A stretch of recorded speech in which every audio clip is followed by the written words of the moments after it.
Hello there guys, and welcome back to another live stream. My name's Mike, aka Decimal Punked, and we are in the Unreal Engine 5.5.4. This is my space game that I've been working on. It's a university project. It's coming along really nicely. We're kind of into, I don't know if I'd say the nitty gritty. Everything's in engine. What we were working on last stream was the looting mechanics. So what I'm going to do, I'm just going to pause the stream music and show you what I think it was, I got this, I created this kind of simple little circular icon that we get with percentage while the player's looting, so they get some feedback. I think I was also working on the creatures logic as well. I can press P as a little cheat code just to guarantee a creature spawn. The first thing I wanted to do was a tiny little bug fix. It's not a huge one. It was to do with the rotation on the creatures. We also want the creatures to look at the player. Wherever they're spawned, we want them to face the player. So I sorted out the movement speed for Gekanda. There's still something we need to fix with the perception. If I do apostrophe and if I press number 4, I think number 4 is to do with the perception. So I just need to look into that and fine tune it a bit more, because it was working really well for the robot, but I don't quite know enough about this debug overlay, and where we've got these thick green lines, I'm not experienced enough, so I need to look into it, I think. But they do follow, so there's just basically some fine tuning to be done on the creatures. So anyway, if I just show you. You see how the movement is kind of, it's jagged, it's not smooth. So I think I have a fix for that. So we're going to first off fix that, and I think the stream, if I just get up the title of the stream, yeah, creature escort logic and VFX portal. Let me just jot that down, guys. Just so I know what I'm doing this stream, because I've got a notepad with loads of little tasks to do with the game. So let's look into the movement. So I think if we go onto the viewport for the character, and if we go onto the character movement component, I think it's on rotate. So if I put in rotate,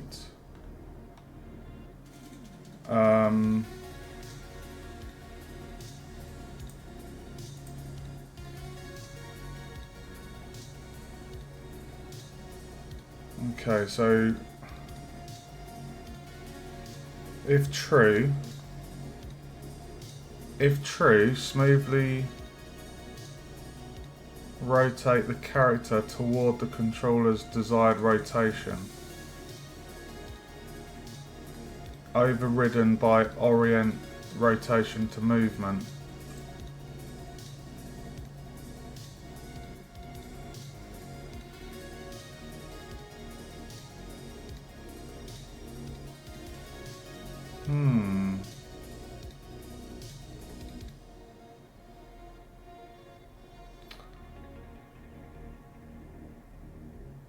Okie dokie, so reading these two, if true, smoothly rotate the character toward the controller's desired rotation, using rotation rate as the rate of rotation change, overridden by orient rotation to movement. Normally you will want to make sure that other settings are cleared. So what does this one say then?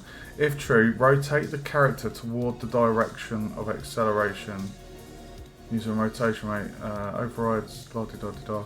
Okay, so we could try this one. And I think if we go on here, to put in rotate.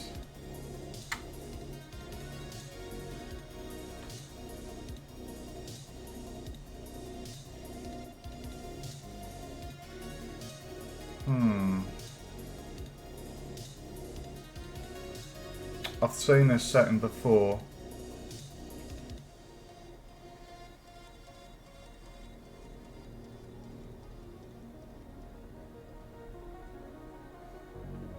I remember C.E.S.A.R control. That's to do with the component.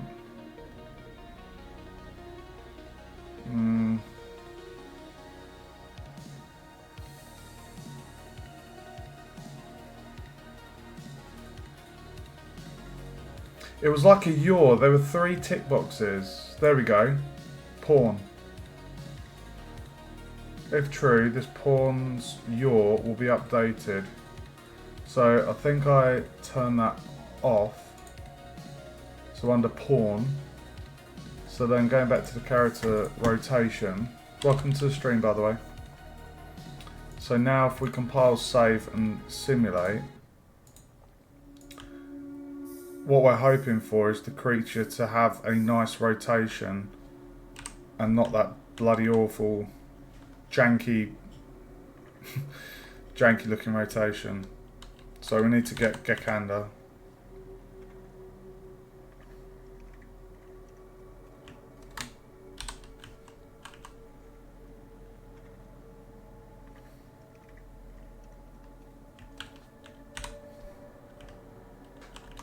And hopefully it's going to have a nice rotation.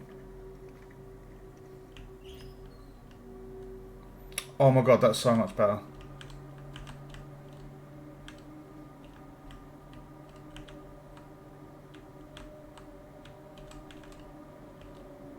Oh, that's so much better, guys.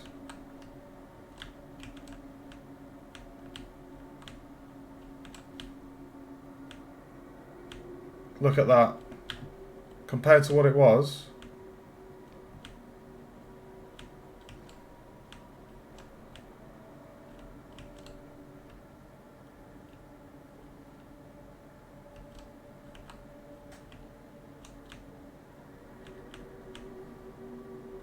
And if I just show you the robot does the same. Okay, so we need to go into character. Let me just sort this out. So go on the robot. So it was pawn. Turn that off. Compile, save. Go on the here. Rotation.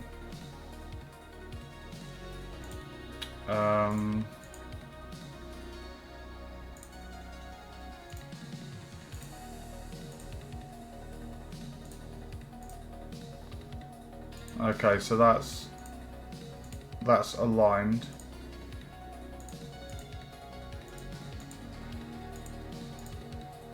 If we just run over to the robot.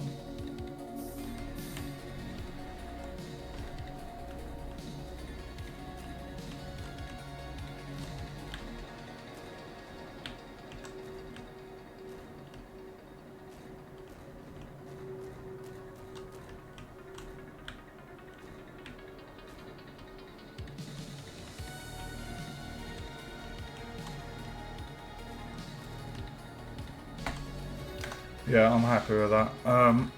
Okay. Okay. Bug fix then. So smoother rotate to face the player.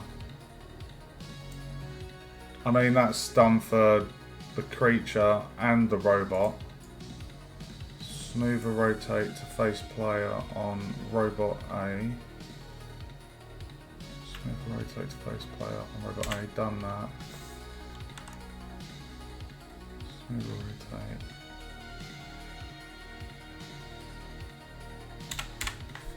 What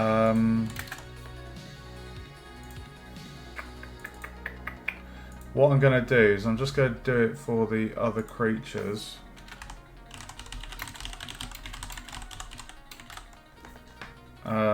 So we've done Gakanda.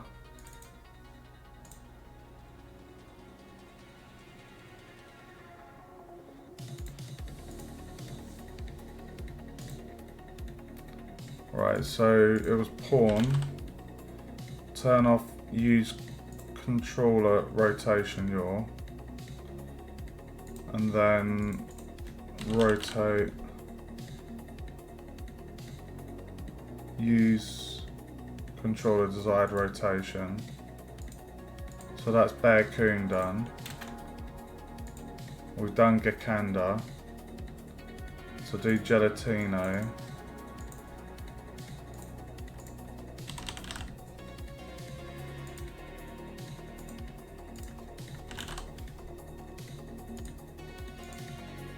That's Gelatino done.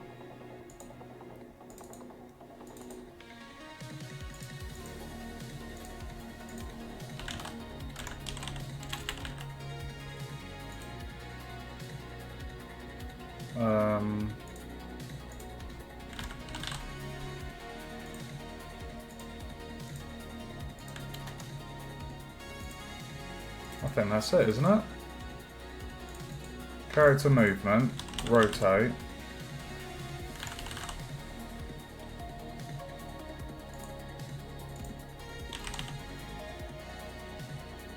Yeah, rotate.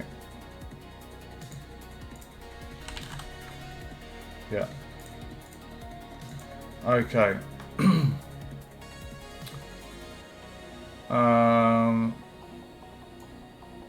Right, so that's the rotation done.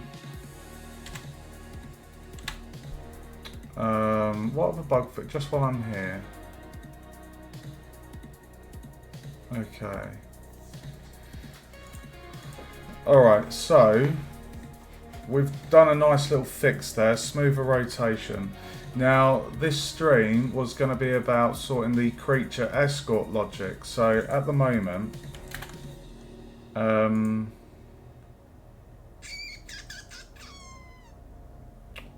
going to Gakanda. So there's 3 branches to the creature behaviour tree. The first one is has line of sight and following the player.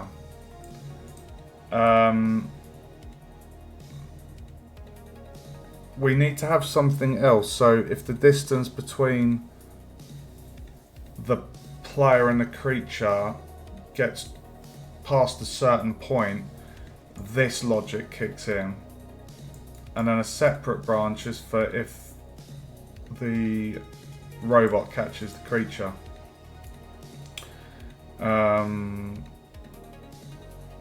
So I've got an idea for that. But what we want to do, we have the creature. Oh shit. We have the creature following the player, and the idea is the player needs to lead that creature back to the center of the map. So what I wanted to do was just get the logic in for that, because if we go into the player character, there's something here for is escorting. This prevents the player from searching for another creature if one is already alive. So basically when a creature is spawned, you'll set that boolean on the player character to be true, and only if the creature is rescued or captured or still in play, it's always going to be true. When a creature disappears, either by being captured by the alien, the robot, or being rescued, we then turn that back off, allowing the player to search for another creature. And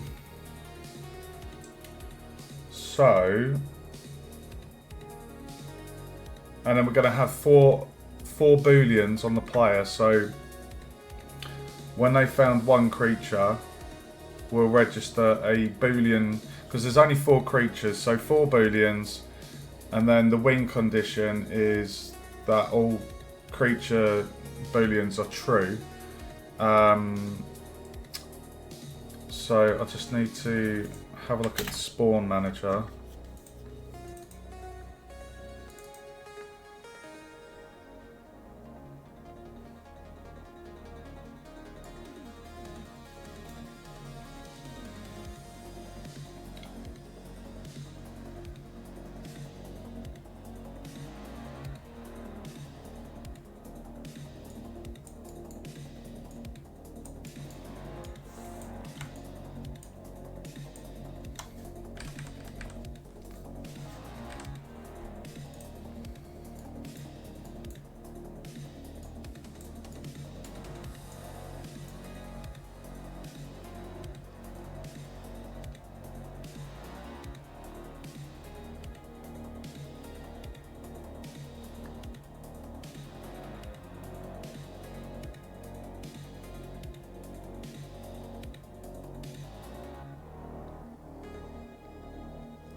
Okay.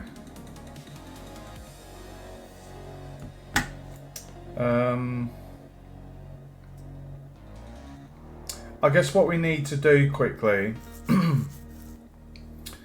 is if we just... We've already got the code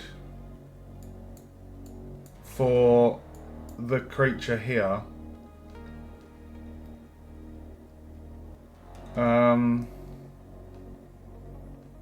If I just implement a behaviour tree for the other 3 creatures so that when they're spawned, they will follow the same logic, so that I can then test the 4 booleans are working correctly.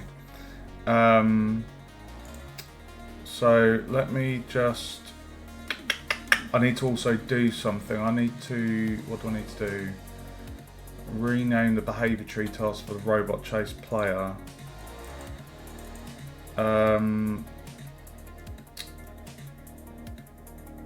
Let me just check C.E.S.A.R. So BTT creature name follow player. Why have I got that? I don't need that.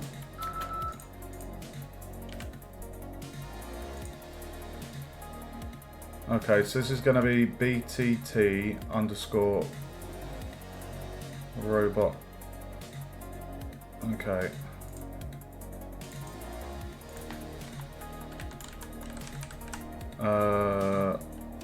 I'm just going to call it robot A.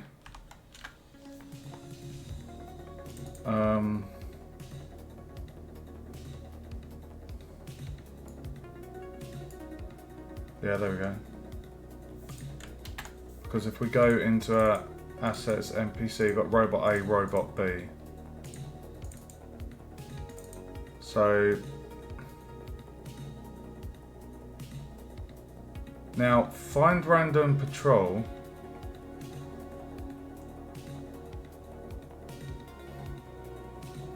I think I can keep that behaviour task for the 2 different robots because they will pick a random patrol. So I'm happy to leave that as a generic task. But this one...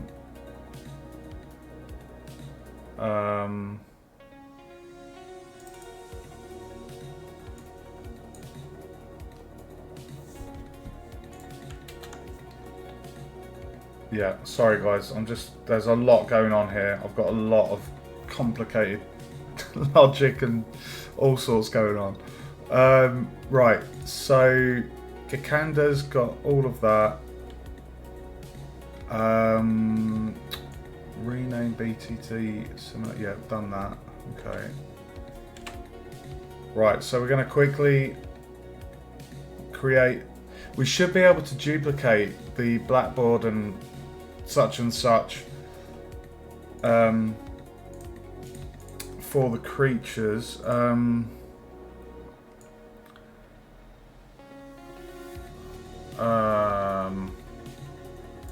AI controller class, there we go. That's the bit we want to have eye on, the pawn. So if I close the enemy, so let me just, I need to make a list of these jobs as we go. So Bear-coon, behaviour tree, Gelatino, behaviour tree, Octo-nymph, behaviour tree. Okay. Right, okay. So if we go to the folder for Gekanda, I know this wasn't on the title of the stream, but this is needed in order to successfully test the creature escort logic, because we need to basically just save 4 creatures, and that's the win condition. So we're just going to make sure that all the booleans and things I'm putting on the player character, the way it all works, just functions. And then once that's done, we'll create a VFX, hopefully it won't take too long, just for the central portal, and then the barriers between the central portal and the barrier. Sorry, I think I'm getting my wires crossed. And then we'll see how long that's at and if there's any time for anything else. Okay, so in the folder, we've just got, like if we're going to Bear-coon, we've just got the BP, the blueprint. So we need to basically copy these tasks. So if I just copy those, go into Bear-coon and paste, and then if rename this to BB Bear-coon, and then BT Bear-coon, and then that's going to be BTT Bear-coon, and then that's going to be Bear-coon. Okay, so we copy all of those. So now what we're going to do is we're going to go into each one and just check if there's any variables or things that need changing. So first off, we'll start with the blackboard. Self actor.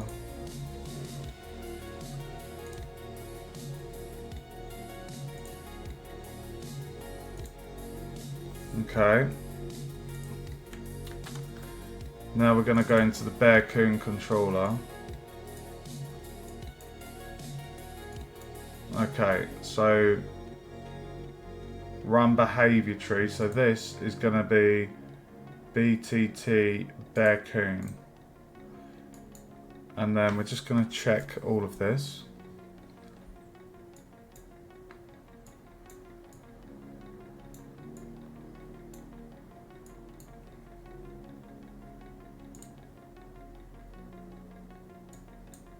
And that looks good. So all we had to do... Hey Siege, welcome to the stream, bro. Thank you for tuning in. It's going good. It's going good, thank you. Sorry I've not been on the last 2 nights. I've got my kids over the Easter break, and the last 2 nights I've fallen asleep doing bedtime. So I must be mentally exhausted. So I'm making up for that tonight. I'm hoping to do a 4-hour stream. But I'm doing very good, thank you. I hope you're well. At the moment, what I'm doing this stream is I am just duplicating and giving the 3 other creatures the same behaviour tree for following the player, and we're going to implement the win condition for the player character.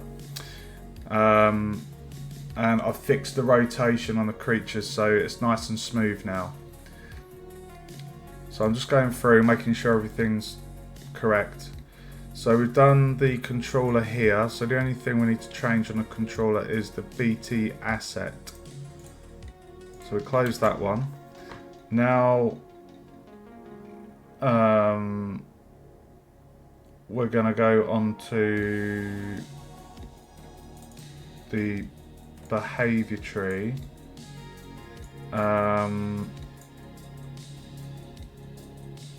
Okay.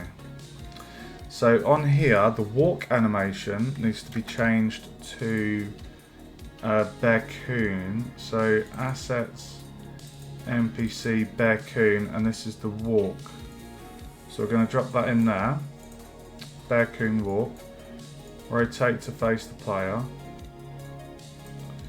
And then the BTT follow player is going to be changed to... I wonder if we can... Can you replace that? Okay, so if I just... Right, what is it? Gekanda follow player. So it's going to be BTT Bearcoon follow player. BTT Bearcoon follow player with the follow speed set at 150. And then we're going to get rid of that one and put that in there. So it goes 3, 4, 5, 6, 7. Okay. And then in the idle animation, we need to get Bearcoon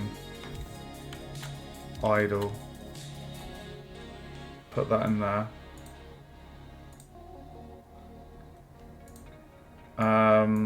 And like I say, we're not implementing this part just yet. How's line of sight? Bearcoon, Bearcoon, Bearcoon. Save. I think that's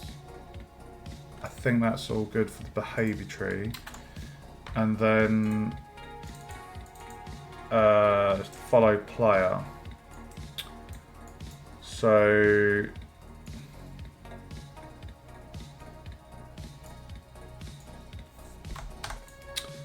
we're going to cast to Bearcoon.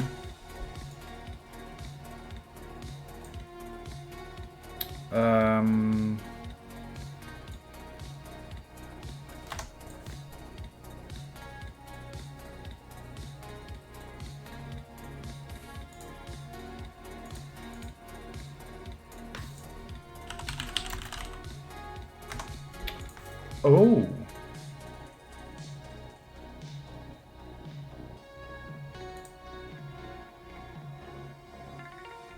Did I miss a step?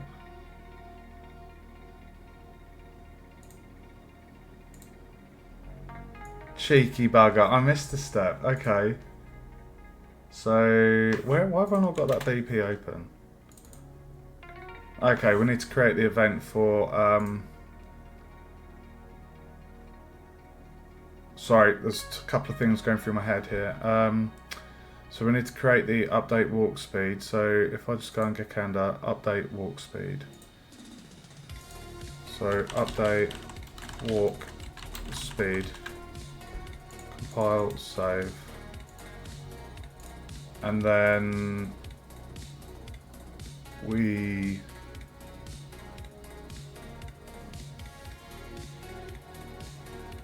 set max walk speed. So get that. Go into Bearcoon. Do that. New walk speed is the max walk speed.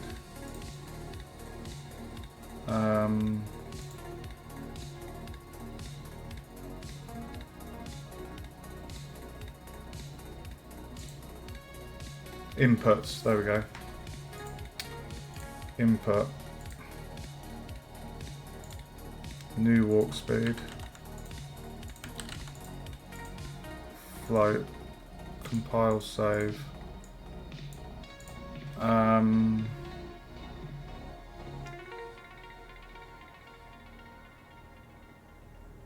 Just check that matches. So new walk speed,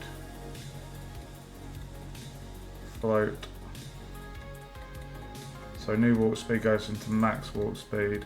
Compile, save. So now if I go to here, I should be able to get update walk speed. And then the follow speed goes into there.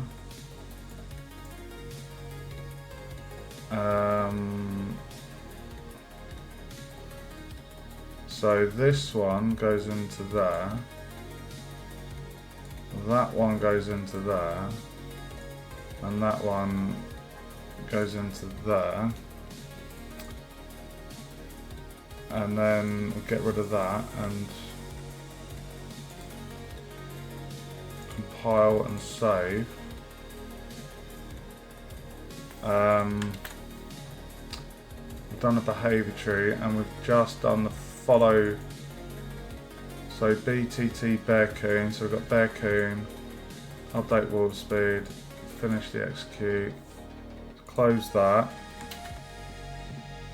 Fair follow play. So now the last bit is to assign it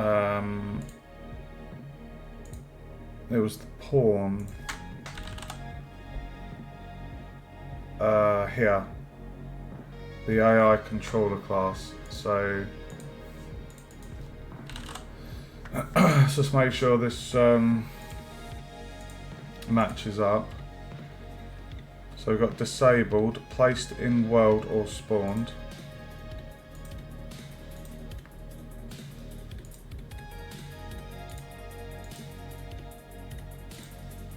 There we go.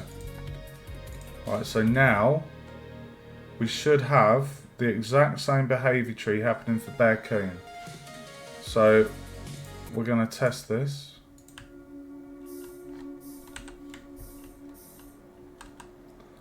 So we need Bearcoon.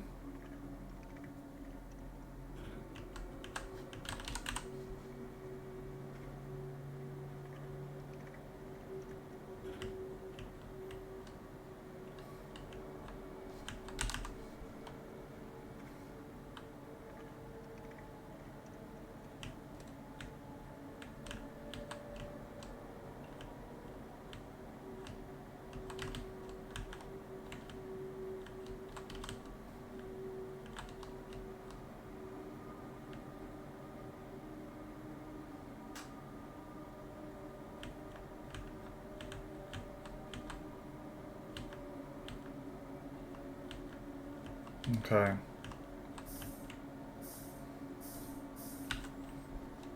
We're just going to leave Gekanda there. So we're testing Bearcoon.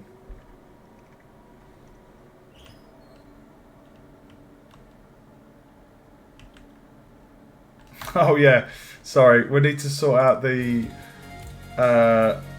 animation speed. Gekanda walk. So that is a rate scale of 2.3. So Bearcoon walk.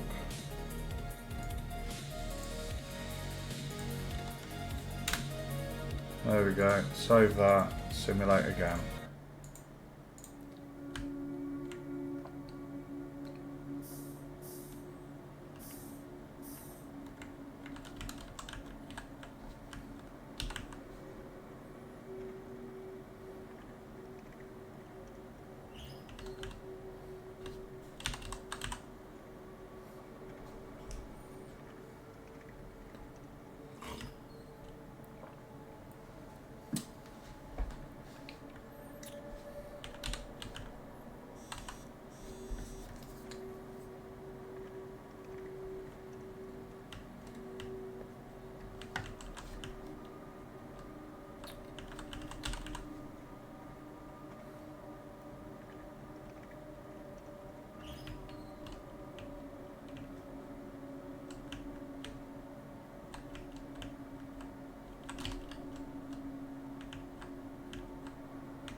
Just one raccoon.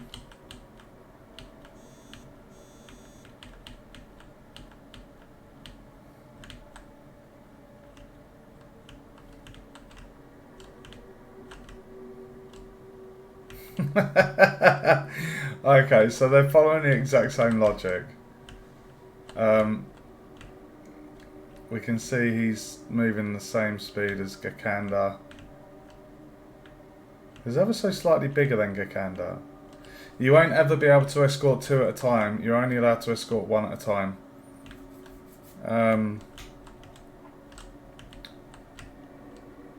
Oh, there we go. Perfect.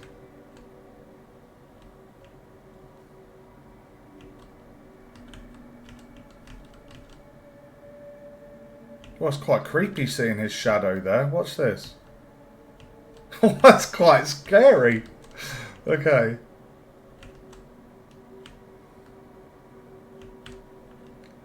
And it's got a nice smooth rotation there. I love that. So much better than it was before. Okie dokie. So we can close Bearcoon.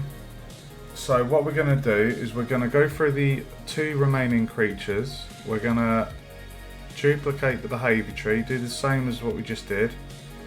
And then once we've got that done, we'll do a quick test for Octonymph and Gelatino. Make sure that there's no problems. And then we're going to implement the win game condition. Going to save all. I don't need the spawn manager up at the moment or get Candace's behaviour tree. Right,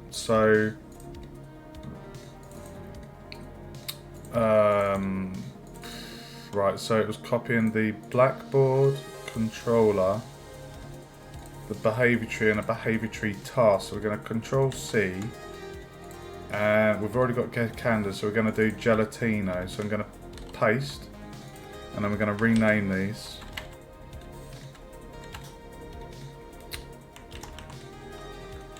Gelatino. I do need to just check something.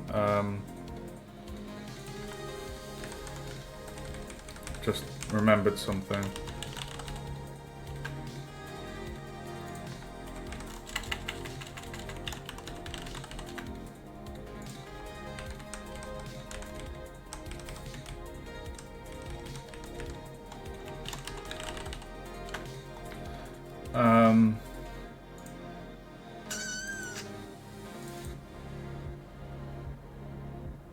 Yeah, sorry, I needed to change this Blackboard asset. So under Bearcoon, I need to change the Blackboard asset to be Bearcoon.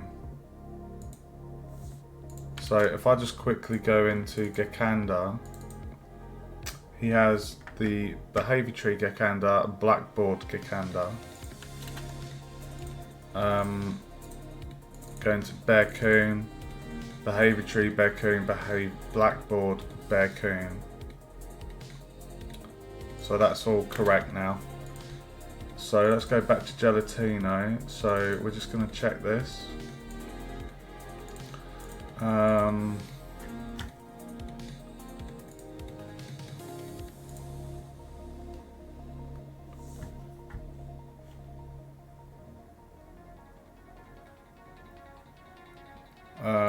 Close that. Right, so under Gelatino,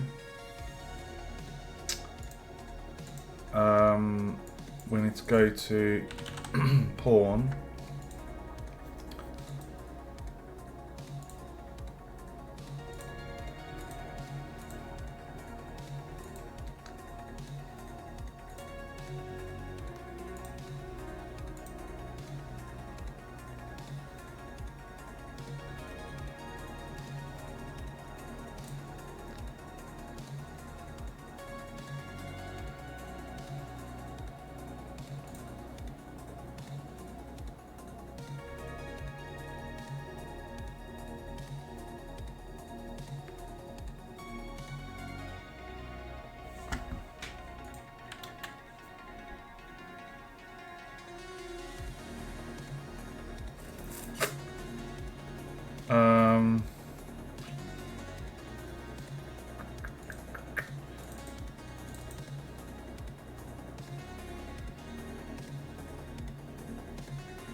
Just make sure that matches up.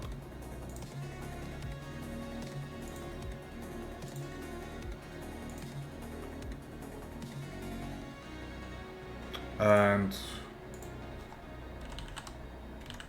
we already did the rotation, so it was just setting up pawn, so that's done. Just while we're at it, let's just quickly do the speed of Gelatino to be 2.3.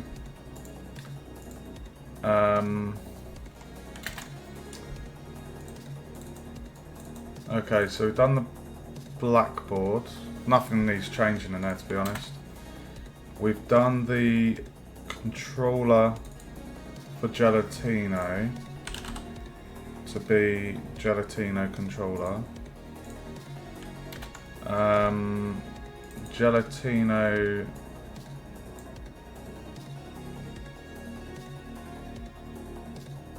okay, so on here we need to choose blackboard Gelatino, and then on the walk animation, Gelatino walk.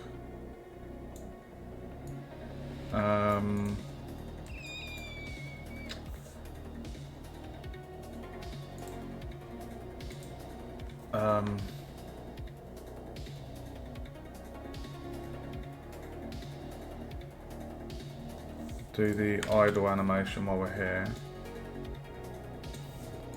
I'm just getting paranoid. 1 second.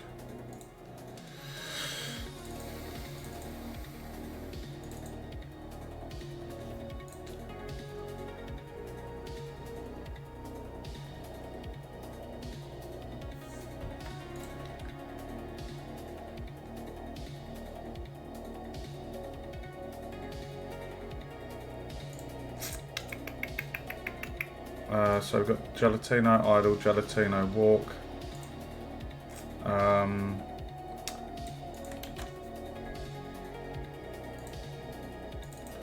We've done that, we're on this.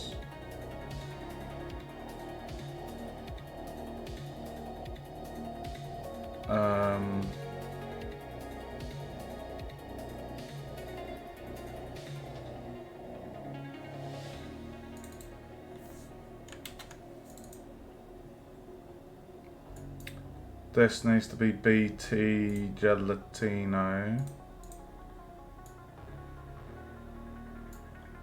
BP Gelatino for Gelatino controller, compile, save, close that one. So we need to add in the function for that, so update walk speed. So go to Gelatino, new function.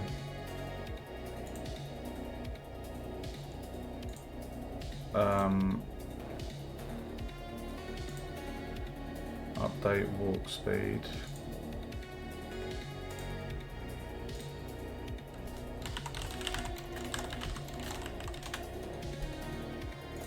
And then give it an input,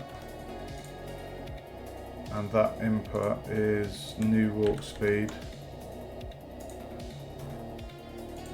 as a float, and then do that.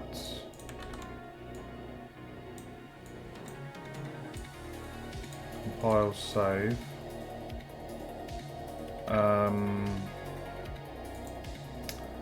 So then we just, yeah, okay. Ugh. Pass to Gelatino.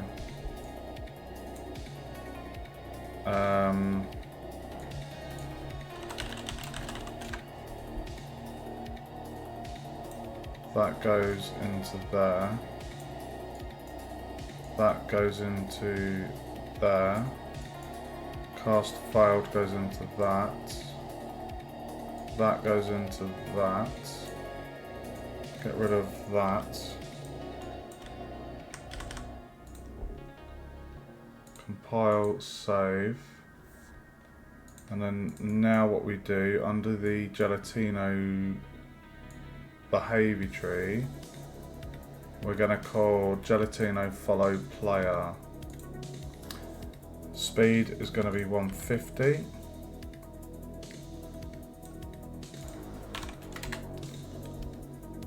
Save that.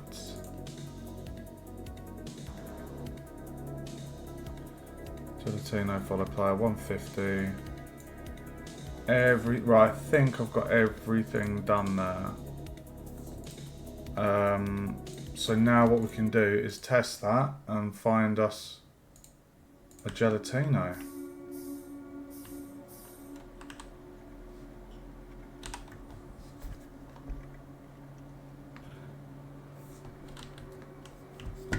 Perfect.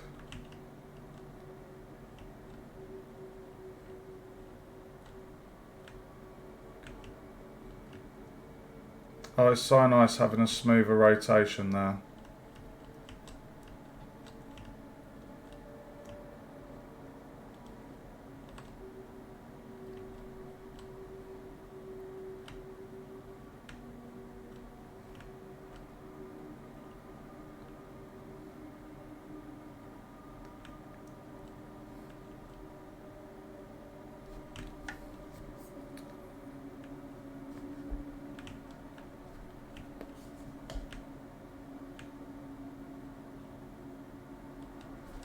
Excellent.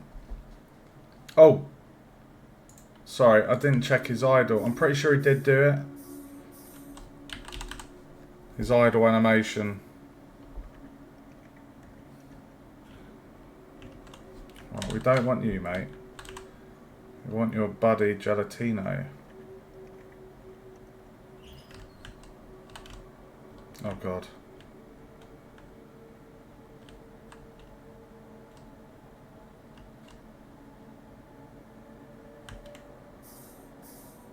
I'm just going to leave them.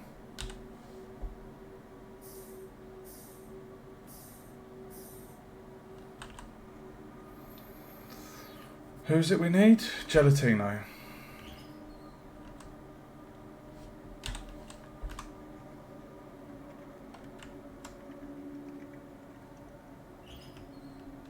Right, so when he stops, he should idle. There he goes.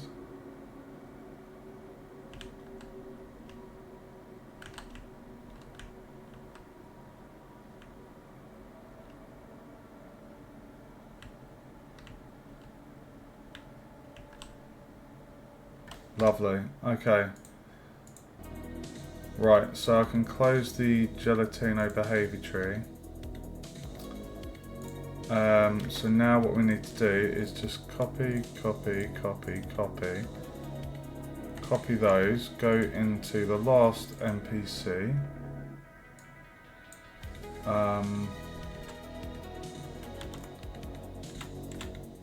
Octonymph, we're going to paste those in there. And we're going to rename these. Octonymph.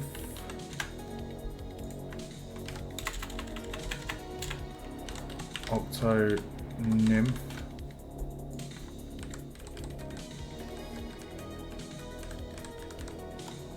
Octonymph.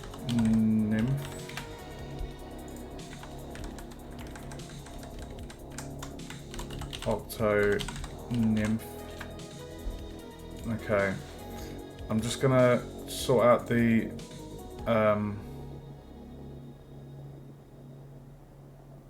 oh, now this is interesting. Because Octonymph is the only one to fly.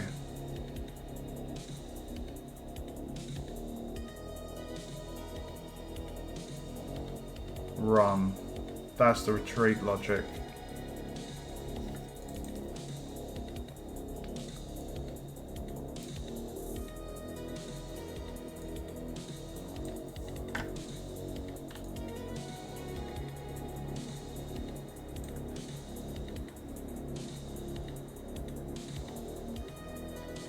Okay.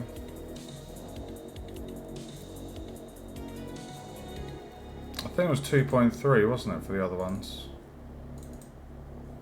2.3.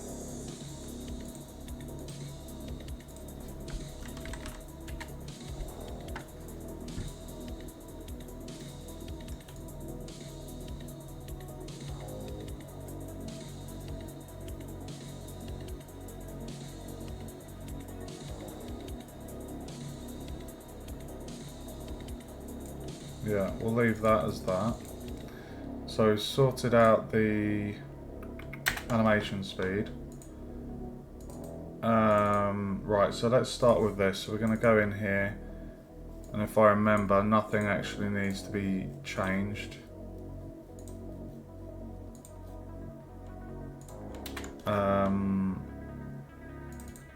So I think the only thing on here to do was the pawn.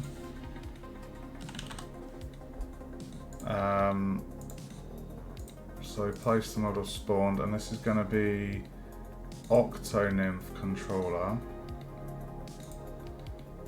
So disable place the model spawned Octonymph controller. While we're here, we're going to add in the update walk speed.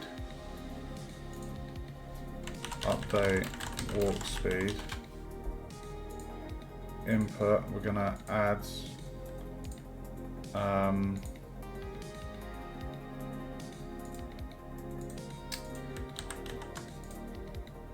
new walk speed, float, compile, save, copy that, do that, that's that done. So Octonymph under pawn, he has the Octonymph controller. We've created the function for updating walk speed.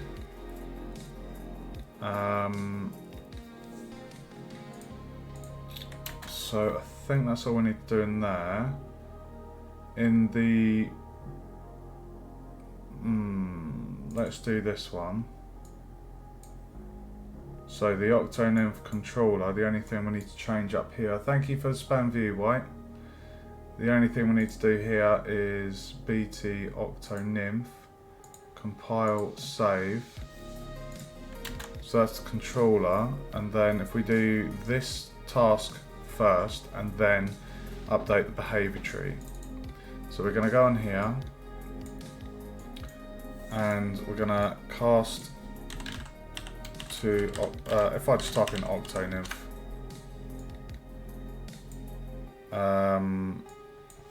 warp speed, and then plug in the follow speed there.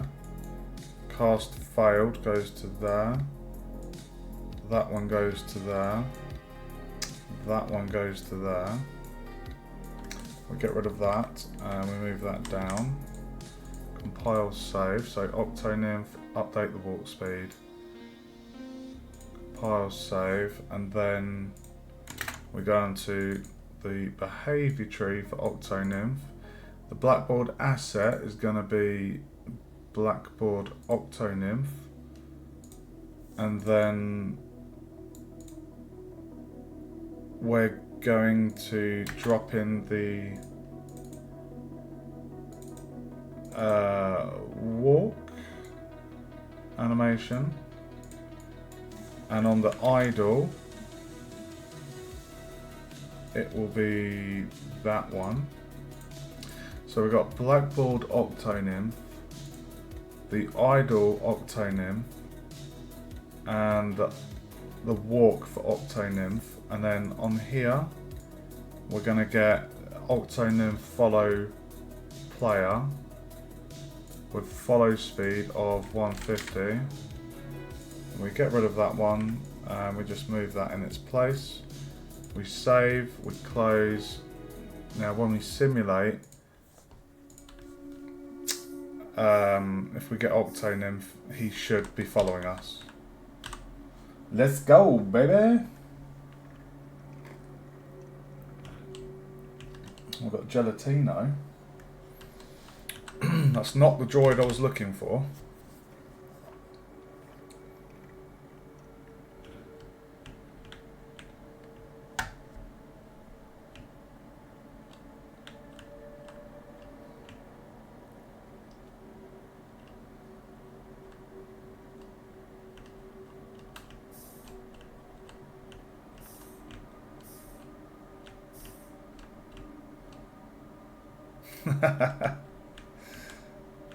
He is a flying creature, this one.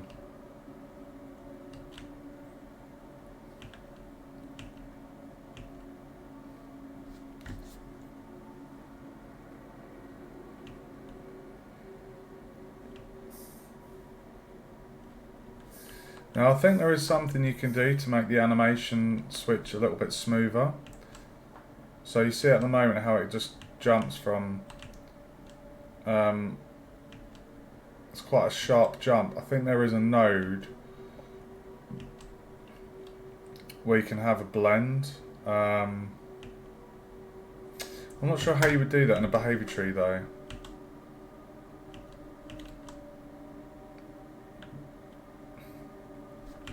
So when he walks, this one flies, and then he will be grounded, do his idle animation.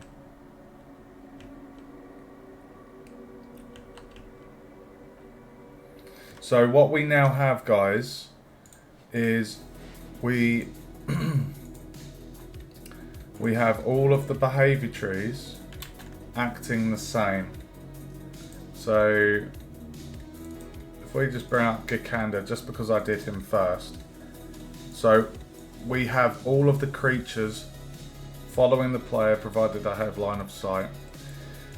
If the player stops, the creature will go into the idle animation.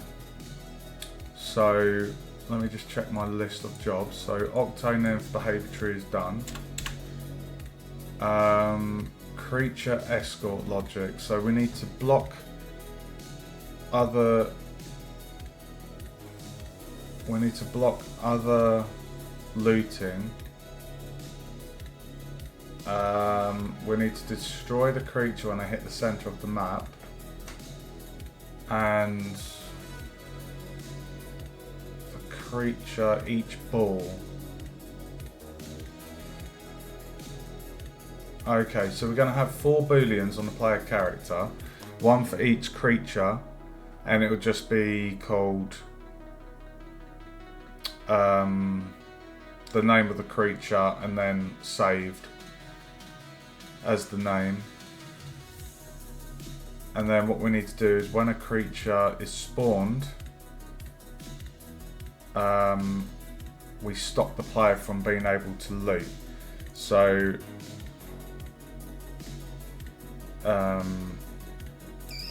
if we go up here on the interact, we've got 2 blocks here. So if the player is looting, already looting, then they can't double loot basically. So that's already a gateway, but then the second case is if the player is escorting a creature, we don't want them to be able to find another one and escort 2 at a time. That's not how I want the game to be played. I want it to be 1 at a time, because if you had more than one, not only is it going to complicate and confuse the AI potentially, it would just shorten the length of gameplay. So what we need to do is when a creature is spawned, we want to say, okay, set the escorting to true on the player character. So if we go into the event graph, so event begin play, so event when the play begins for this actor, so when it is spawned, we're going to say the player is looting. So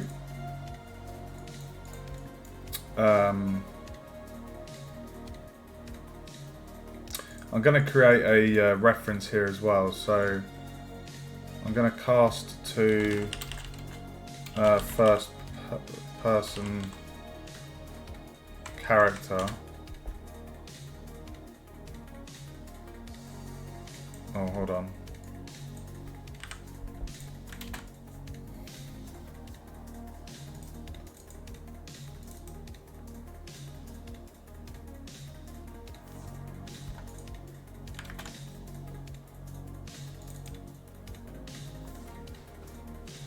Um,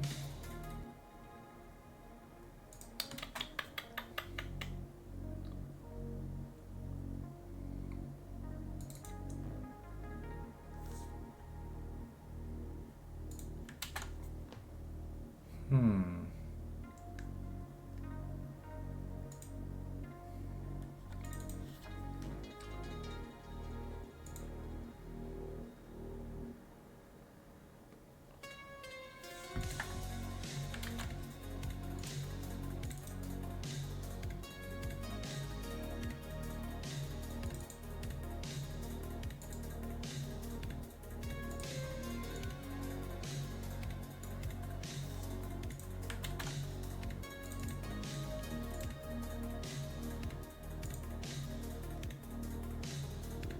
Get player pawn.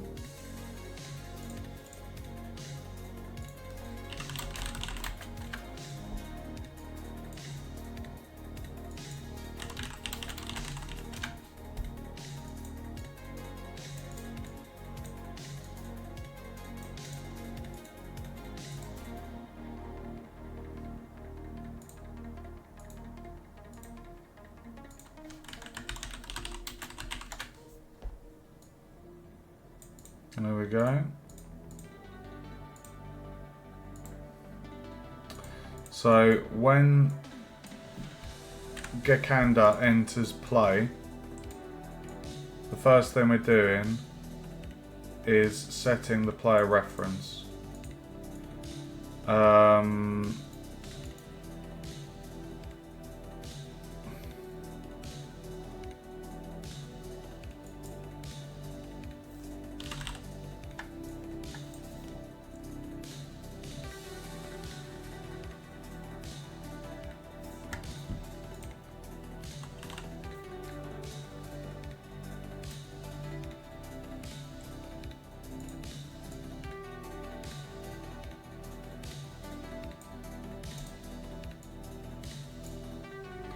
Okay, so when Gekanda enters play, we're saying set set escorting to true. So what this is going to do is it's going to, if we go back to the code, the logic, on here, we're never going to get to the point of being able to loop, because if escorting is true, nothing happens. So that's what we want, and then the moment the creature is taken to the center of the map, we will then turn that back off so the player can go and loot another creature. So that's all we need to do in the event graph. So if I go to, we'll do Bearcoon next in the event graph. So we're just going to get this, put that there, and then we're going to promote that to a variable and call that player ref. And similar to the other one, we'll just do that. Ooh.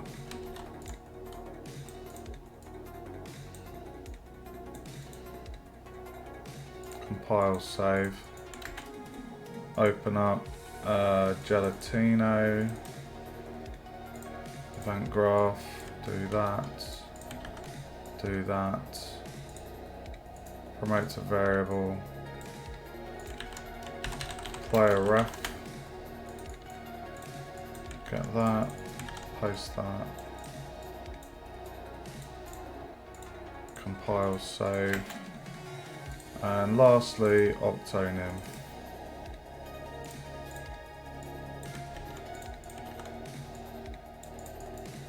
promotes a variable, player ref.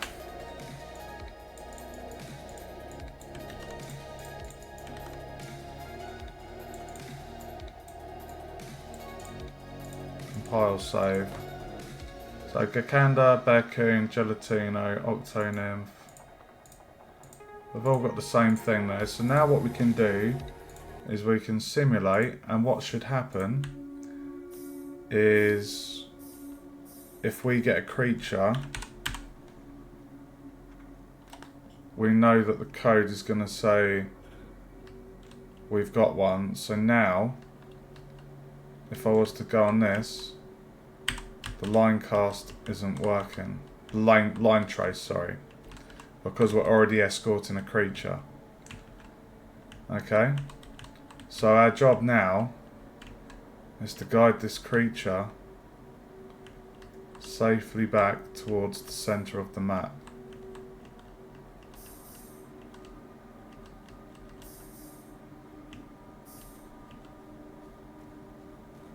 Oh shit.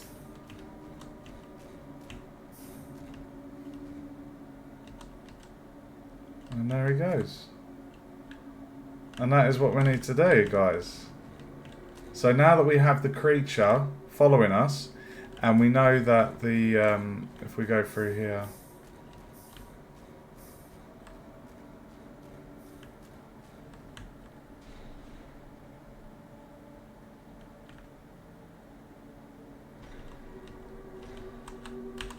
see, we can't. Where is he?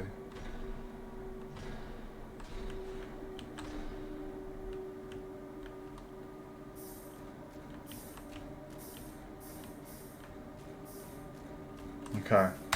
So now that we've got that done, guys, all of those are handling it perfectly. Is there an event for event destroyed?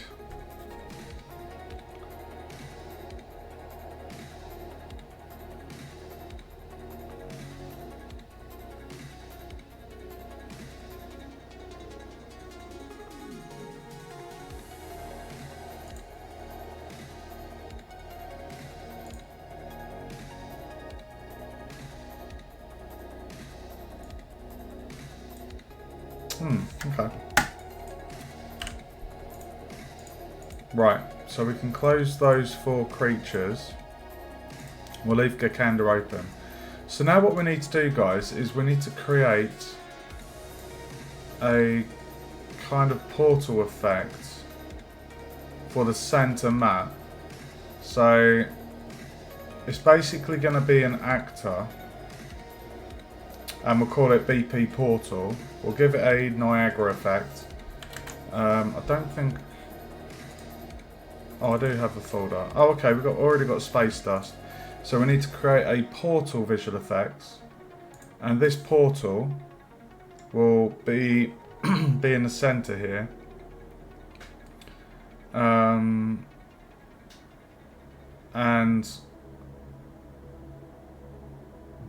what the idea is, it would be solid, but we'd block player movement, but when the creature is like near it, we'll make it just head towards the portal. So let's create the blueprint. So this is going to be an actor, and we'll call this BP Portal. And what I'm going to do, I'm going to plonk that dead center, so that's right there. Okay, we're going to save all. How are we doing on time? 1 hour 11. We're doing really good on time here, guys.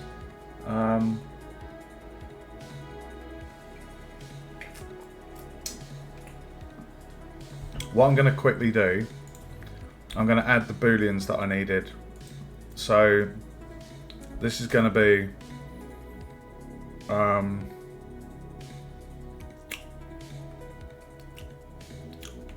going to call it Bearcoon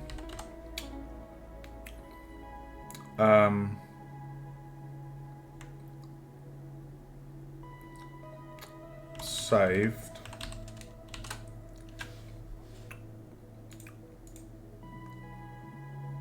and then by default it's off. We'll add another one, and this will be Gekanda saved.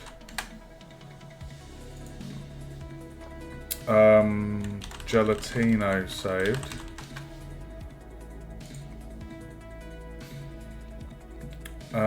Octo Nymph saved.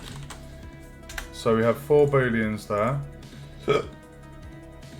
So basically, when a creature enters the portal, we're going to say, okay, before we destroy that actor, we're going to set this boolean on the player character.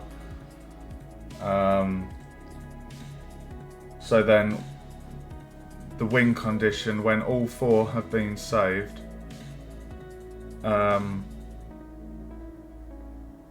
you could do a check like each time it's done.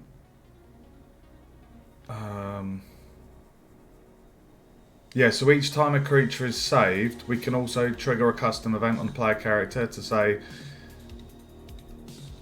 all creatures saved, question mark, as the custom event. And that does a check to say, check all the booleans, if true, boom. So basically, each time one of those is saved, we update the boolean and then trigger that. So instead of having an event on tick that is constantly checking, you know, what's the boolean status, we're just doing a custom event that will do that check for us. So that will hopefully save on performance as opposed to an on tick event. So let's do a, let me just, 1 second. Right, this handles the stamina. Yellow is for stamina. This is for increasing spawn chance. That's for testing. That's for looting.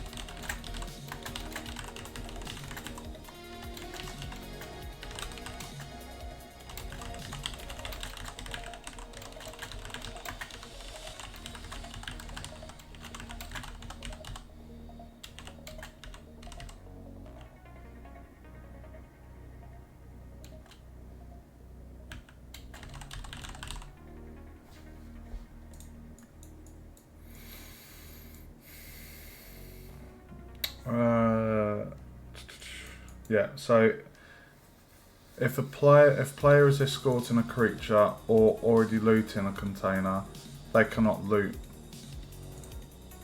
another container.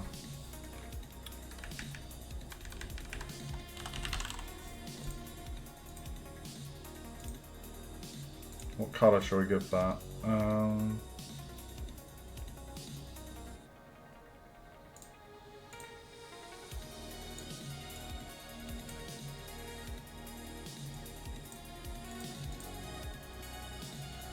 There we go. I do believe that is the code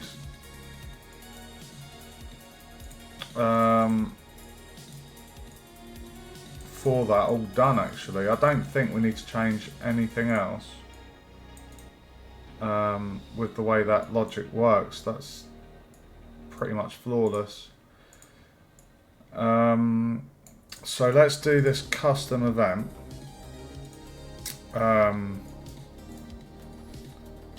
Custom event, and we're going to call this all creatures saved, question mark, compile save, and we're going to do an if, and then we're going to do an and then we have the 4 pins there.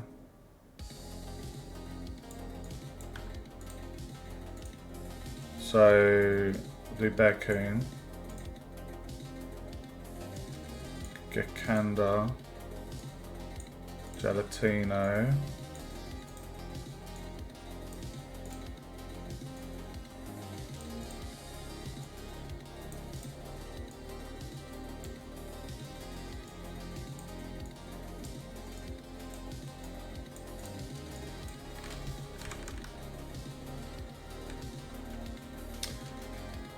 so we trigger that event when a creature is destroyed or rescued. So the condition is Bearcoon, Gekanda, Gelatino and Octonymph are all saved.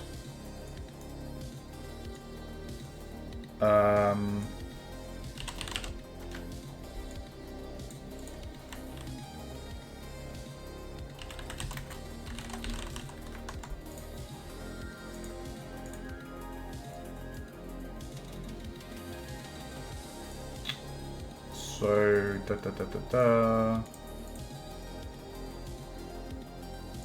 okay. So I'm wondering if I think what we could do on the blueprint for the portal. Where the hell? Oh, it's here. So on the blueprint for the portal, we can handle the blueprint for the portal can handle the destroying of the creature, setting the Boolean,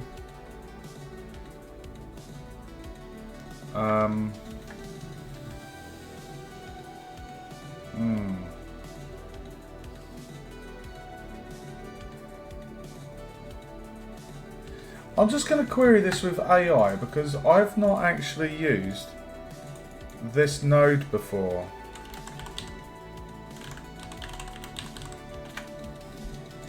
I'm pretty sure I've not used that before.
Okay, cool.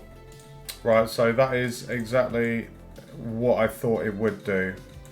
So if we were to destroy a creature that overlaps with the portal, we can then handle the setting of the Boolean under the player character. So before an actor is fully removed from a game, this will handle any remaining logic before it's removed. Perfect. Right. Let's get a collider on this one then. I'm just going to bring this here. I'm going to save that as well. I'm going to give this a capsule collider. And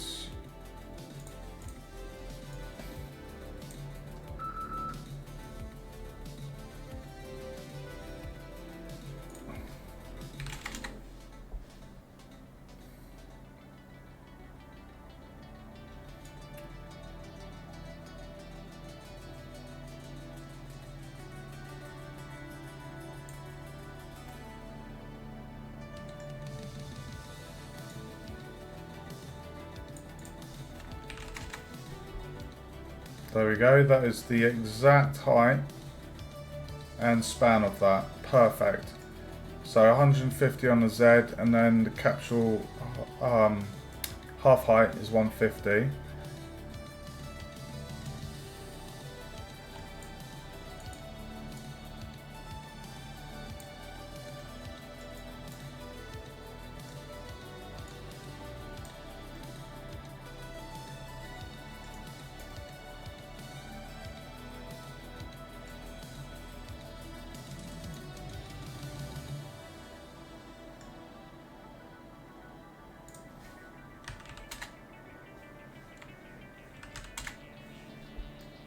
I think 75. 75 looks good to me.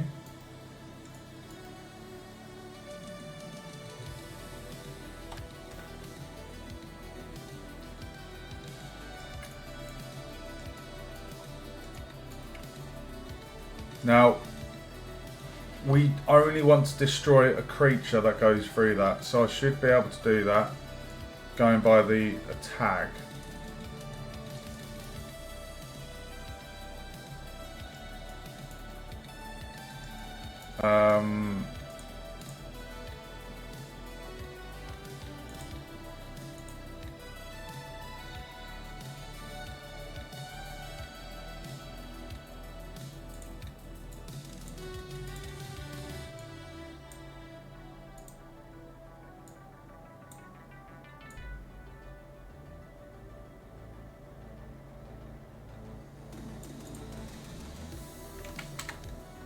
We'll go 80 on the capsule then.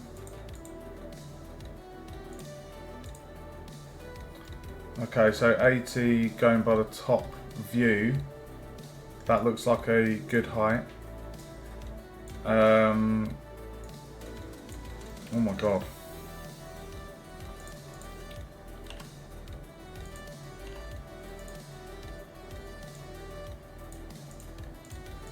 Right, so now what we need to do under here,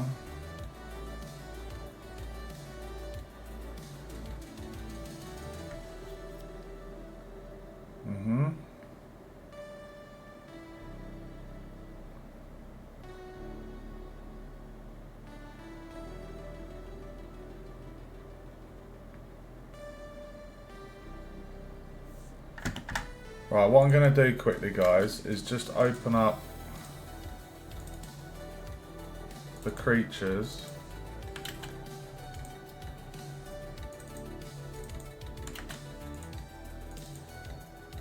And we're just going to give them a tag quickly.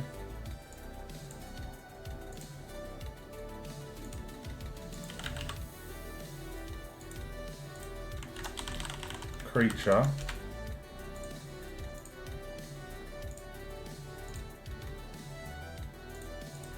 There we go.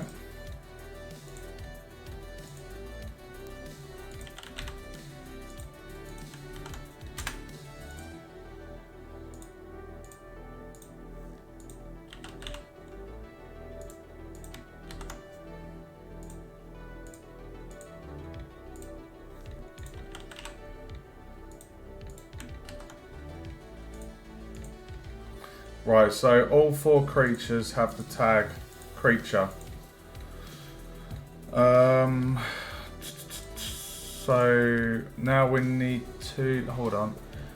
So creature escort logic, block other looting. We've done that. We've done the creature ball, and okay. I'm just gonna save all. Have a sip of the coffee. And then we're going to play around with the portal. So we're going to create a visual effects. And we're just going to go with this. So I know what I want. I just want like a... I'm pretty sure I've got the hex code as well for the portal. So I'm going to go into my visual effects and do Niagara system.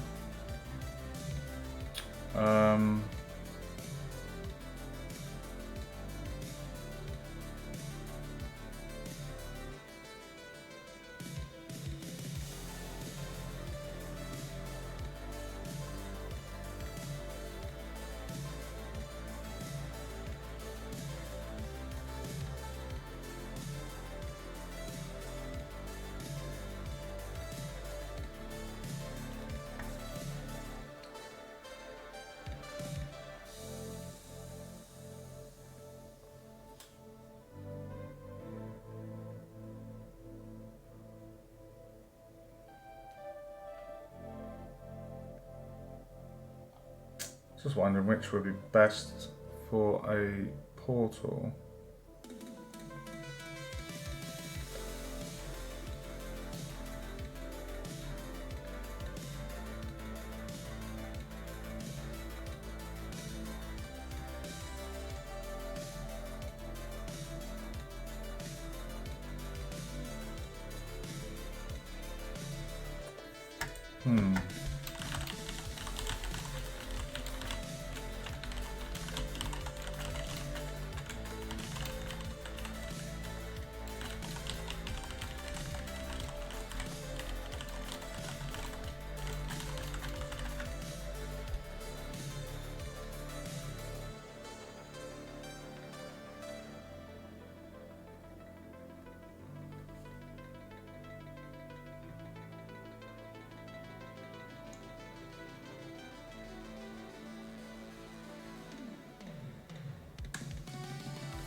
This one looks interesting.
got a weird...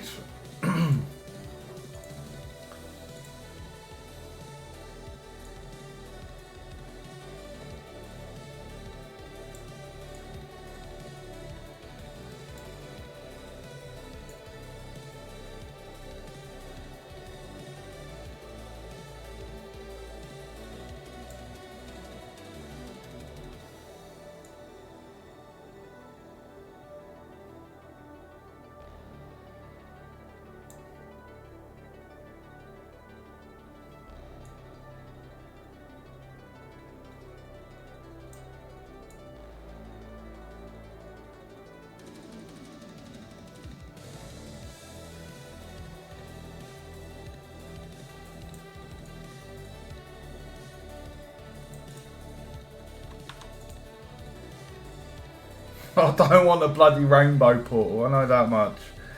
Christ.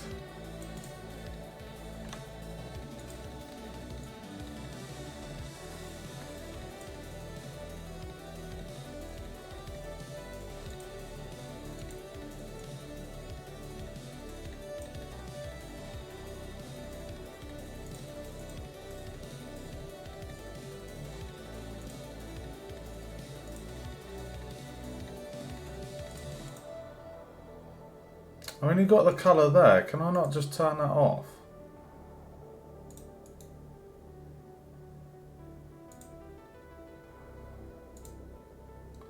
And then if I put in... I've got a hex code here.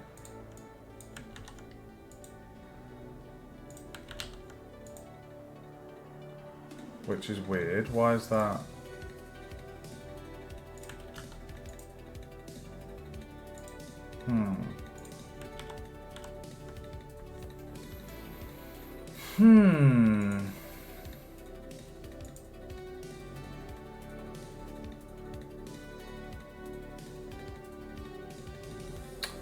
I'm gonna have to open up Blender, guys. Give me 1 minute. I am still here. Let me just open up Blender.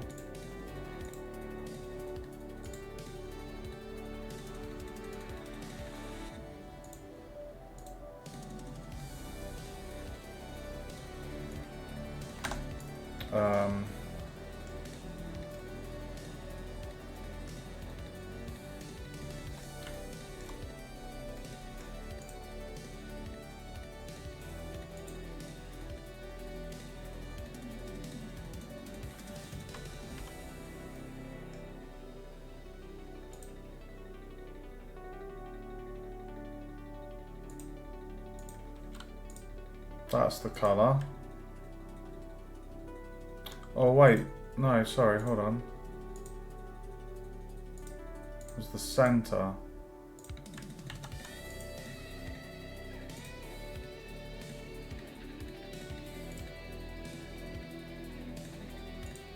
Sorry, give me 1 second.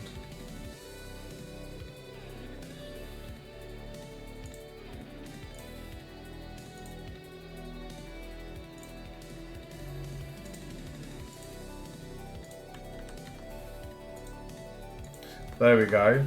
So now the colour of those particles matches the centre of that. Okay, perfect. We've got our hex code for that. So now...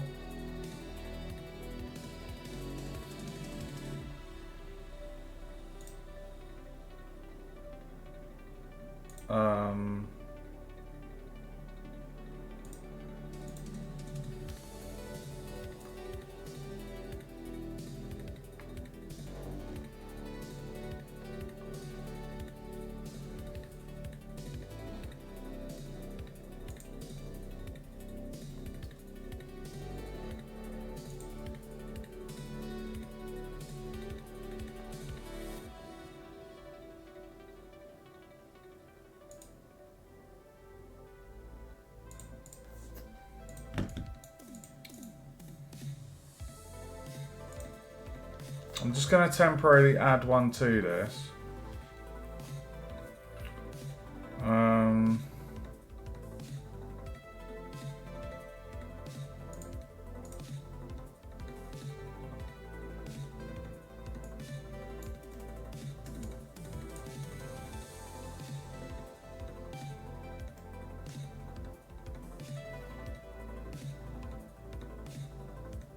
That might be better actually, waveforms.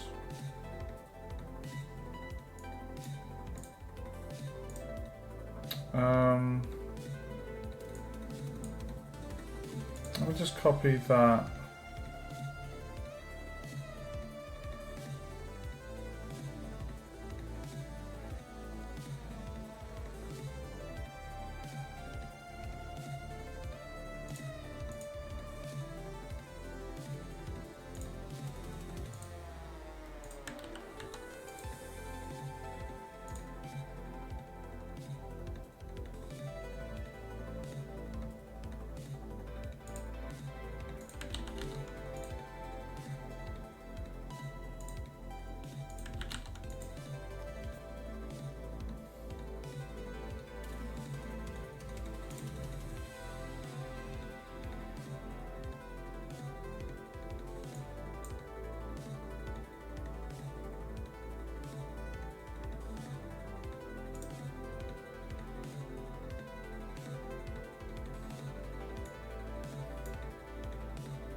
So there's only ever 150 particles there.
Not sure if that's the right one.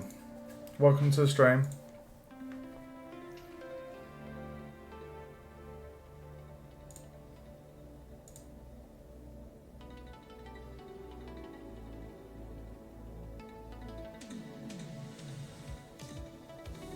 It's just gone.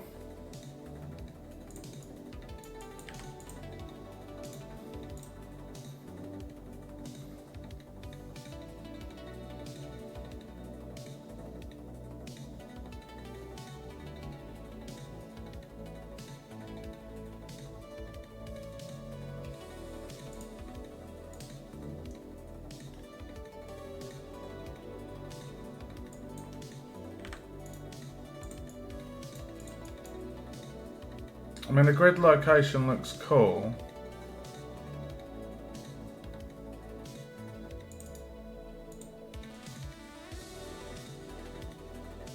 We might be here a little while playing around in here, guys.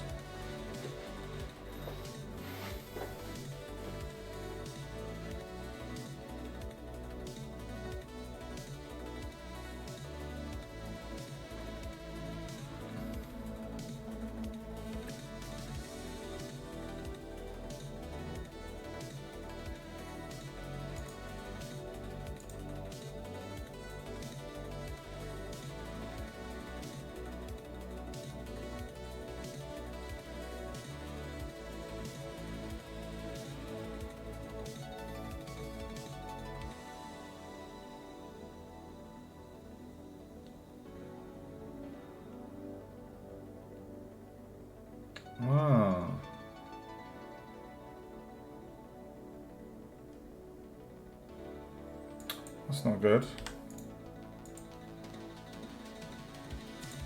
Let's try dynamic beam. No issues there.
Jesus Christ.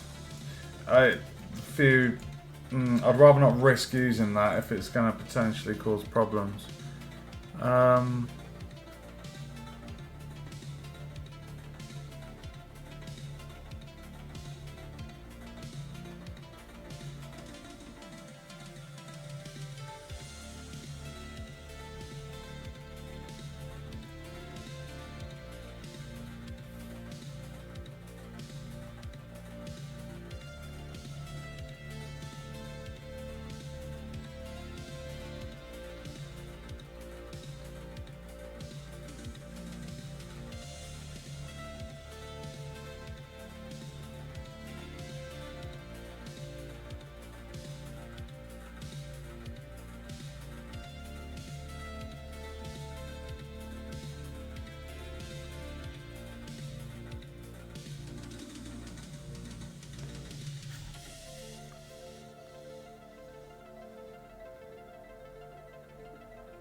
I don't want that.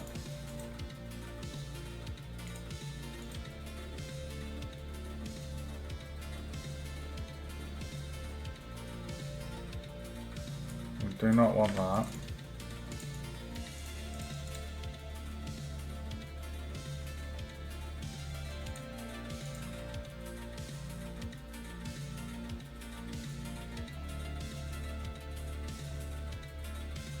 I can't even see what's happening there.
That's not quite what I'm after.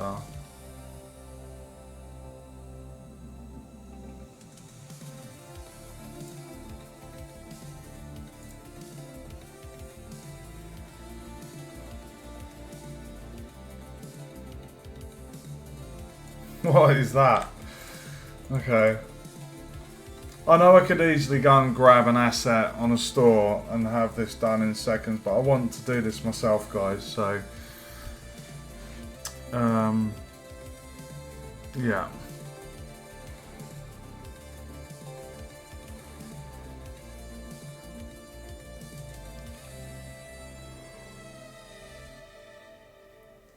What is this one? Working with attributes.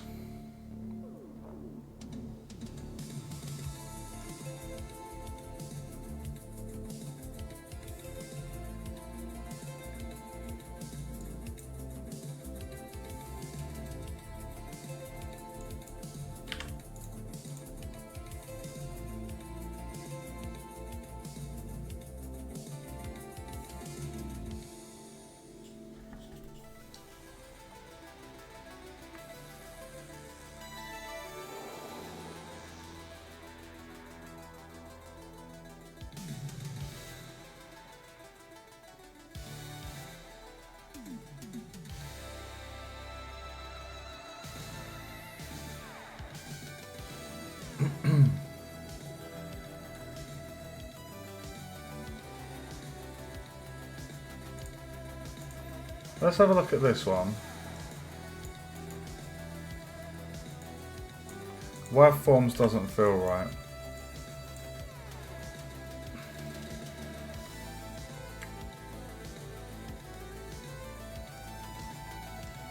Where's it gone?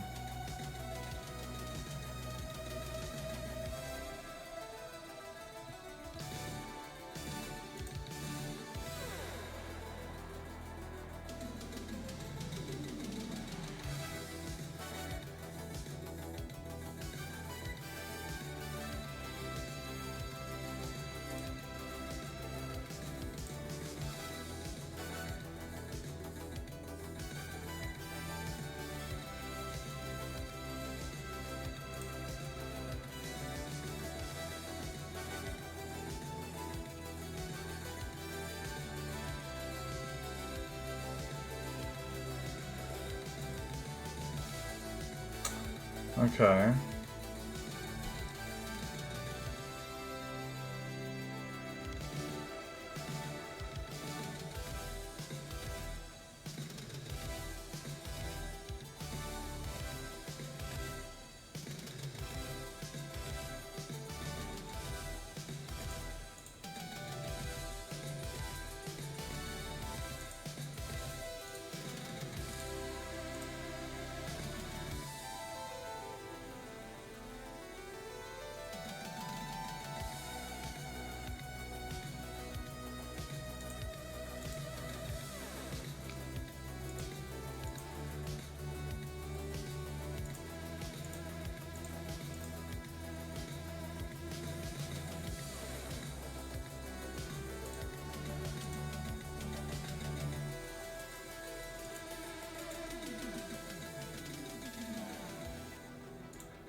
I can't even see what that's...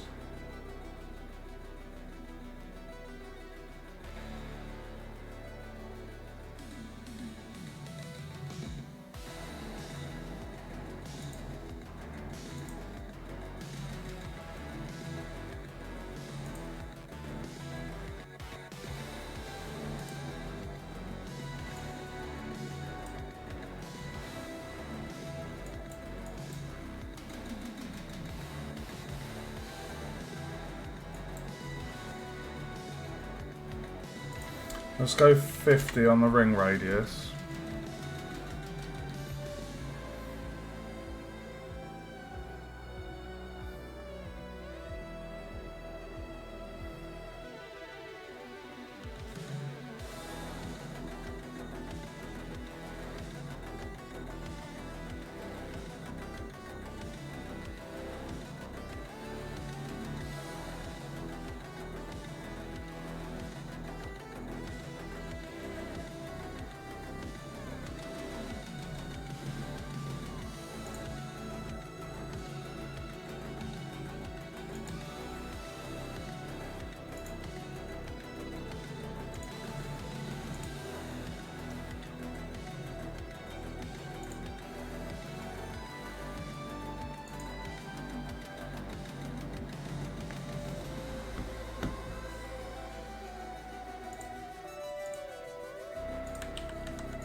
Why am I getting rainbows?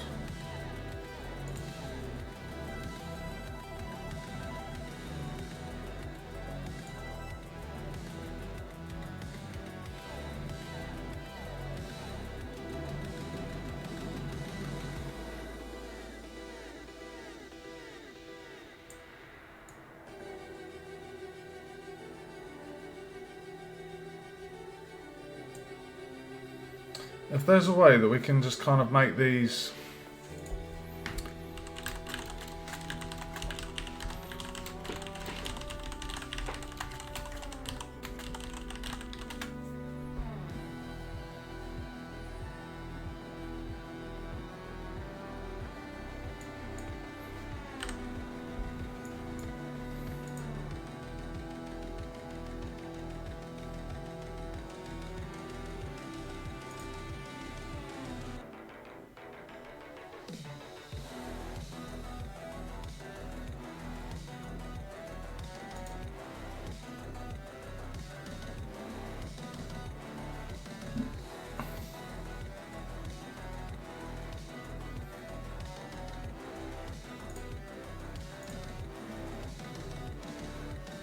Oh my god.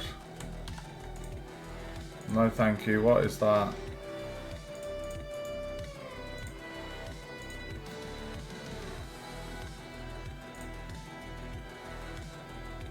There we go.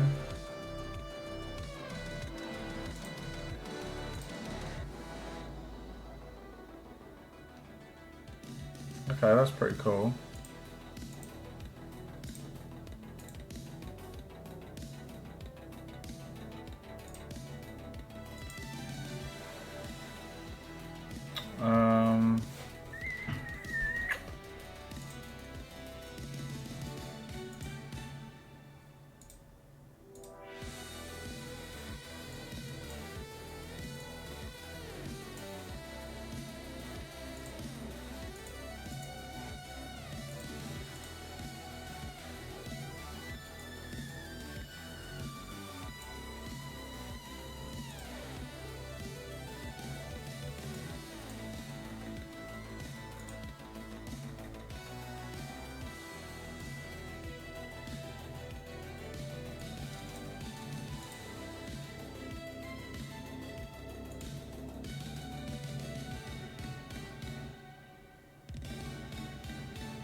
I feel like I'm going to be here for ages playing around with this. Oh. Let me just jot down that. Let me just jot down that hex code.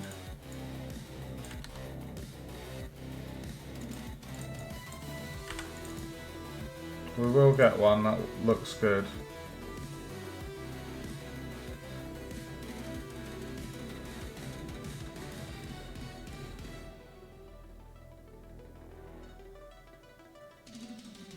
What we want is a particle going up to a certain point and then it just gets destroyed.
Hmm.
What does that even do?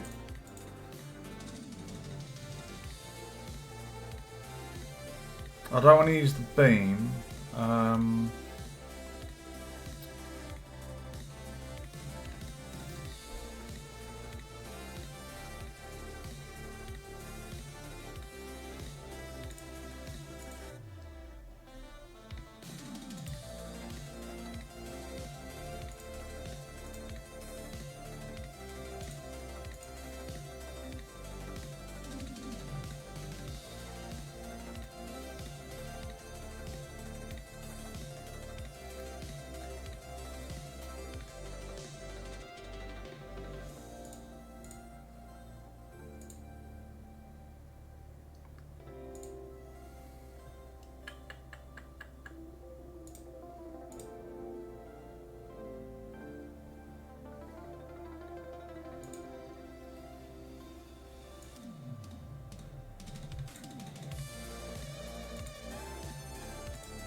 Ring radius 100, so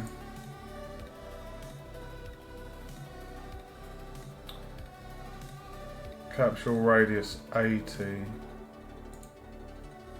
So if I put that as 80,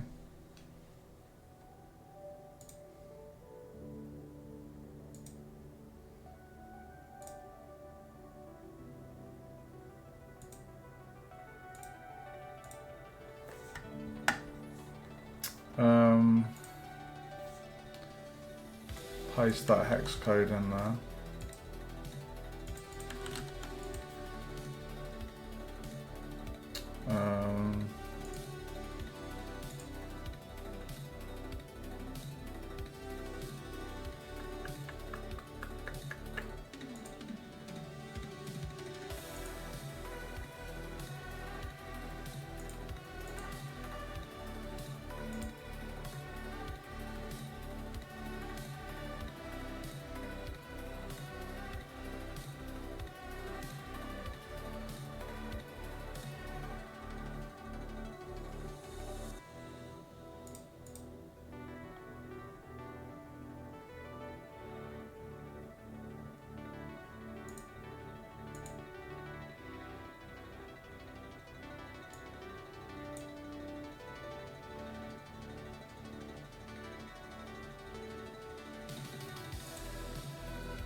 I want rotation.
Definitely not that.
So many settings here, guys.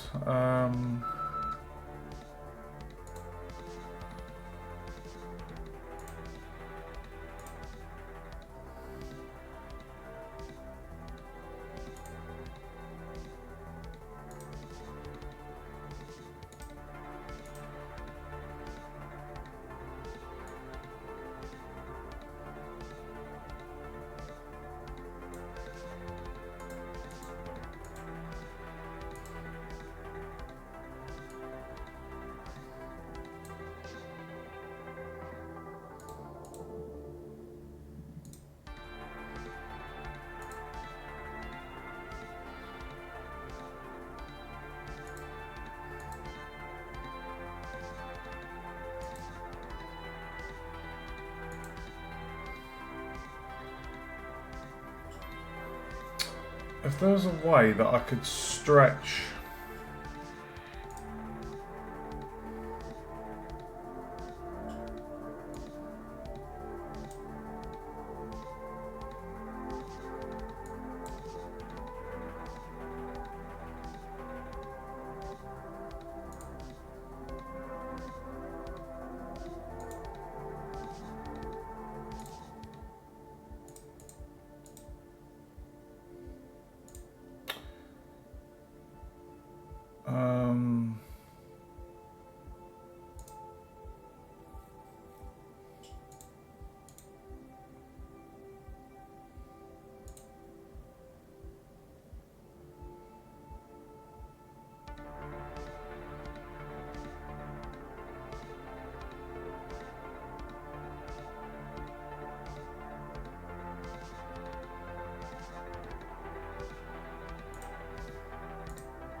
not really doing anything, is it? I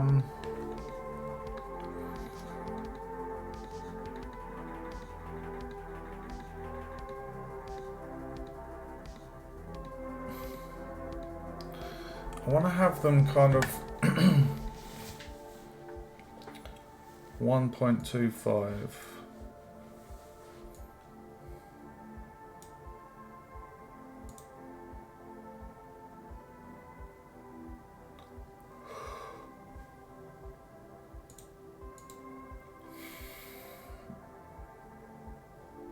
I want to have them kind of stretched out the size of the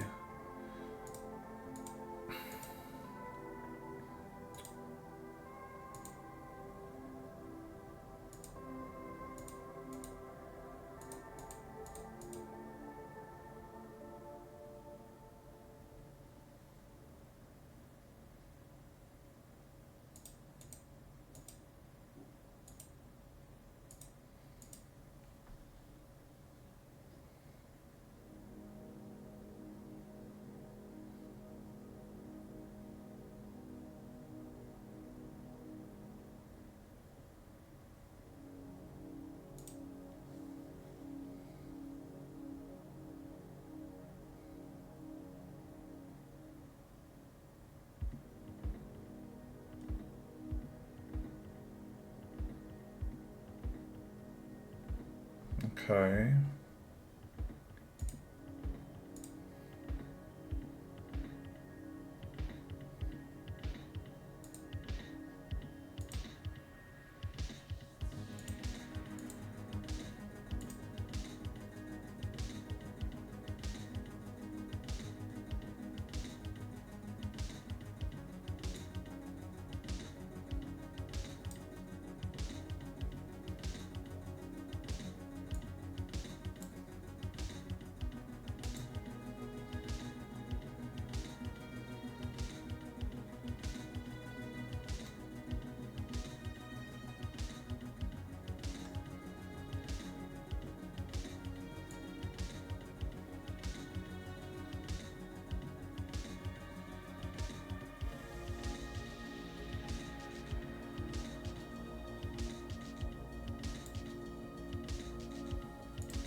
Oh, hey, sorry. Yeah, it's going good, thanks, dude. How about yourself?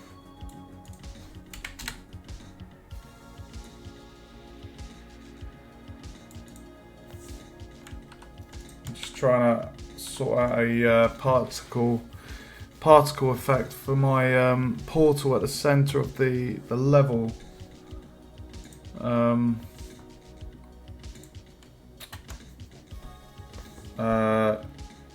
I've been working on the logic. Oh, what have I been doing? I've got all the logic for the creatures to follow the player. What I'm doing is I'm just creating a central portal, so when the when the creatures touch the portal, they disappear. So I was just creating a kind of simple portal type thing. There we go. Right, so oh yeah, we've got the frustum culling. That's why when the camera moves up,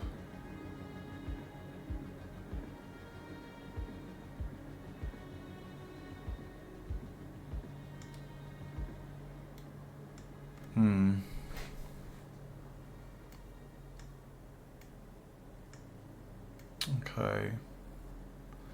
I mean, there is something I've done before in a different game, which was, what was it? It was like a fog plane, and it just had. It was a simple plane with a texture, and I had it moving around. OG XCOM vibes.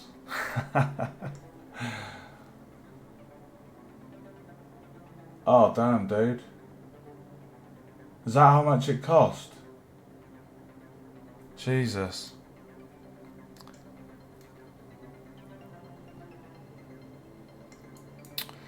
Right, my fans are kicking in by having that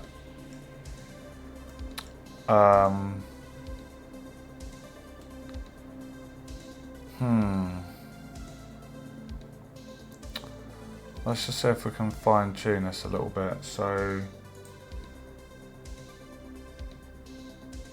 if I set the size to maybe 2 and 8, how does that look?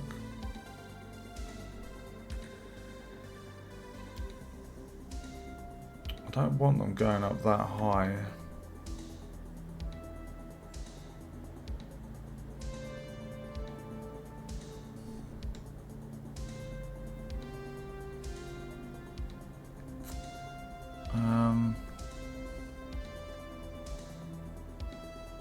I'm just thinking about this. Give me a sec.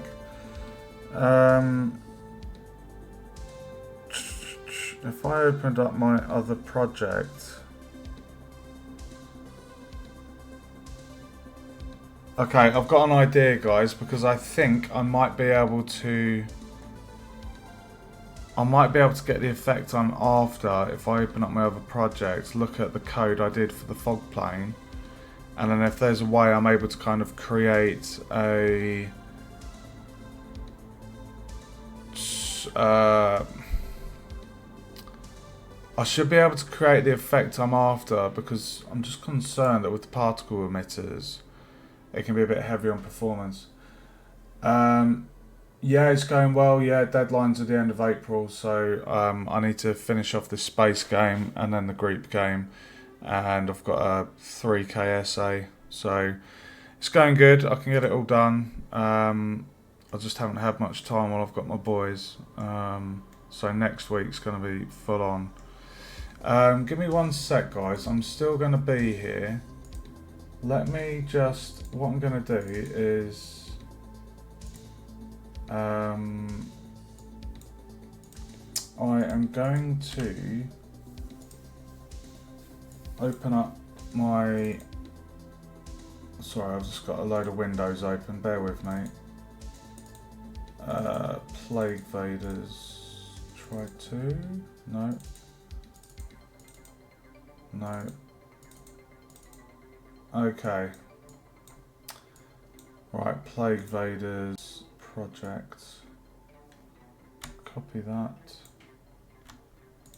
Going to extract that.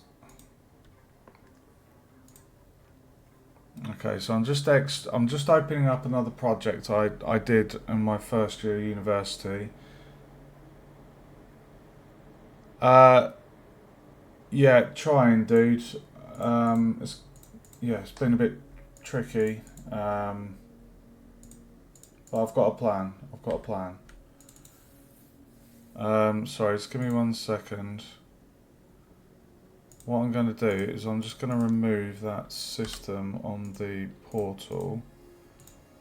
Bear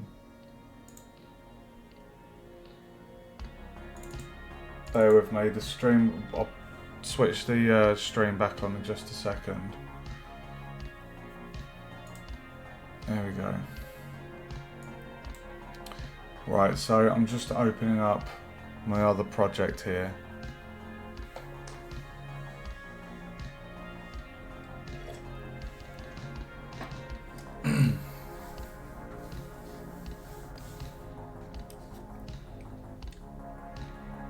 I hope you've been keeping well, Si, anyway. Sorry I've been a bit of a hermit, but I'm really swamped with all this this work.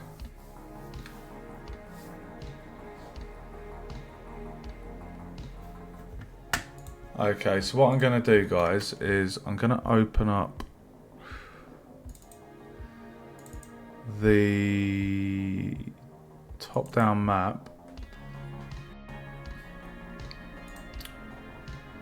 Okay.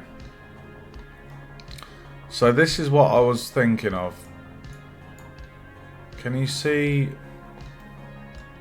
on the floor here? There's a foggy plain. Okay. So what I'm thinking of is if there's a way that I can kind of do this, but for a like cylinder. If I'm able to do that, fog plane.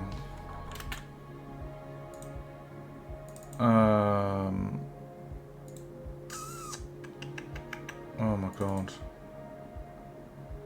Fog. So we've got fog plane. So it's a static mesh. And then the material is the fog. So this is work I've done in a previous project. So let's just have a look here. Texture sample. Where did we get that texture sample from? Linear grayscale.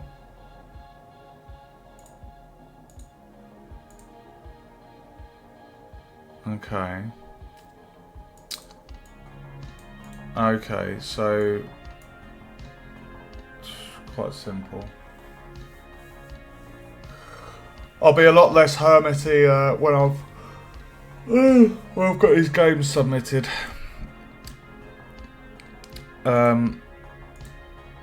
Right, I'm gonna have a pop at this then. I'm gonna try and do this, but for error. Linear grayscale.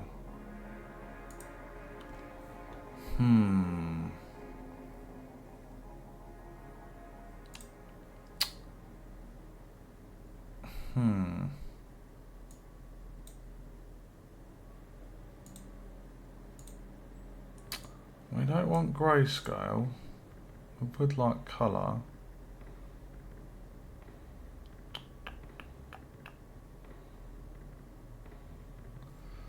Surface translucent unlit.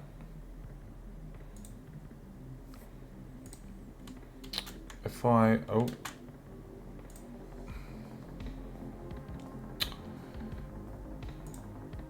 my god. Shape.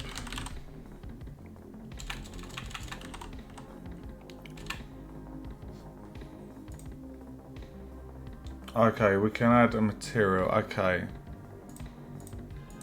Right. Let us...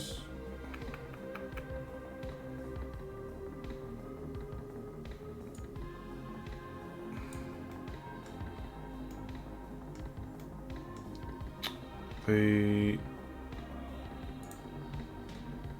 so that's going by... Right, okay. Yeah, I know. Honestly, dude.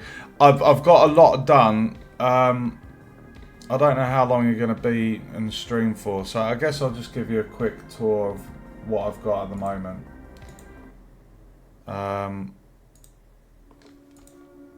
So this red line that you see is the capsule collider. I've had that on for testing. If I actually just turn up the volume of the stream, you'll be able to hear the music, so it might be a little bit loud.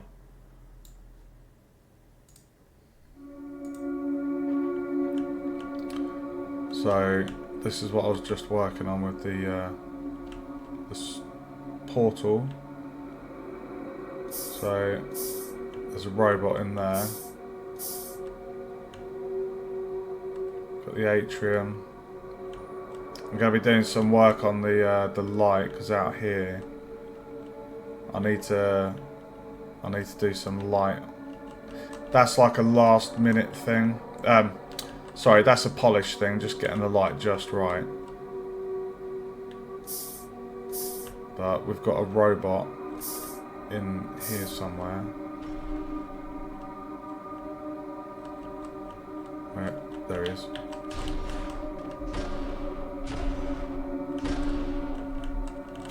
Oh shit.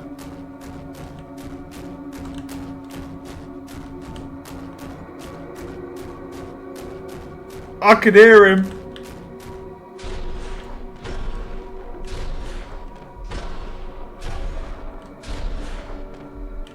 So we got a patrolling robot.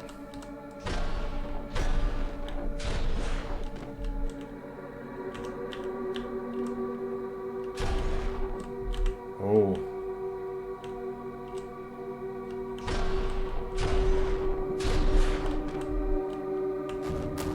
And if he catches you, he'll chase you.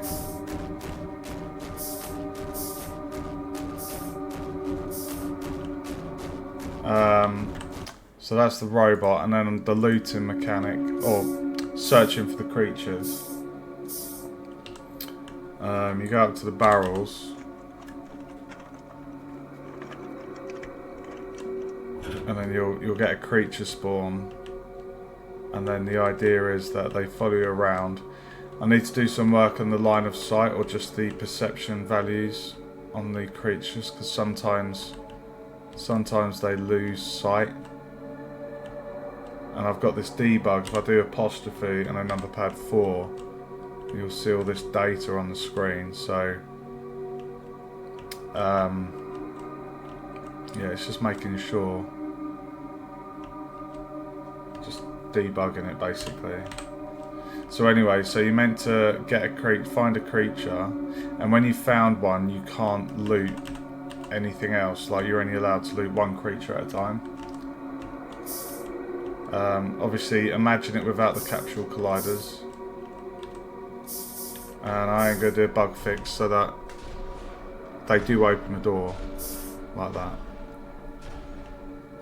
And the idea is you rescue 4 of these, and that's the win condition, all whilst evading the robots. And yeah. And there's going to be different logic. So at the moment, the logic I've got in for the creatures is they will follow the player character, and then when they get to the position, they go idle. There's going to be logic for when the robot catches them.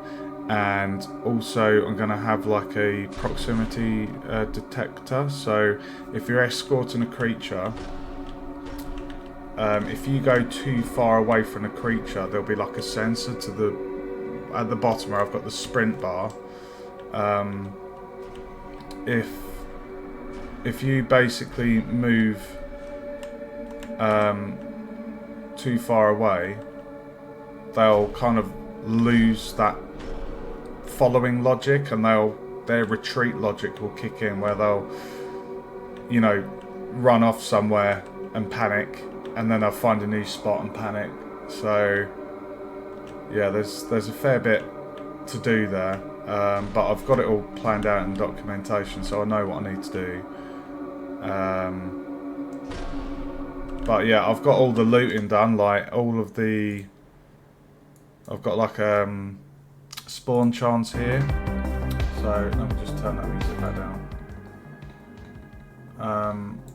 Yeah, this handles the spawn chance, so if you fail to find a creature, we increase it, and gradually working up to 100% spawn chance if the player is so unlucky.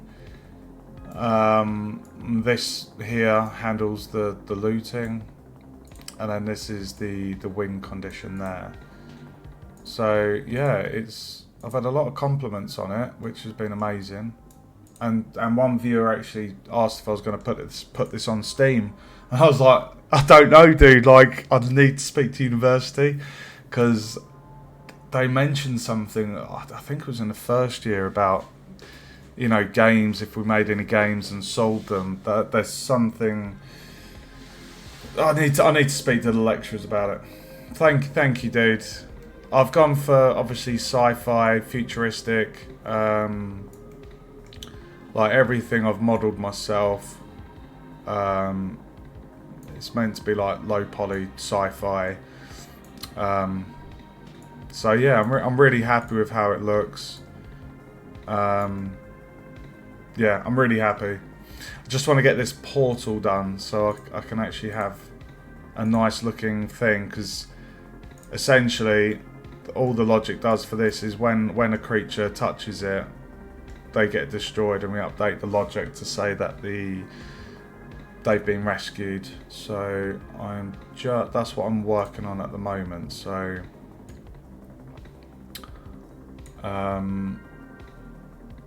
if I increase that to 2, oh, if I lock that and turn it on to 2,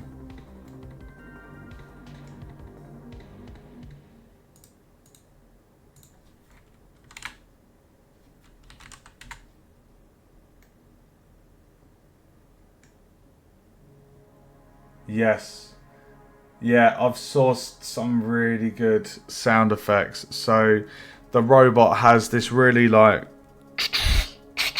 mech sounding heavy footsteps when it's just patrolling, and it's got attenuation on the sound, so depending how close you are to the robot or further away, the further away you are, the quieter it gets, but you can hear it, so it's meant to be quite eerie and scary. So, and then when it finds you and chases you, obviously it's got the running sound effect. So and with the lighting and everything's pretty much how I envisioned, and it does feel quite scary playing it, which is the effect I've gone for.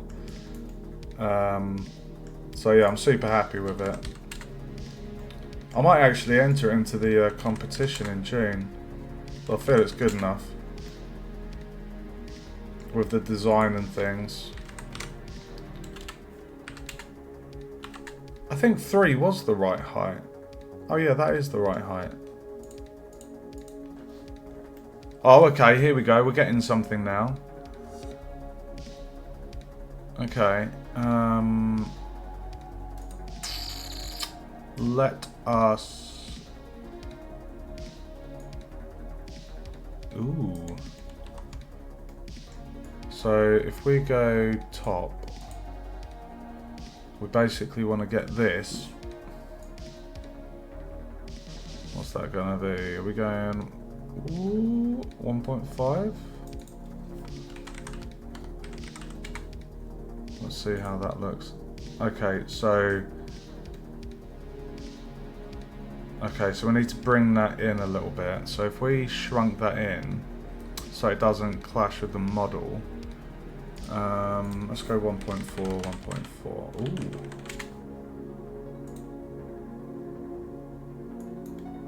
Okay. I'll just see how one more notch does.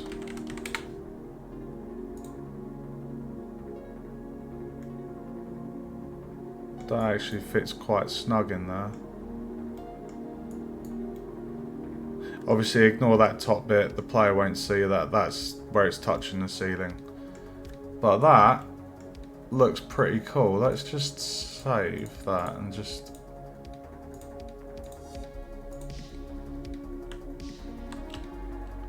You know what, I might not even need that fancy bloody particle effect I was mucking around with. If we just made this... Oh, so we've got a cylinder, we've got the basic shape material. I mean, we could still play around with it and see if we can, in the other project, we've got this movement. We can see how that will look. Let me just create a material. And I'm going to get rid of the Niagara system because... The space dust, the hanging particulates are really good. I'm really happy with that. I'm just conscious from previous work how much the Unreal Engine can be a bit demanding on hardware. So the less I use it, the better. If there's other ways of getting a similar effect without using such a drain on the hardware, then that's a good thing. So where we've got the portal, if we go, have I got them? Yes, I do. Okay.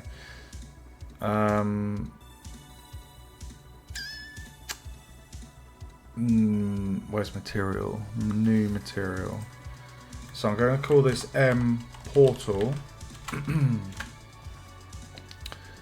and I'm just going to replicate what I've done in my other project. So what I'm going to do, I'm just going to bring this onto my other monitor, guys. Right, so it's surface, translucent, unlit, and then we need a panner with speed of 0.03. And then we need a texture sample.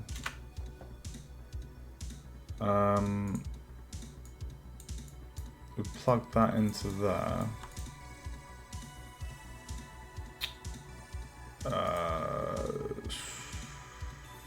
Linear grayscale.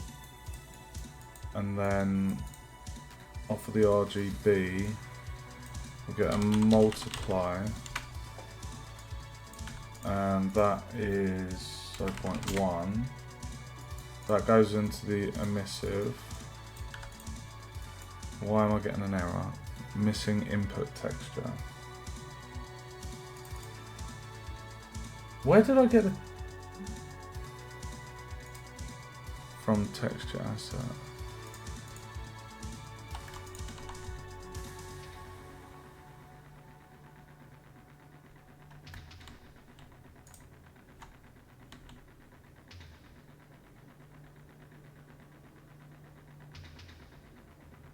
Okay.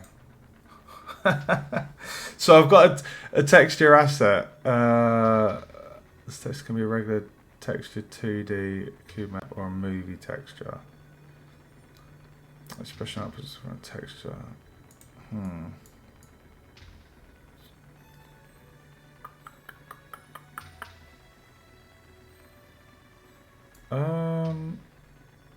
I'm just looking in my other projects.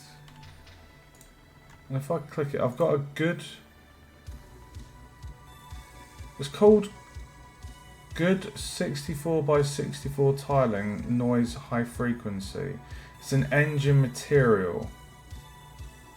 So if I click on that,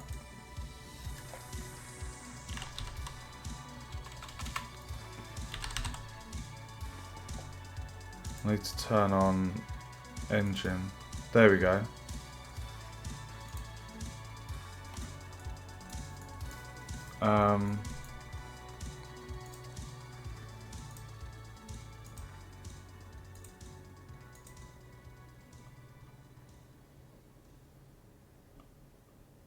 this one.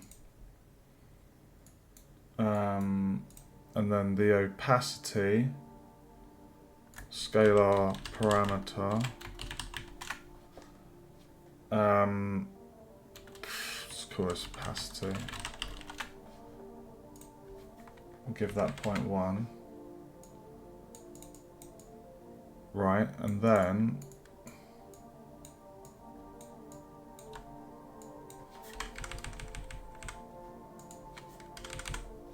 so that's the material. If I apply save, and then on the BP portal, if I drop that on there, look at that. You see that? And then if I go there,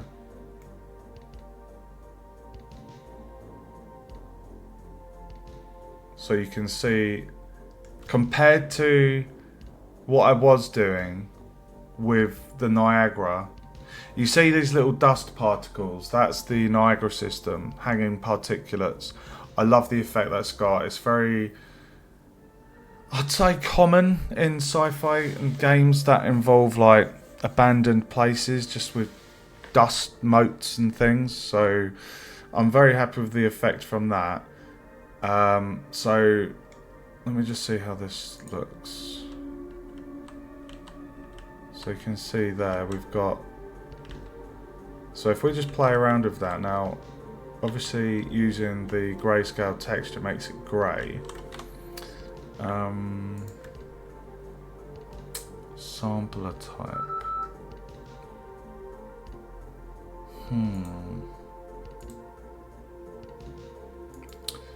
Let's set the opacity up first. So let's do 0.5. Okay. And then we can change the speed of this. So if I did, so 0.03, if I did 1,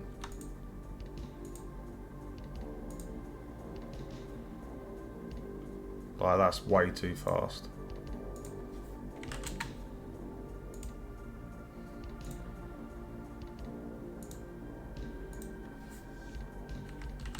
You can see why it was on 0.0 whatever.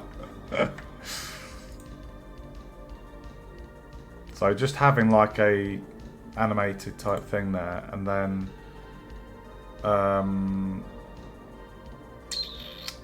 if we were to bring this material here, we can actually just have that there, and we can adjust these settings live and see the changes.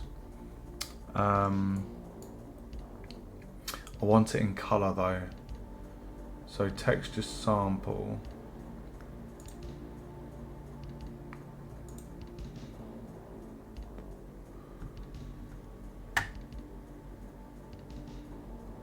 Sampler type is linear color. It should be linear grayscale for that.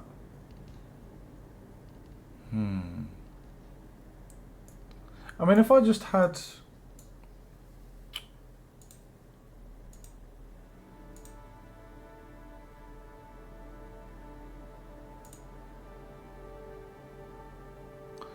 ooh, okay.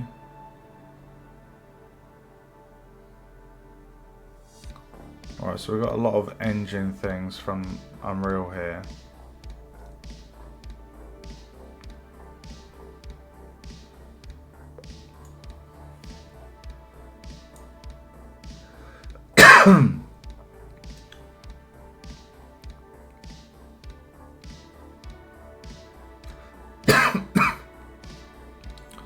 We just need something. Oh god.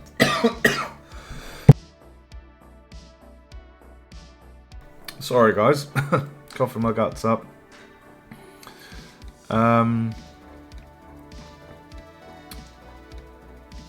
Is there a way that we can just take a certain colour?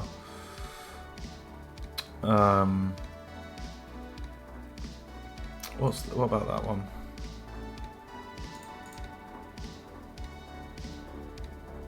Nothing. Okay.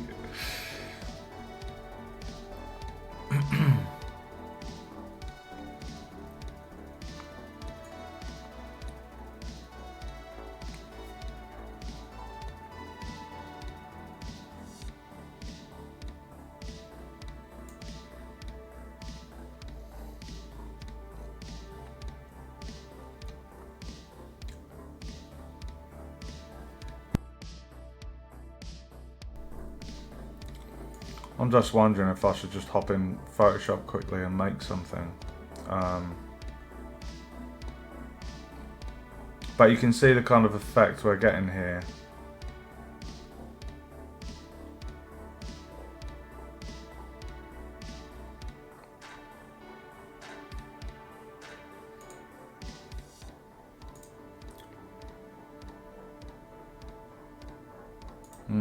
These aren't really...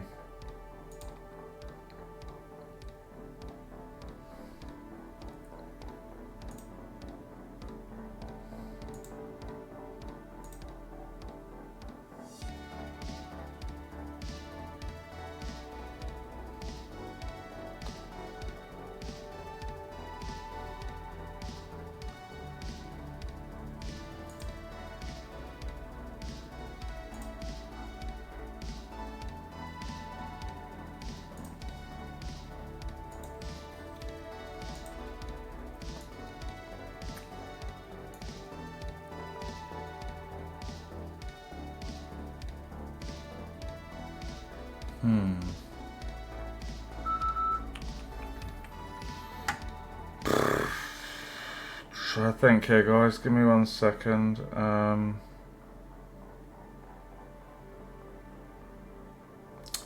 Let me open up Photoshop. I'm just wondering what size I should make the texture. If we... Does it matter what size the texture is? Let me just quickly query this with AI just to see, and then I'll go into Photoshop, make the image quickly.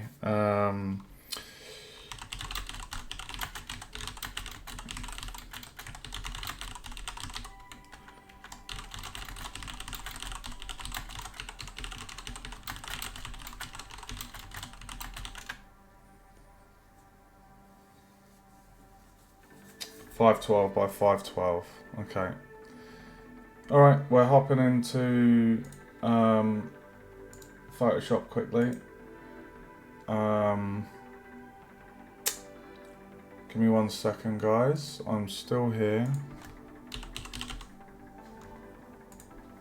So 512 by 512. Or actually, let's go 1024 by 1024.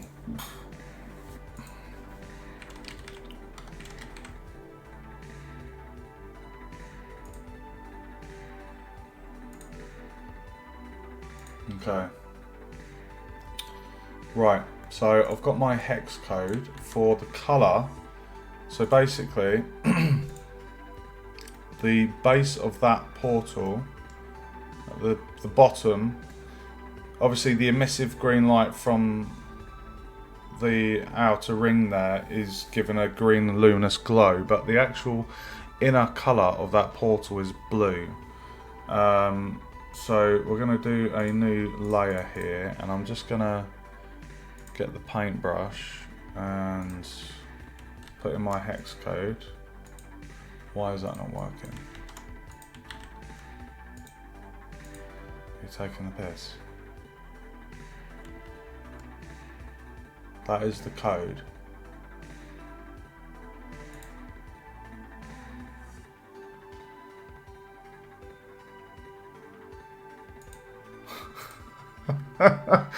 I'm going to have to open up Blender again, aren't I? Ah.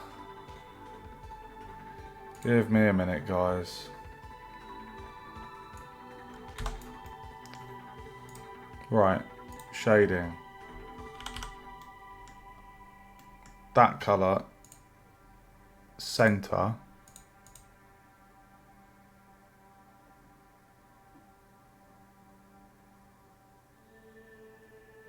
Ah, I wonder if F... Right, okay. Hex triplet for colour with alpha.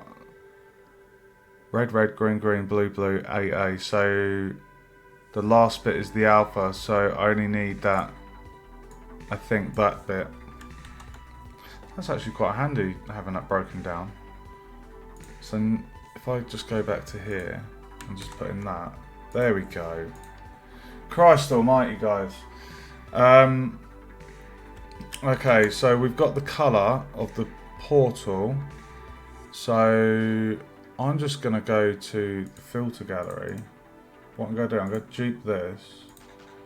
And then I'm just going to hide that as a little backup. We're going to go to the filter gallery and see if we can just get some kind of simple streaks to our pattern. Because what we'll do, this graphic, this animated material is going to be going vertically. So what we want is a kind of an effect that looks like kind of portal lines. And that's pretty decent. Water paper.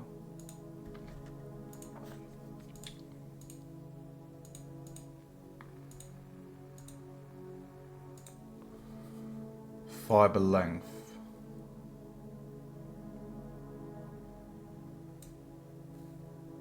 Brightness.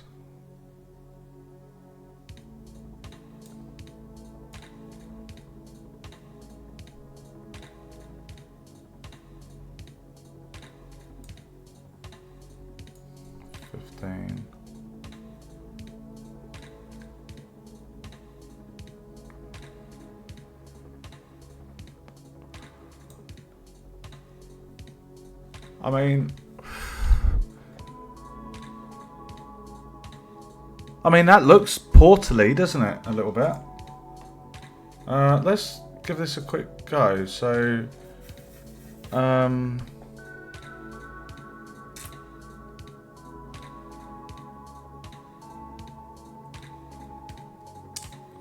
okay, give me a minute. I'm just going to save this, guys. Bear with me.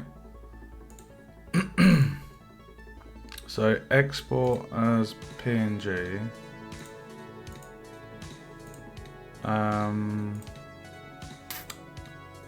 1024, 1024.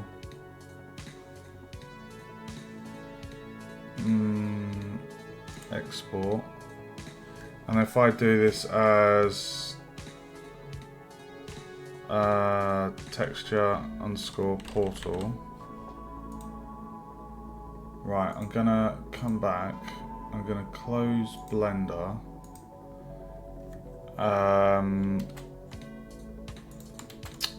We're going to, what we're going to do, I'm just going to move that there. So in material, I'm just going to put it in here. Portal.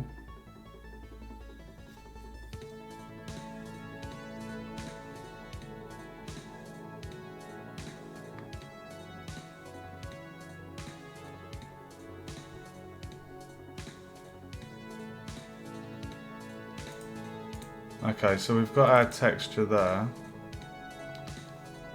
I'm not going to change any settings on that for the moment. Oh my god. Right, so in here, now that I've got my texture, if I just...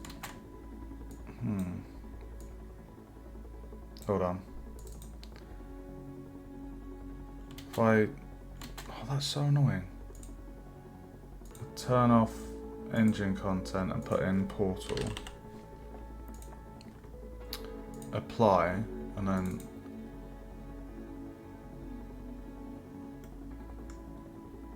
Oh, wow. Can you see that?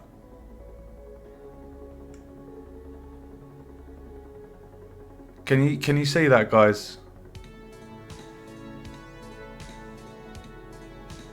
Look at that. Literally, well, how long did that take me in Photoshop? Just create a simple 1024 filter gallery in Photoshop. And we're basically animating the texture with the panner.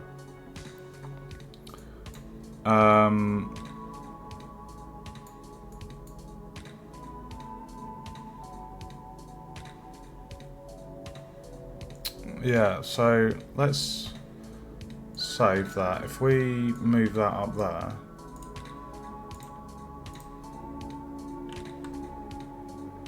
Look at that. Simple.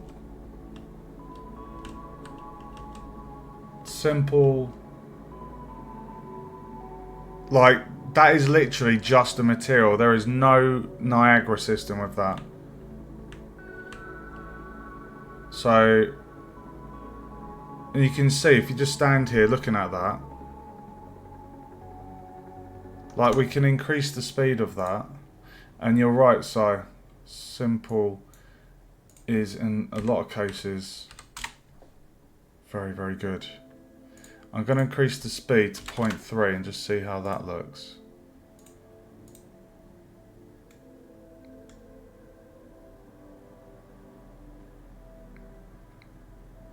Okay, I think we can actually go a little bit higher with that. I'm going to go 0.5.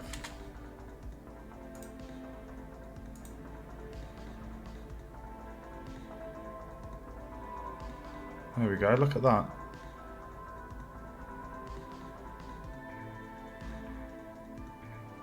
So simple.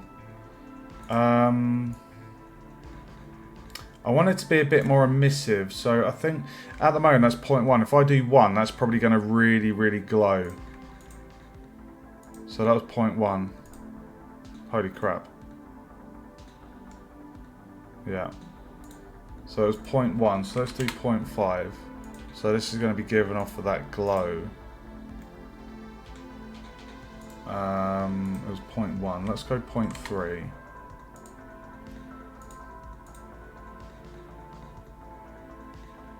Just see how that looks.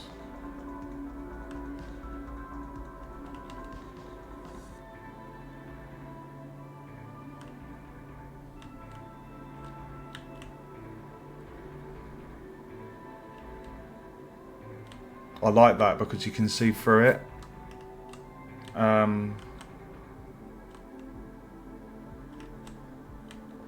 That was so simple to do as well, just animating that. I wonder if there's a way that we can kind of... Look at that though, so cool. I wonder if you can like add...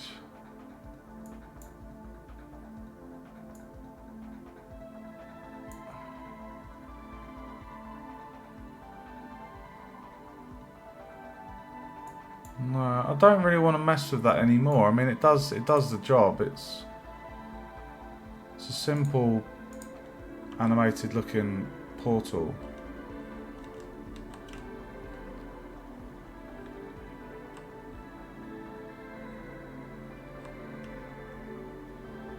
Thank you, Photoshop. Oh shit! Oh shit! We've been found. That fucking robot is terrifying. Slightly reminds me of the Terminator from Terminator 2. You know, the metal one that runs. Fucking terrifying. Oh my fucking god, dude. You can see... Oh, sorry, I'm not sure if you're still here, but can you see this fan that I've made? I made this fan. And the whole thing with this area was that the light comes through the windows here and shines on the fan and casts that cliche industrial type shadow. So you can see here, and this is what I said earlier when I need to fine tune the lighting because we're getting this weird noise effect on the outside of the lighting there. But you can see that it's moving, that's from the rotation of the fan as the light comes through. So that's what I mean when I say everything in this game is exactly how I had it in my head. But yeah, super stoked with it. Super pumped. Let's just go back to that portal. I don't want the robot chasing me. Okay.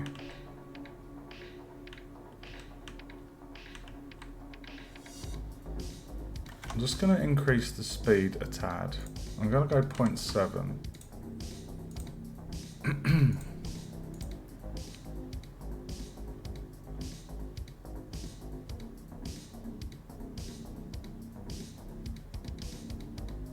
If we were to drop down the emissive as well, we should be able to see it a little bit clearer.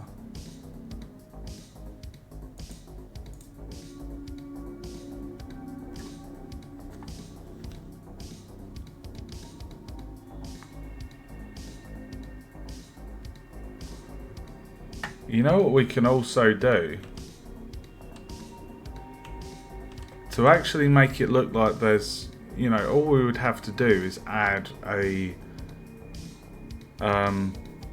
like a line going across the image there to make it look like it's rings going up, but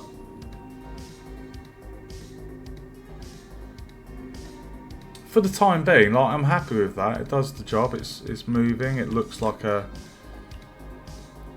animated portal.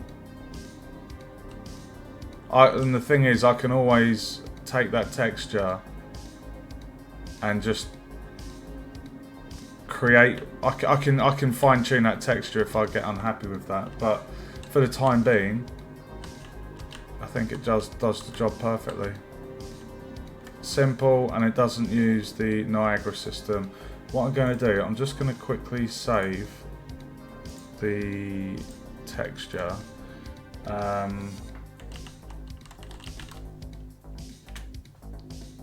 just going to save the Photoshop file, and I'm just going to go.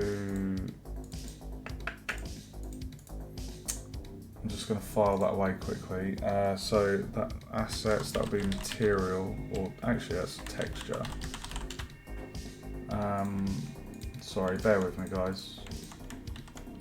So texture. So now I can rework that texture if I need to. Right, now that we've got the portal in there, what we want to do, guys, is we can close that portal. And if we go to the portal itself, now the capsule collider is set to overlap the player.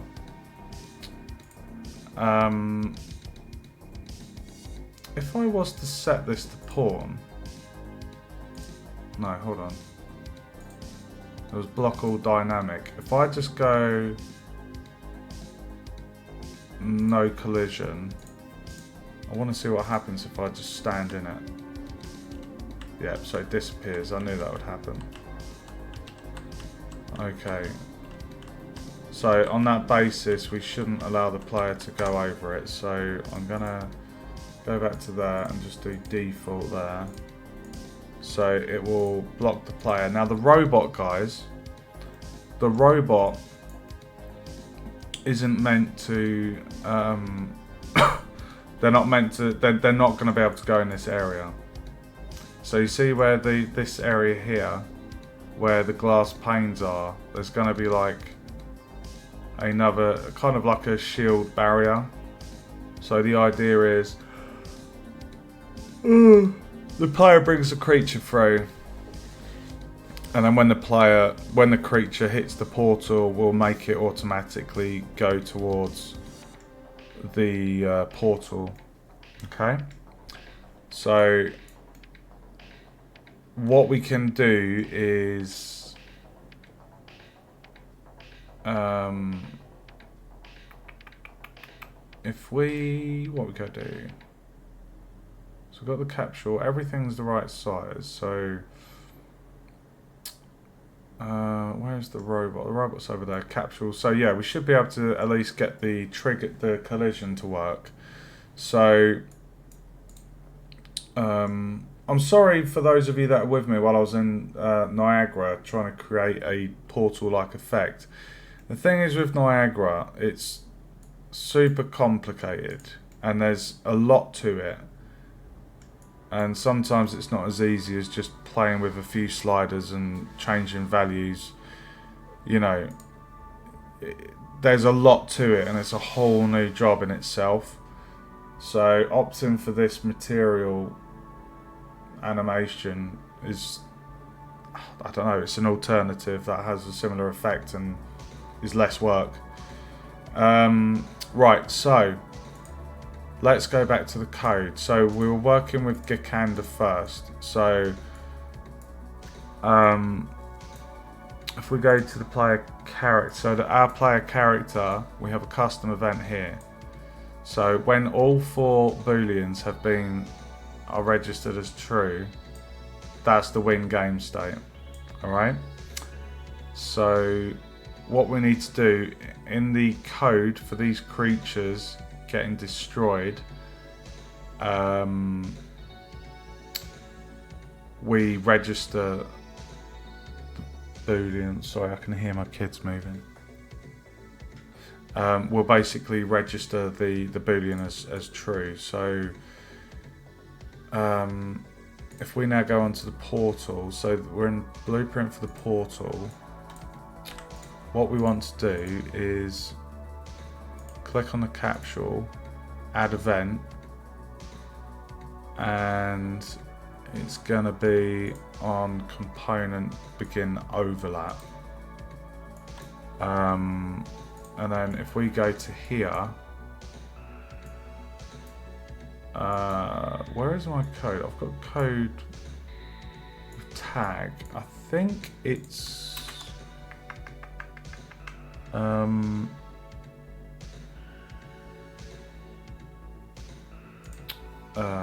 bear with me. Robot.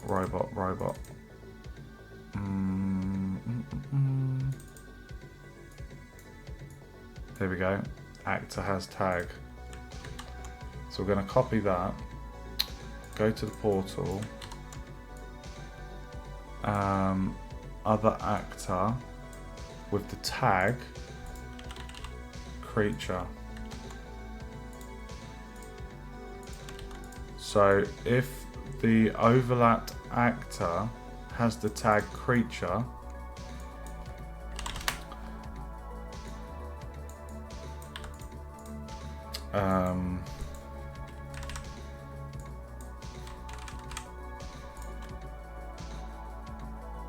then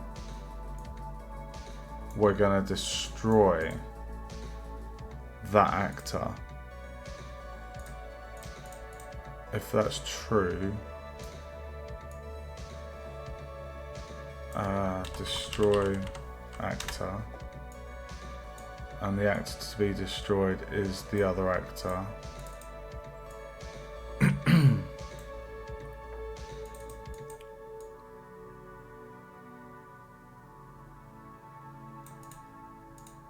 Okay, so we can test this if we just quickly go and get a creature. Use my developer cheat code, press P to get a guaranteed spawn.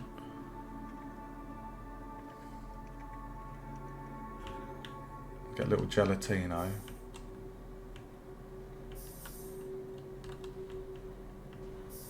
Better be quick, mate, the robot's coming.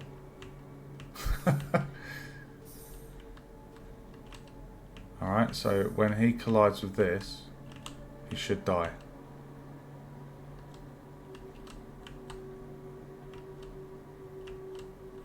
Right, now we can see the size of his collider there.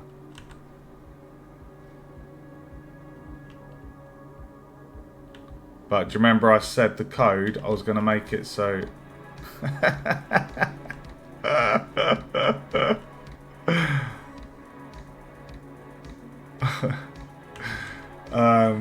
what we'll do is we'll temporarily just increase the capsule so the code works, because what I will probably do in the logic behavior tree, just trying to think about this.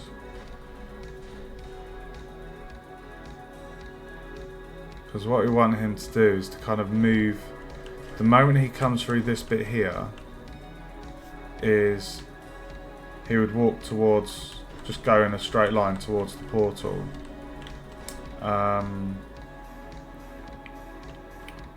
So just for the time being, no, because that's going to block. Hold on, let me just check the capsule.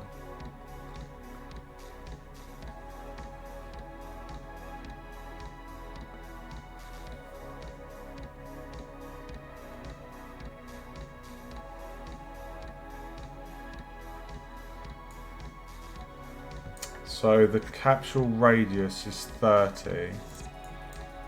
I'm just going to make a note of this. Capsule radius 30.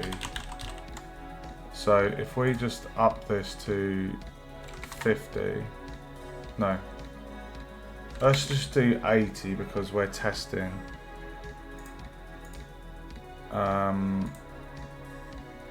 80.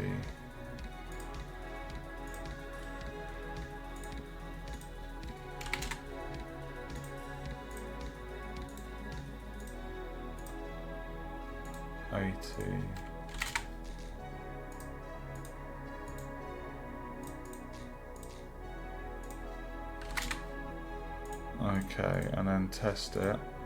So now they're going to have a big fat collision box. Get us a creature.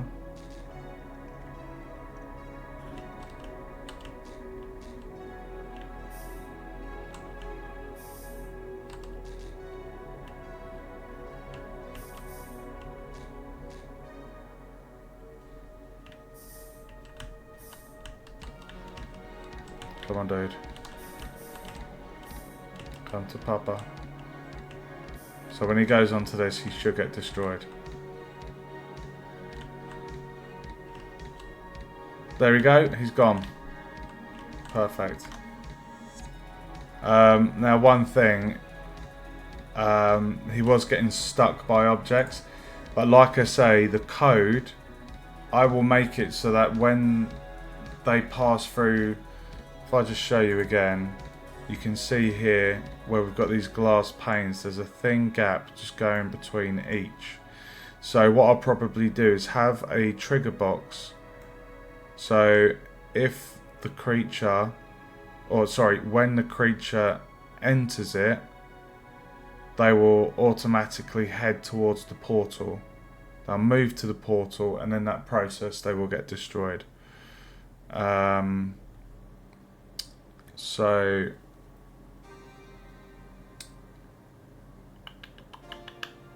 I could actually just do that now, to be fair. Let's do that. Let's put this back to 30. Won't take long.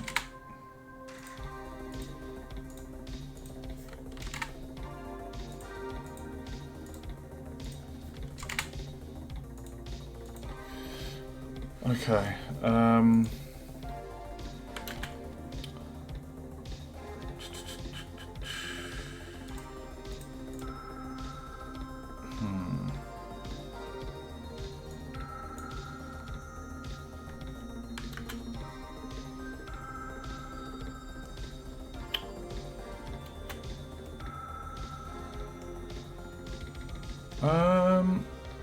Actually, I can do this all within the portal.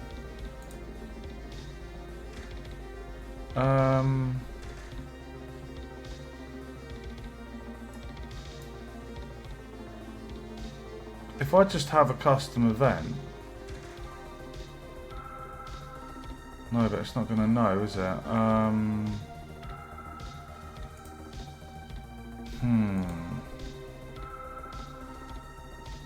But if they've all got the same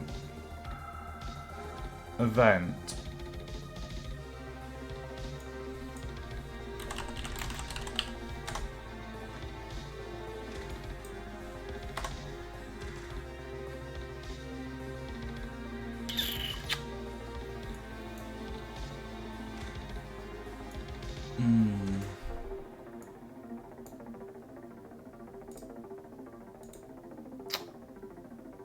So if we enter the thing, get the creature, we need to set the creature to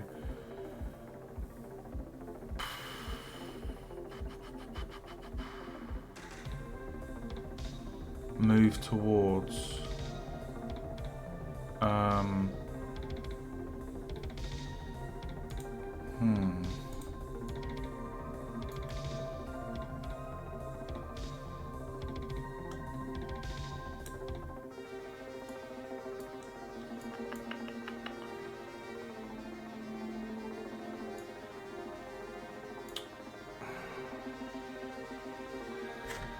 move towards the portal. Where's my portal?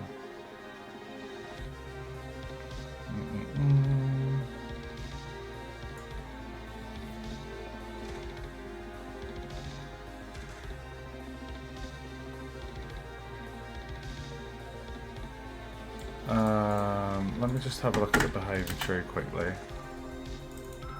If we're going to Gekanda.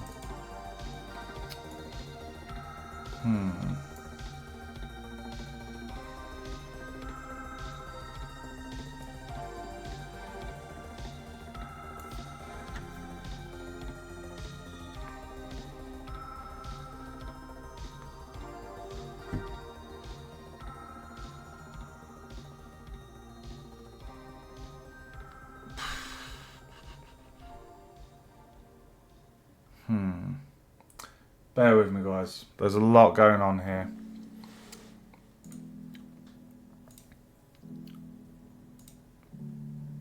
So the creature gets to a certain distance.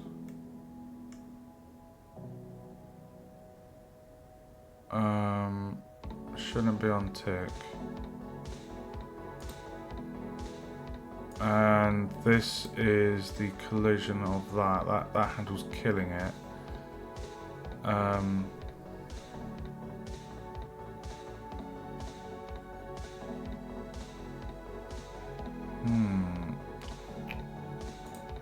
So the cylinder has the cylinder. Can I give the cylinder a tag? Oh, I can give it a component tag. Okay. So this is an actor tag, and then we've got a component tag. Okay, that makes this a lot easier. Okay, so that's for the cylinder, that's for the capsule. Perfect. Okay, let's add a tag. Let's just add a I know what to do now. Perfect. Right, sorry, what we're doing? We're going to be adding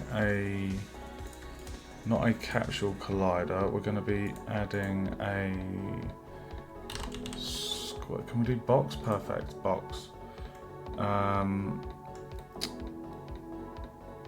So if I was to, so 150 on the Zs, and then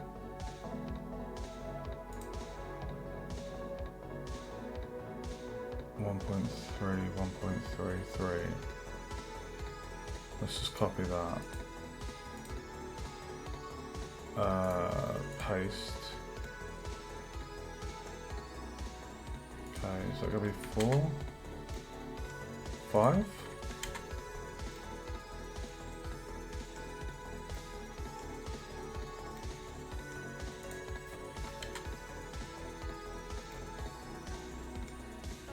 .5?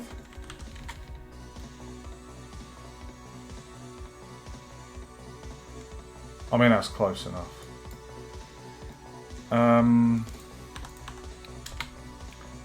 And then we just basically need to make sure that that box goes the width of this enclosure. So if I went 5.5, probably double that to 10.10, I reckon. Look at that. So shrink that to 9.5, 9.5.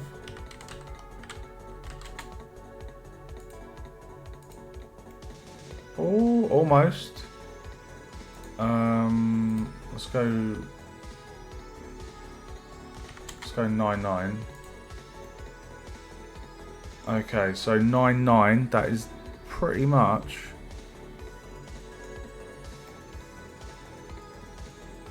I mean, that will do the job. That's perfect. Okay, so we're gonna compile and save. So we've got the box collision. This capsule collider overlaps everything. So does that one. But what we're gonna do on the box collider, we're gonna give it a tag. And this is a component tag, and it's gonna be portal. Okay. So now, if we were to go into Gakanda and do event graph and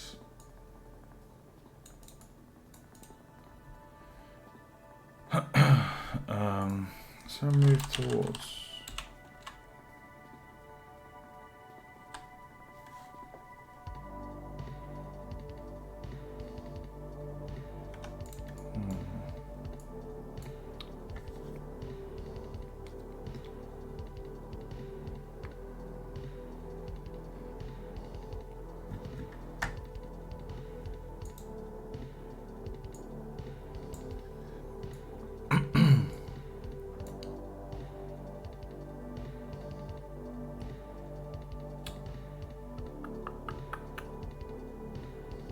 has line of sight.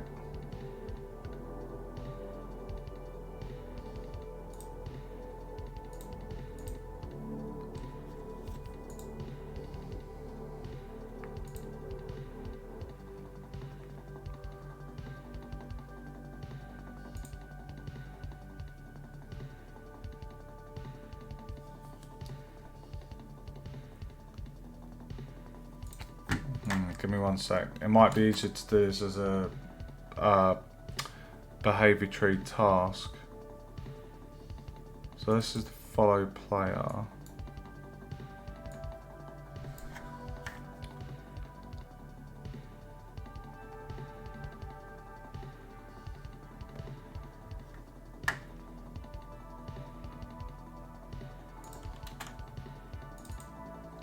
Why have I got the enemy controller open?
Okay. Oh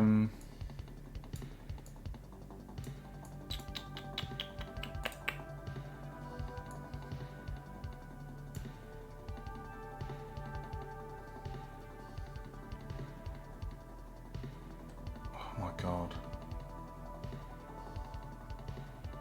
So if that overlaps with the other thing, we need to... Oh my god, we need to get the blackboard.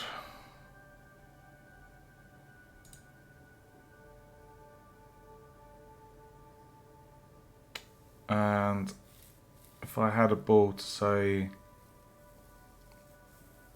portal reached, for example, on my blackboard, and then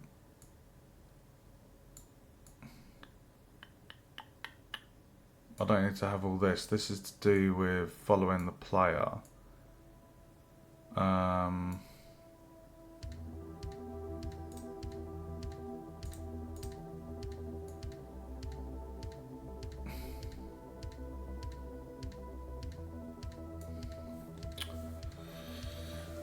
a sip of my coffee.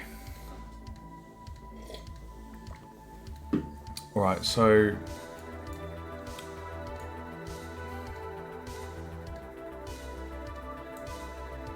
yeah, let's try this. So, and we can have this as an event before that, so it takes priority. So this is going to be. Let's do it for Gakanda, and then what we'll do is we'll get a Gakanda, and we'll make sure we test this works, because we know that when it enters,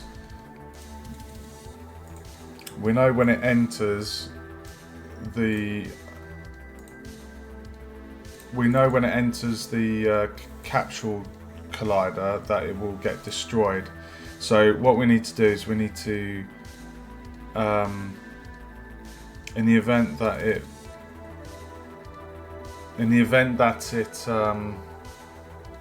overlaps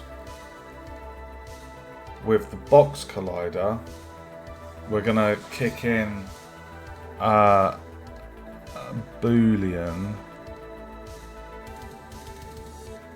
Oh, this is where it gets a bit complicated, because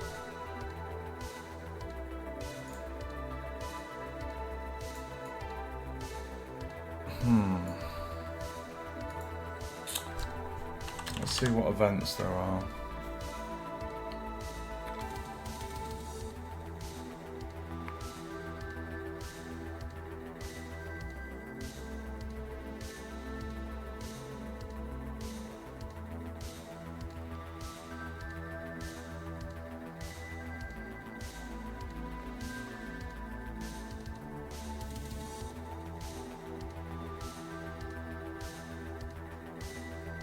I mean, there is a custom event there.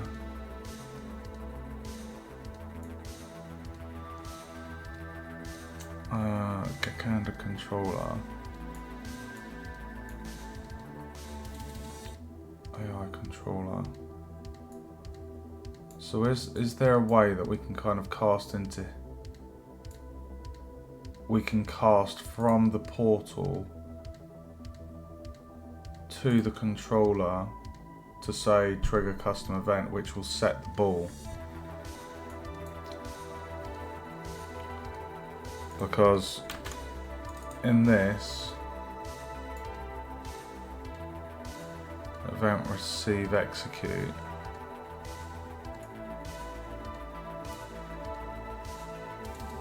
I don't even know, can you get blackboard? You can get blackboard. But it's easier.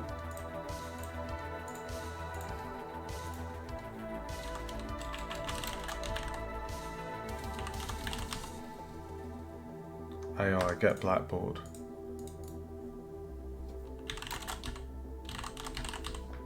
So we can't get the blackboard from in here, it has to be done within the controller.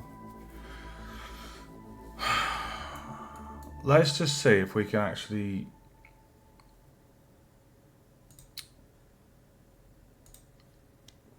I don't know if you can cast to controller.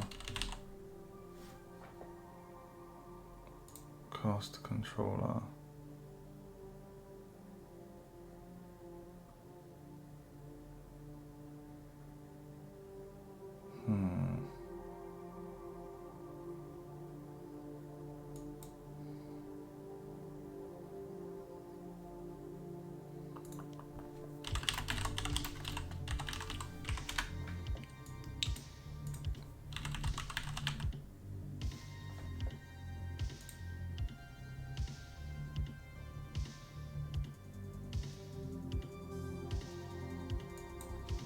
Okay. So we can cast into that.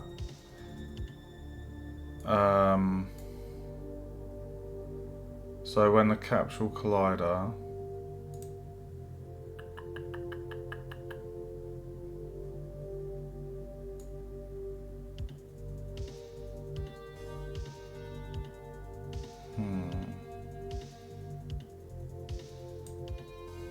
on component.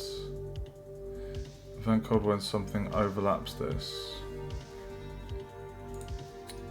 So if we got that,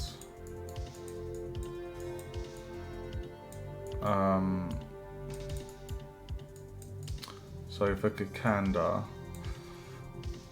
plug that in there.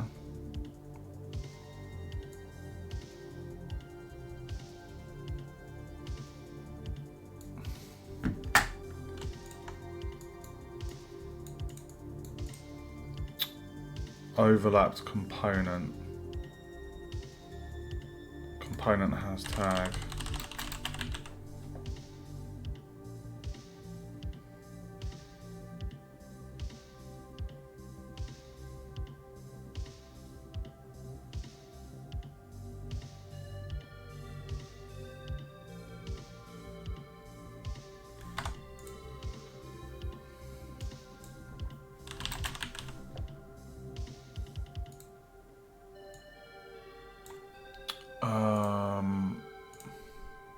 Portal.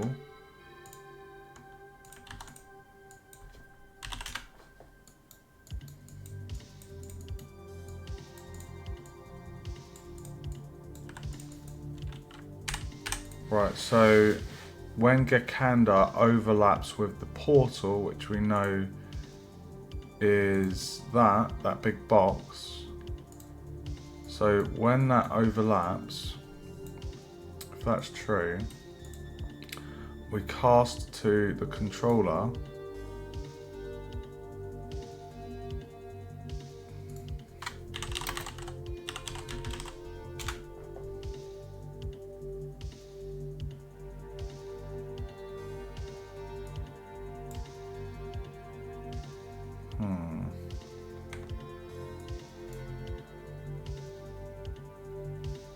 I mean, we know the controller is controlling that because look, if we go onto pawn, the controller, AI controller class is C.E.S.A.R controller.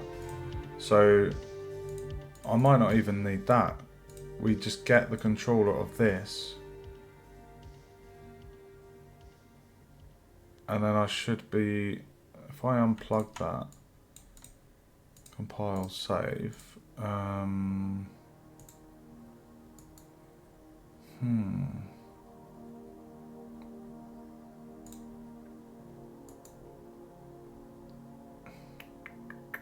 And if we, no worries, Si, no worries, dude.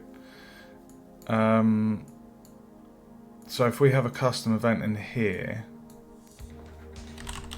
custom event, and call this portal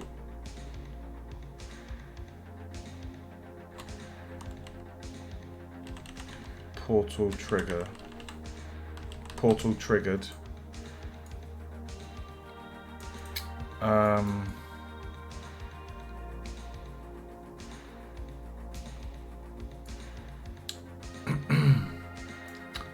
Right, I need to make a note of this, hold on. I need to make a note of what I'm doing because I've got to do this another 3 times. So,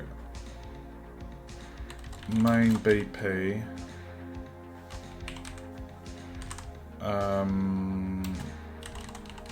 component begin overlap.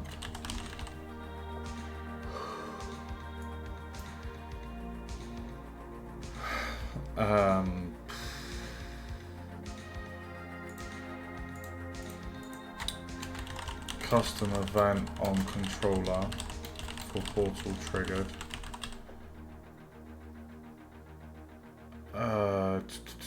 Behaviour tree.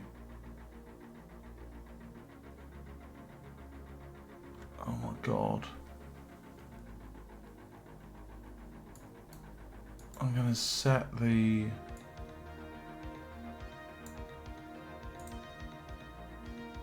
can you do like BP? If I do portal. There we go, portal.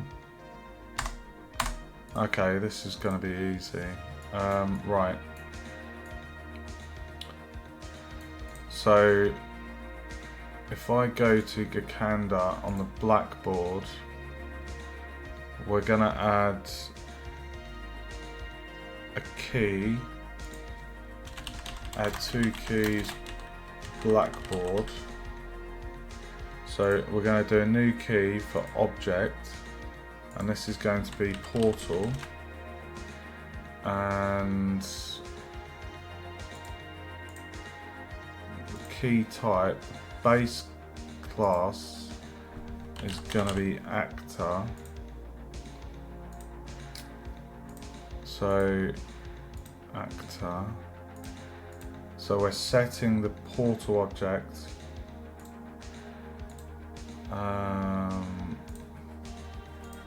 No default value.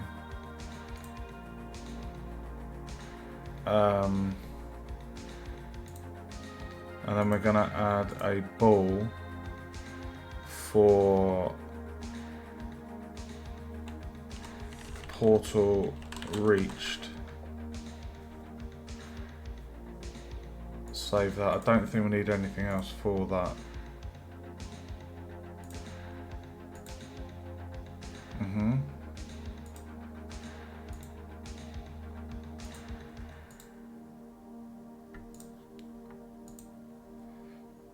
Okay, so that's the 2 blackboard keys added for portal and portal reached. So if I go back to here,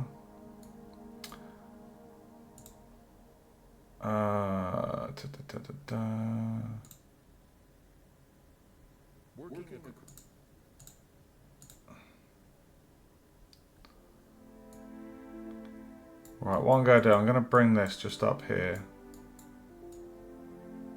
We're going to get blackboard and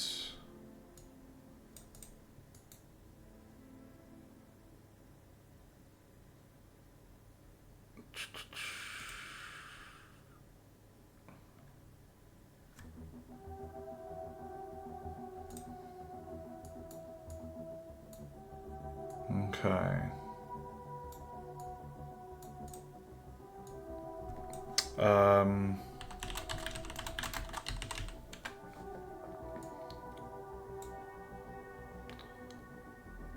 So the key name is portal reached.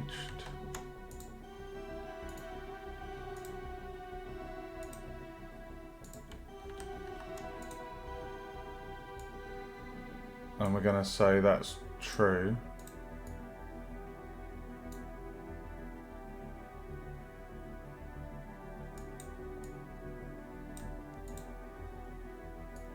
So when we do this custom event, we're saying the portal's been reached. And then we're going to set value as object. Plug that in there, move this down there. The key name needs to be portal. Promote to variable.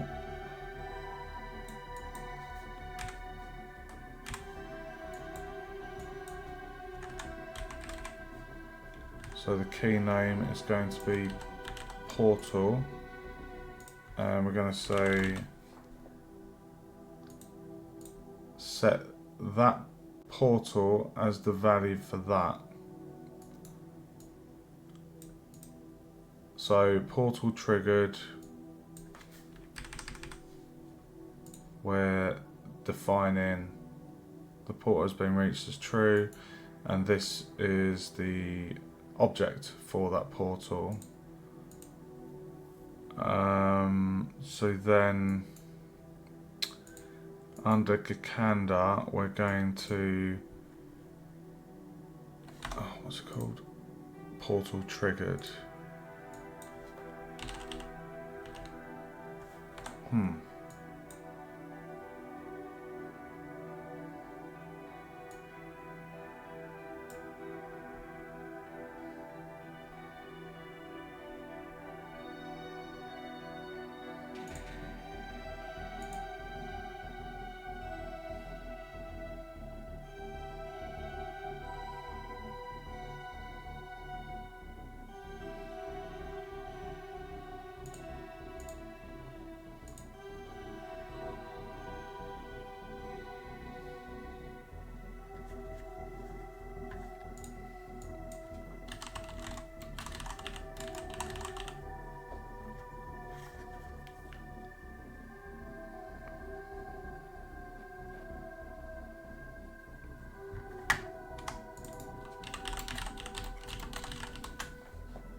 Why did I bother with that?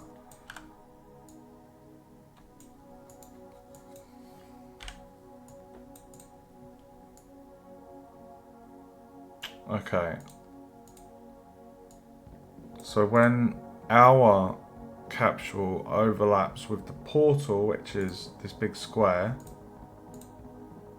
we're saying go into the controller and trigger that custom event. And that custom event in Gikanda's controller is gonna register the ball as true and set the portal. So now if we go to the behaviour tree,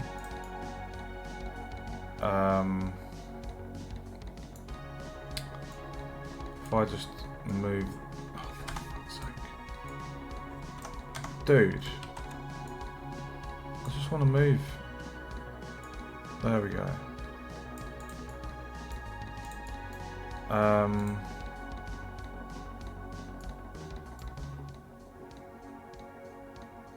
So decorator.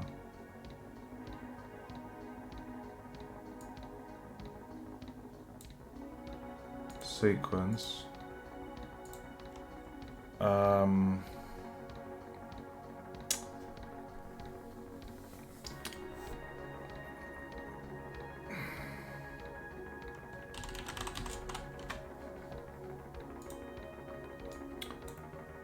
So the condition is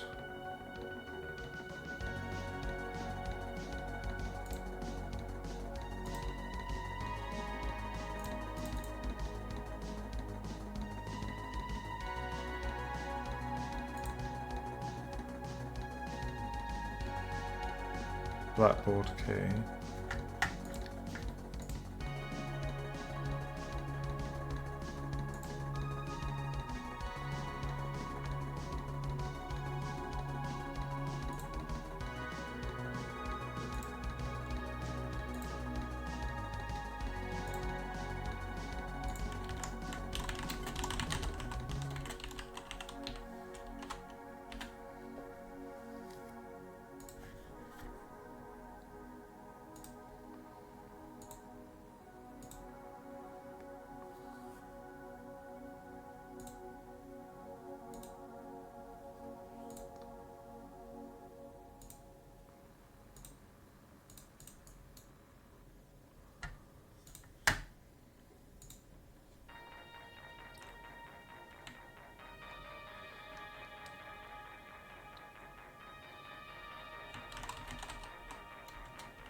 Right, so if the portal has been reached, then we're gonna move to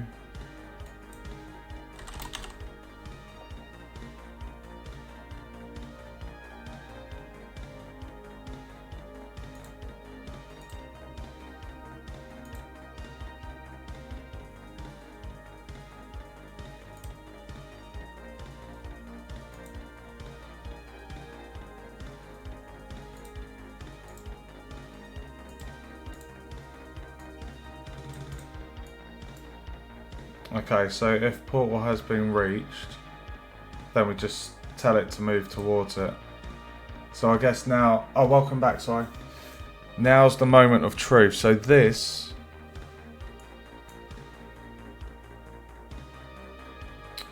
what I'm going to do is save all. So what I've done, I'll just talk you through the code before we test this. So on the behaviour tree, this should never be met until the point the creature overlaps with that box. And the point at which it overlaps with that box, we're triggering a custom event within the controller, which is this. And we're saying, tell the system, or tell the AI that the portal's been reached, so we're updating the ball, and then we're setting the portal key to be the BP portal. So what we'll also need to do is probably get a rotate to face as well. So if I get rotate to face,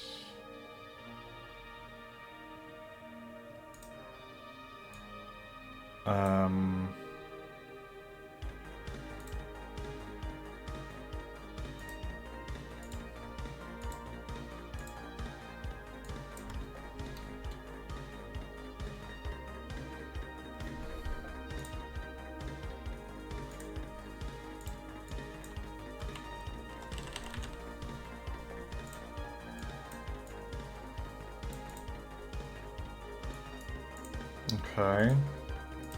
So yeah, this should work.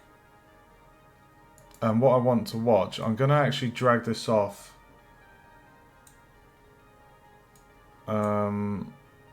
So all this code is currently for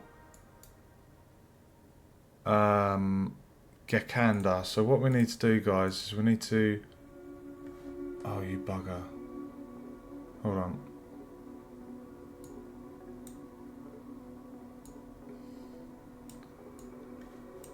What we need to do is get a Gekanda and take it to the middle, and what it should happen... That's Bear-kun, we don't want Bear-kun.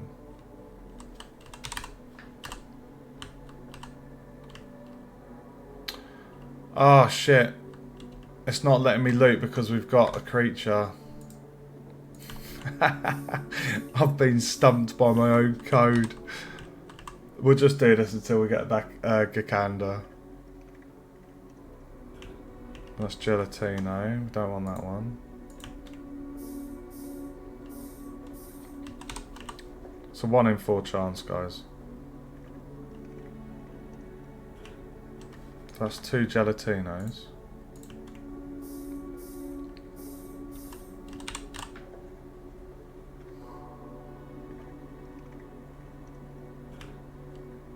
Do not want Octo-Nymph. So what we're wanting to watch, guys, is to the right hand side of the game. You'll see the behaviour tree for Gekanda, and what we want to see is the flow of that bypassing the first branch. So it should be going to the has line of sight branch, and then we're going to be checking that when we enter the center of the map and that trigger box is hit, that it will then move towards it. That's what we're expecting to happen, and then in the same process the creature is destroyed, and then our job is done. We are not getting Gekanda. Jesus. RNGesus is not with us tonight.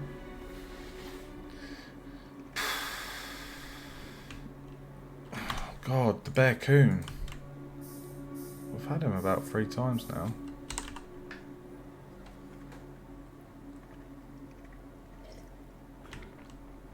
Oh my god.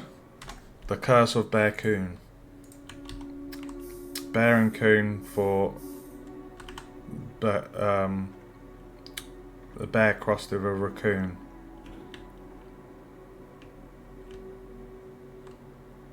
Oh, what happened there?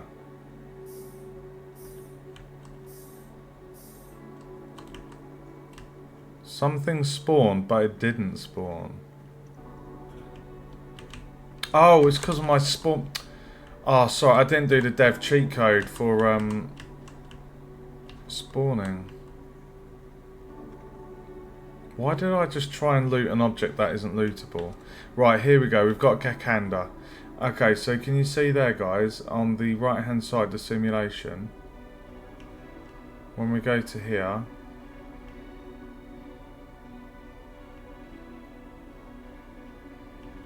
Okay, so now what we're expecting to happen is as we take him to the middle of the map, that line of code that's branching, we're expecting it to go to the first branch. Oh shit. Dude, come back, the robot's there.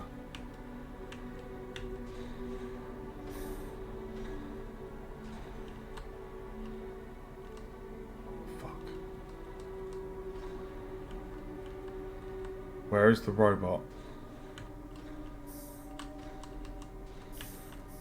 Oh, come on, dude, I'm testing. Don't. Oh, you're an arse. I'm testing code here. Here we go, this is the test.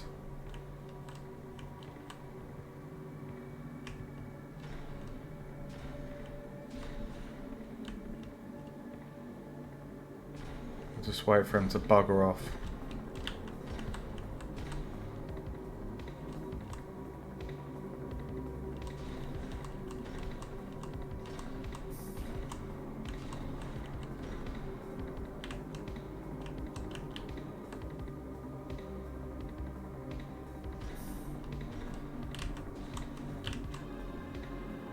No, you're meant to...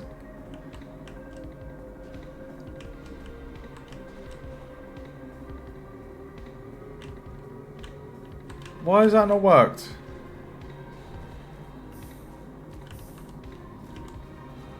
He's in the trigger box.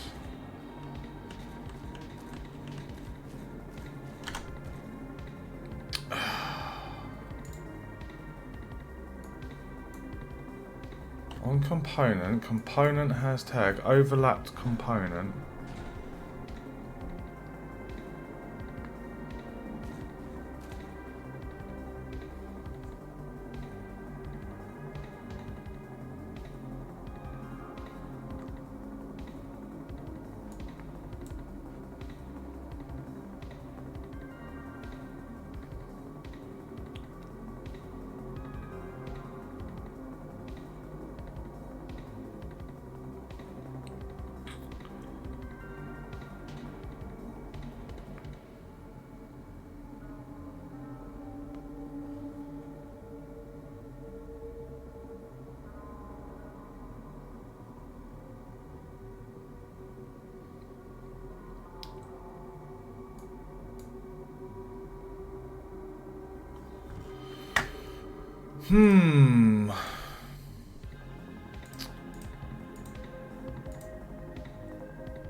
Component tag.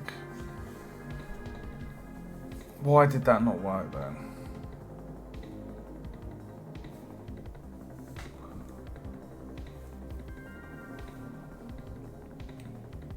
Why did that not work? Run away.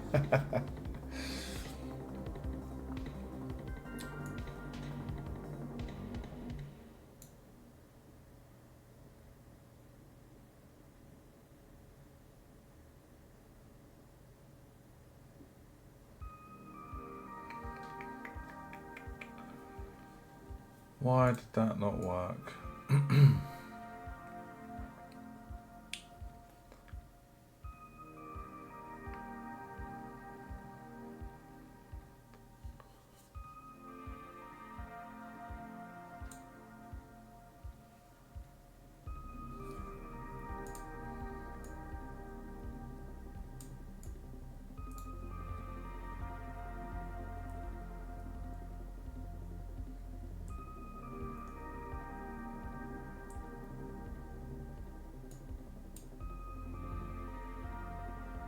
I'm going to do that. I'm going to try other component.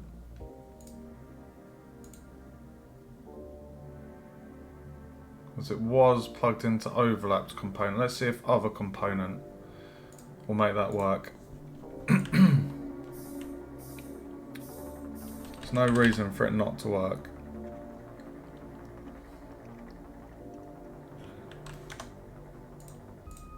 We just need to do this until we just get Gekanda.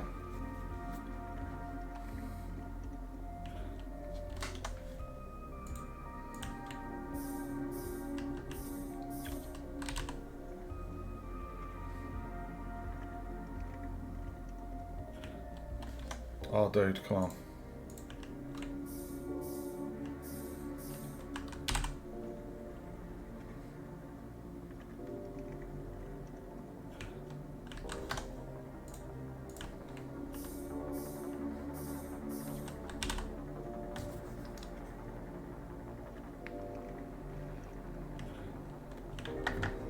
Let's go.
Why is that not working? The ball's not getting updated, so that's not...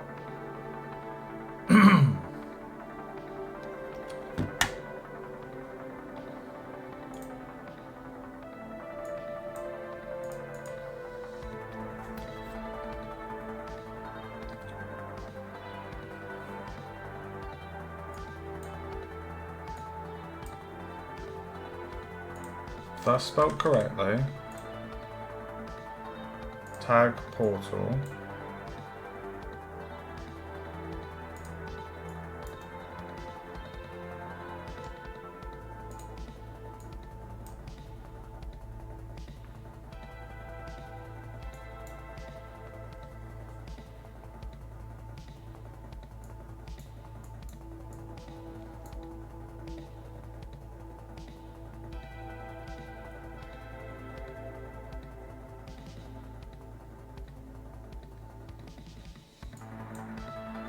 I wonder if it's the collision settings.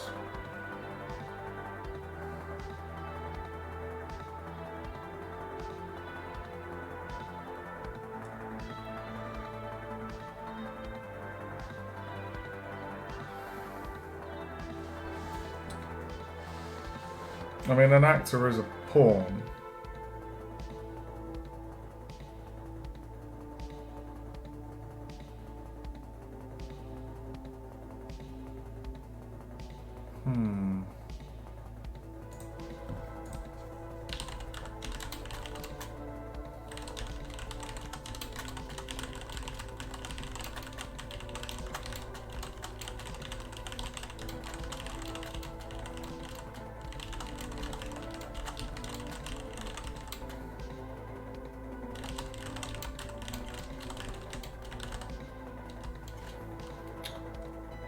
Um,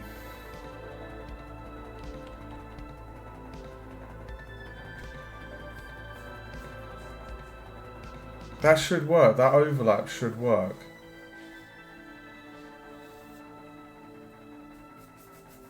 Um,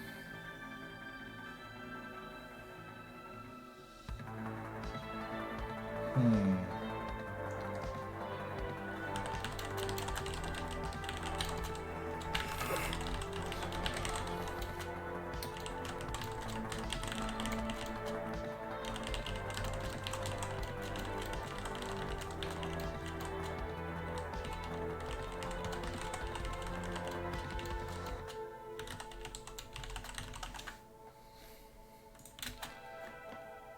The portal is actor. I can see here.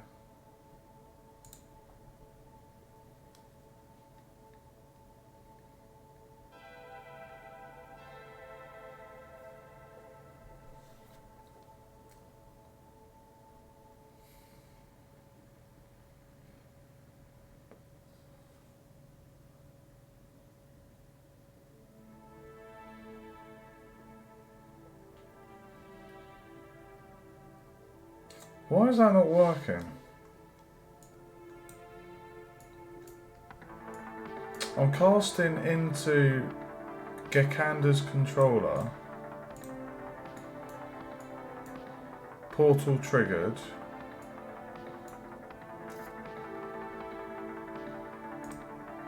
Setting portal reached.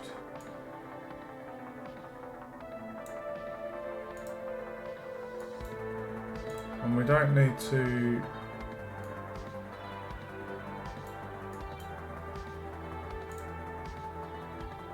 Oh my god, it's the default value.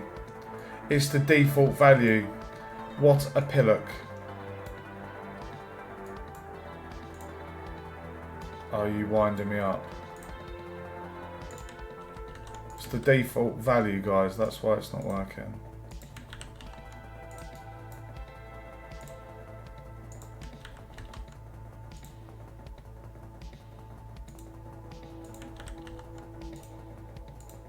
Oh man.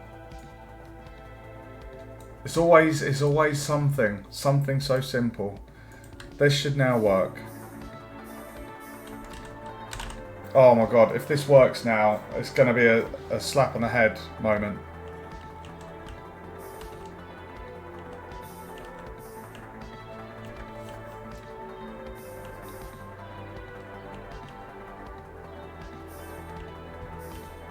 Get ready. This should work now.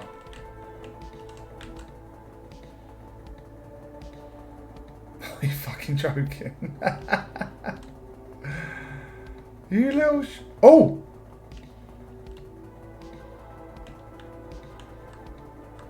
Hold on a minute.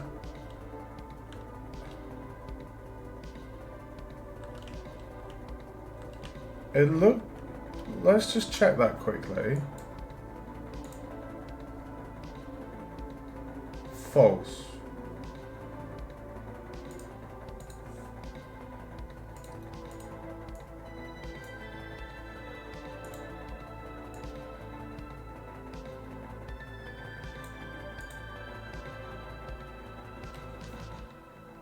Let me just move that out of the way.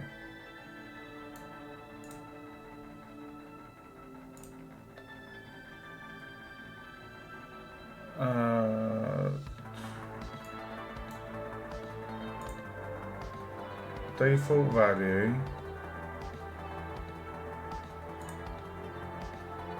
Default value.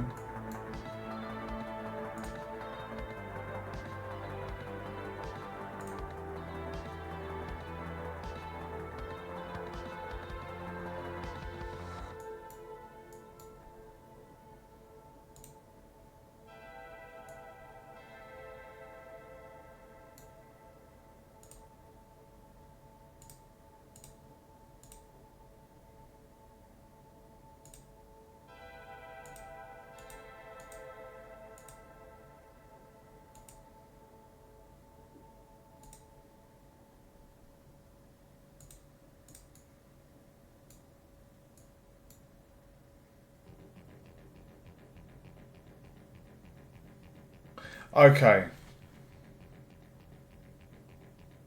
Right. I'm going to plug in other acts. No. I'm going to do other component. This should be working. This should be working, guys.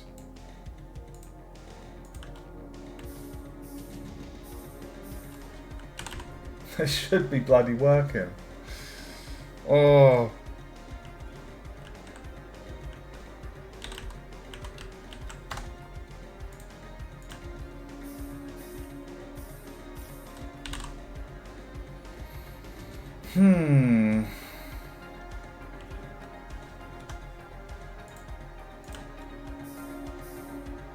How have I been streaming 4 hours?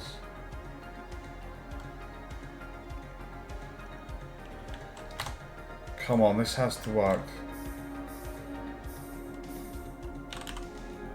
I've put in a default value, everything's plugged in correctly.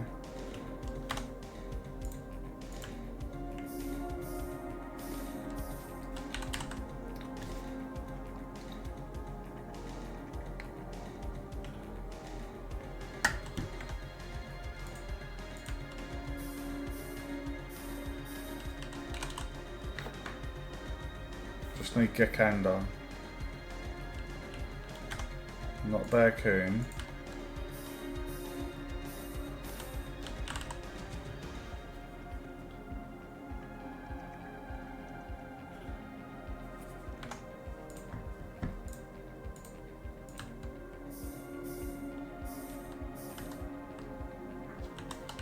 There's no reason for this not to work.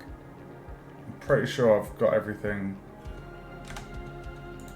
all bases covered.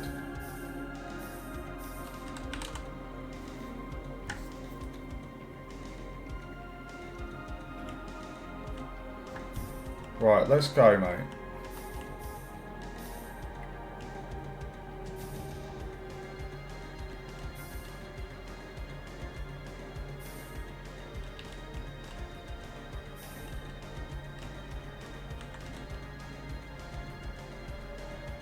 Oh. Oh. Oh. Oh. Oh, it's registered true. It's registered true.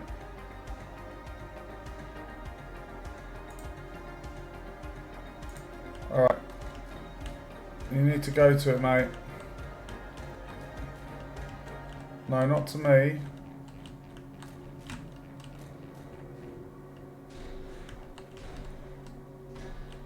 You need to move to the portal, mate.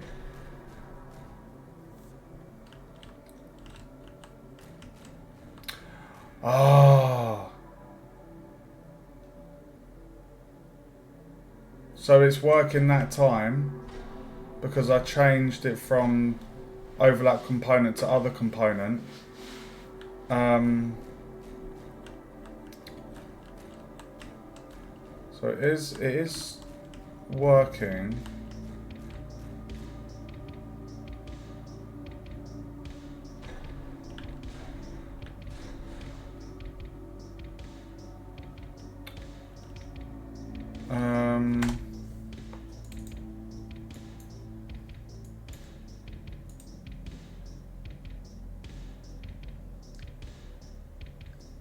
Now it's moving to portal. However, you'll notice that the portal is the overall, the whole thing.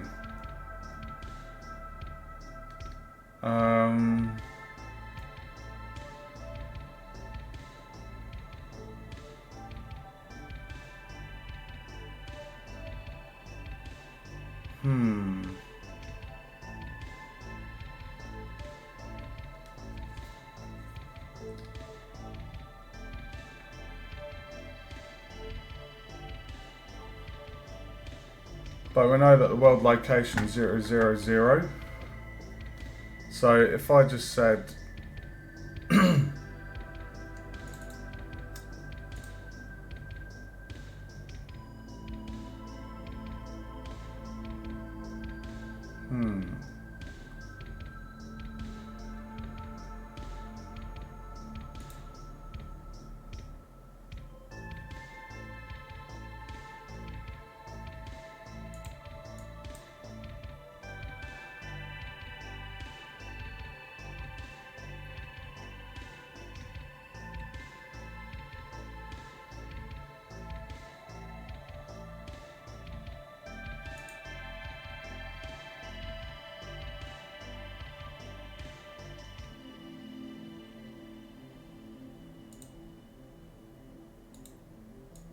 Okay, we know the code's working.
Move to patrol location. Okay, let's do the vector.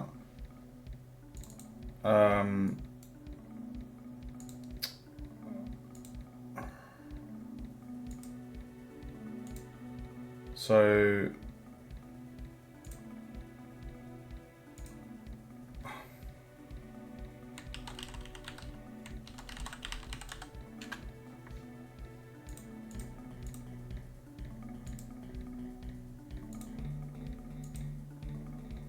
there we go. Move to portal location. 0, 0, 0.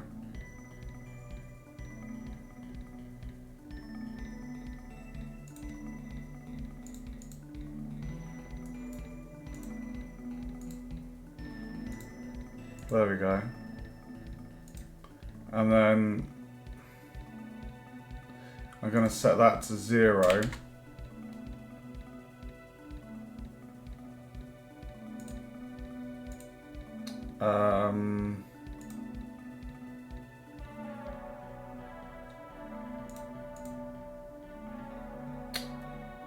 So we can basically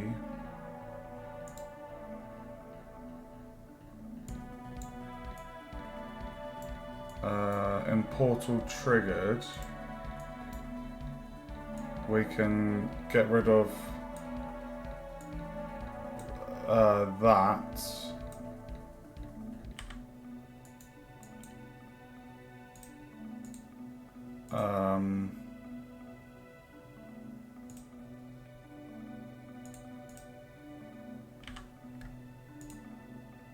Right.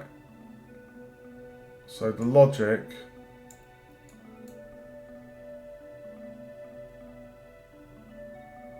that should now work.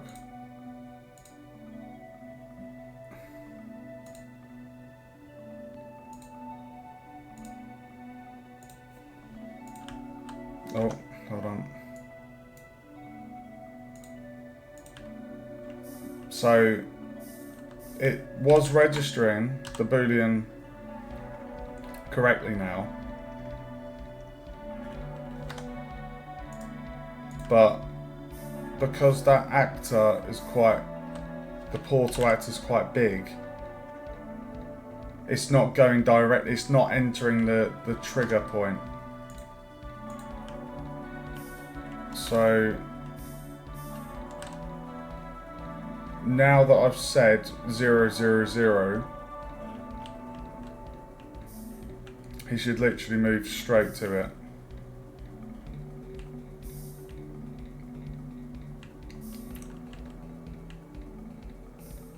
Right, fingers crossed.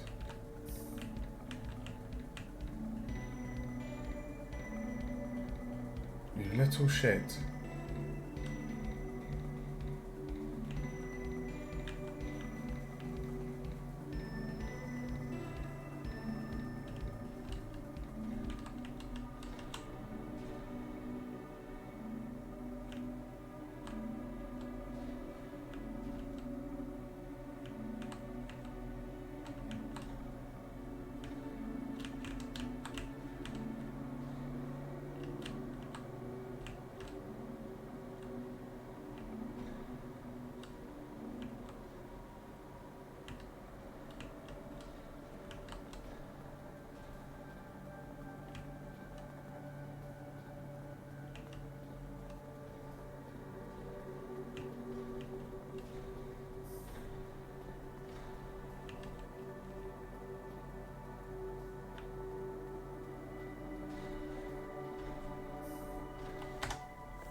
Oh, this is highly frustrating. Oh, sorry guys, 1 minute. One of my kids has woken up. Give me a minute.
Right, I'm back.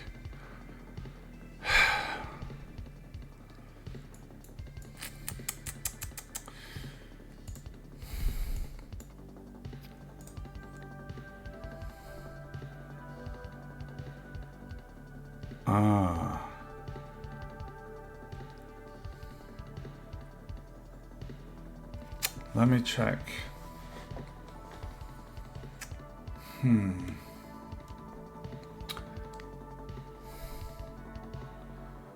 Find random patrol.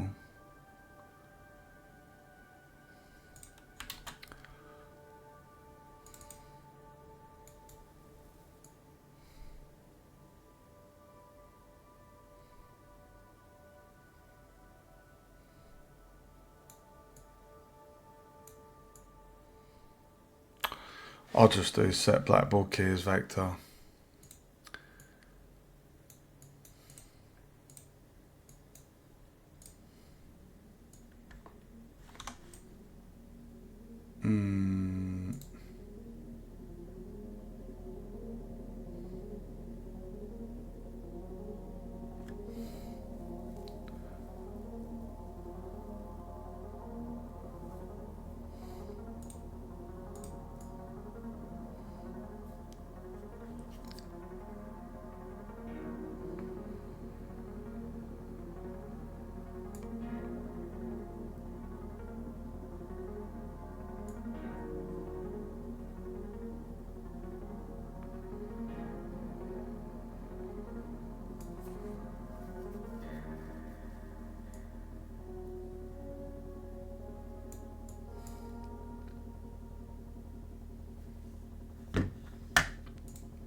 This is so annoying, guys.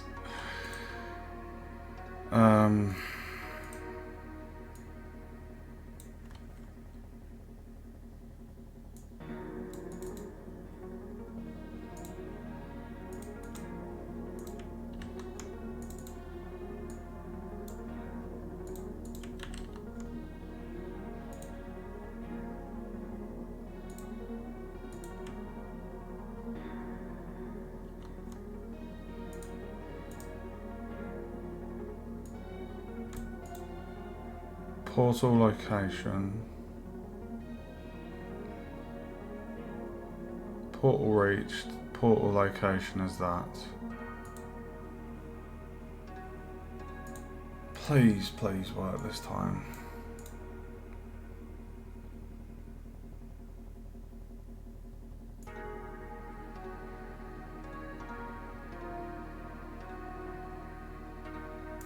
It should be doing that before it even goes to the next line.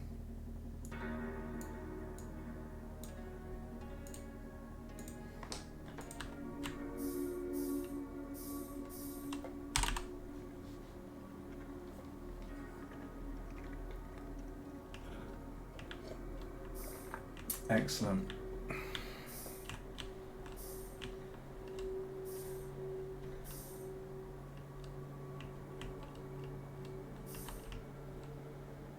Please, please just go to the portal, please.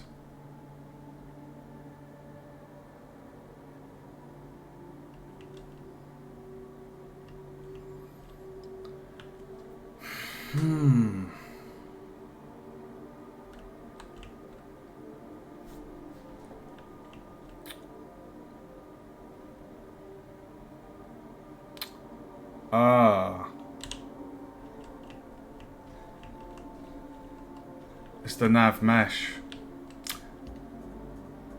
That's why.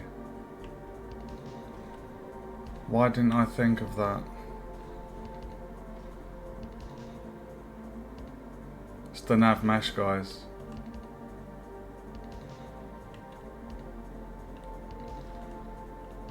You can see here, but if I stand here,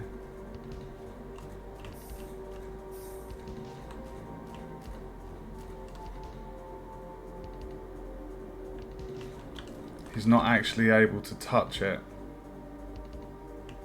Okay.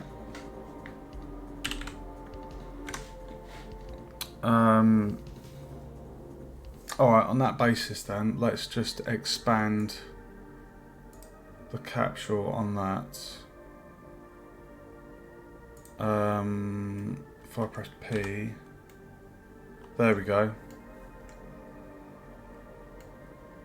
Okay. So basically, the collider needs to be a bit bigger. I'm gonna move Gakanda's thing there.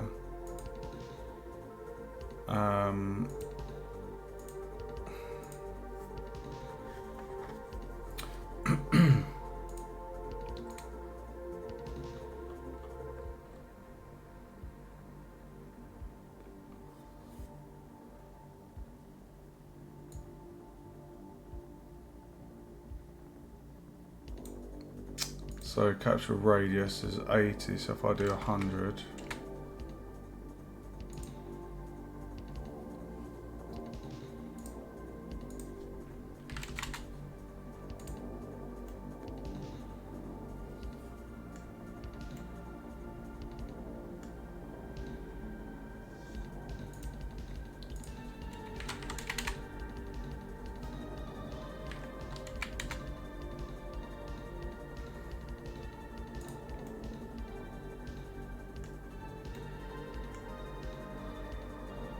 I mean, technically,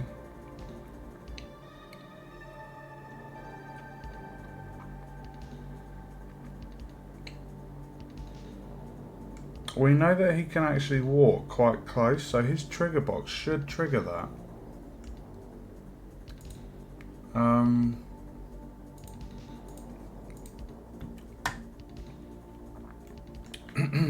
Let's try this.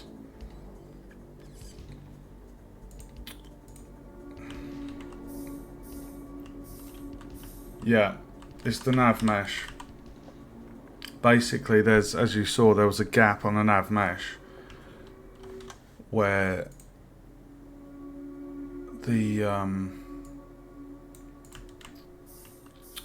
creature couldn't physically get close enough to trigger the thing. But now that I've expanded the size of that collider, hopefully it should work now. You see how tall his collision box is? When he goes here, that should override mine.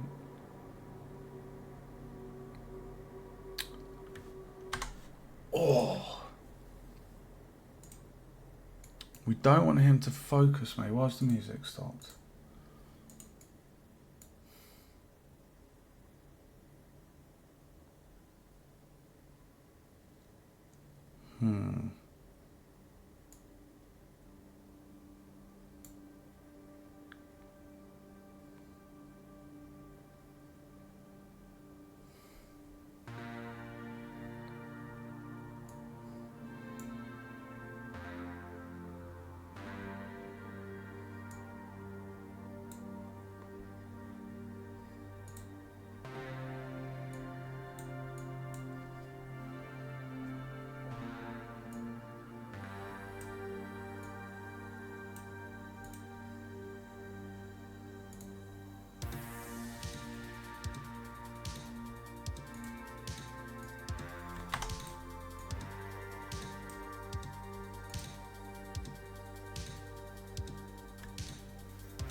Right, so what we're doing there,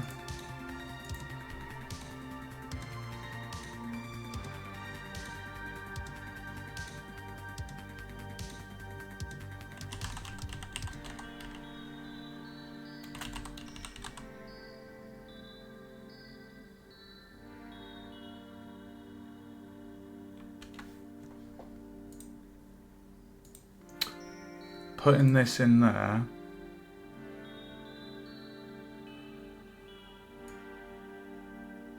if portal is set, we do that. We only allow this if the portal... Oh, it's rotate to face.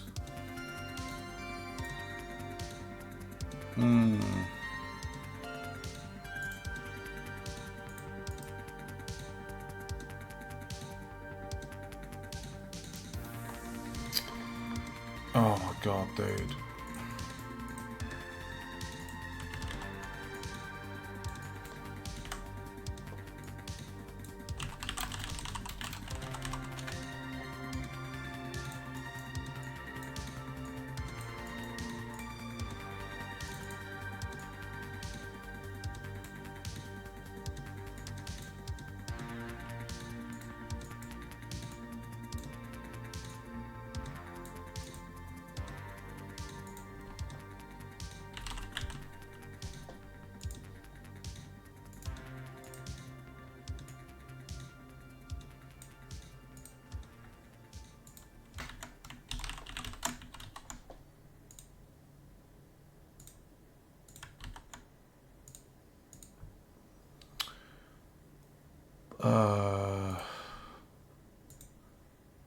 Portal, yeah, okay.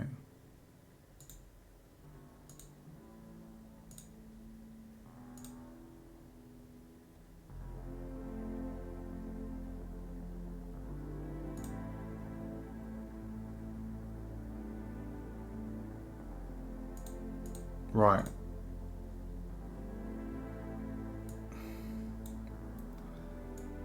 This should bloody work now, honestly.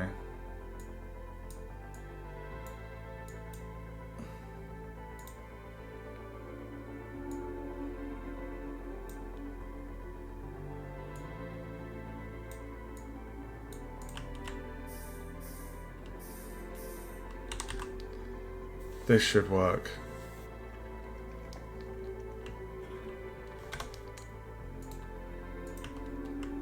So putting in that protector thing there, what I've just done there is I've put back in the key to set the portal, because we want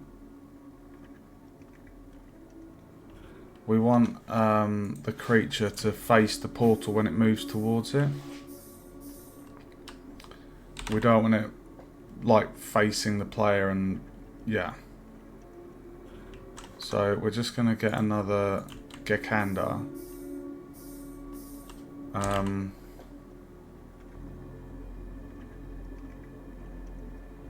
There we go. Right, so you can see at the moment the code's been allowed because the portal's not been reached. So when he comes through here, he should go directly to the portal.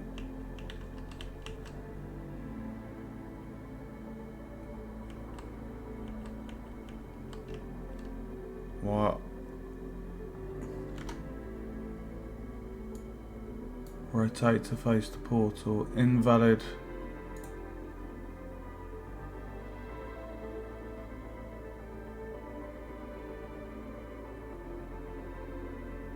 Focal point is an invalid.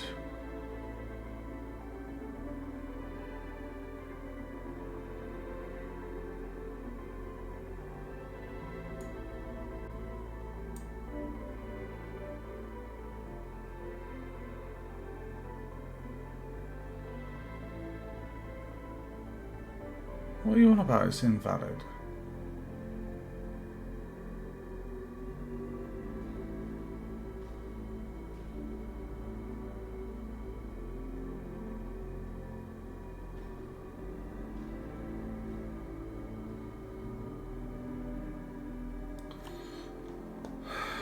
God.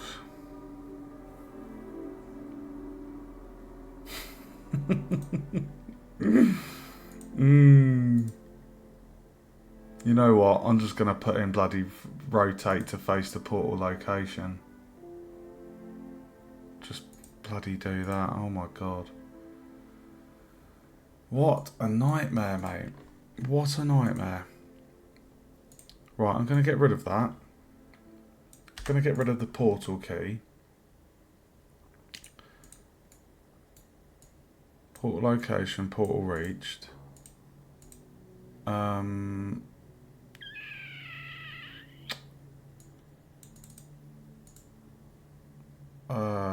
Portal. Gonna get rid of that.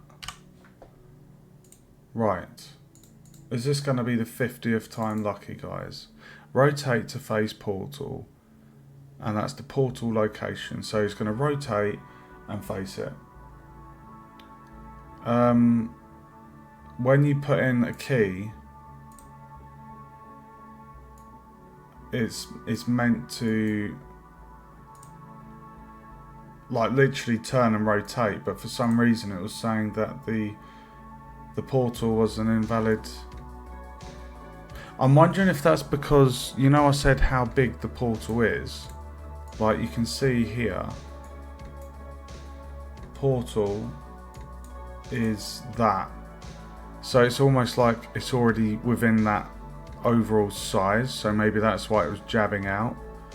It was like, I'm already here. I don't, it's invalid. So what I've done instead is I've just updated it to say, instead of the portal actor, just face the bloody location that he's heading towards. So hopefully that's going to work. Fingers crossed. I might pull my hair out if this doesn't work. It should do.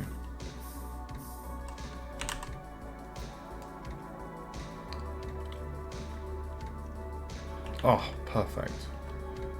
Right, so you can see the behaviour tree there.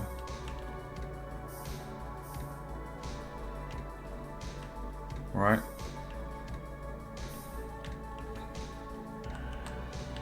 So he's facing me at the moment. If I come in here,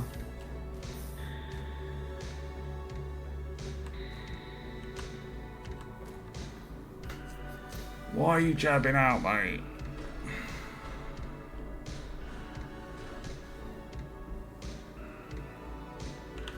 Why have you stopped?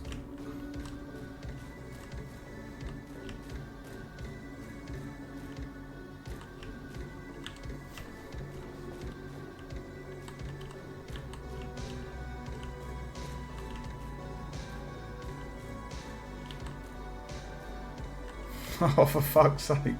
It's never easy, is it? Why have you stopped there? That's not 0, 0, 0. Where the dead centre of that portal is 0, 0, 0.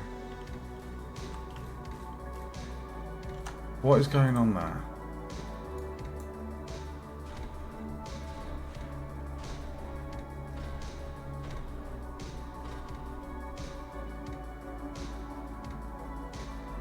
Focal point isn't in. Is that why it's doing that?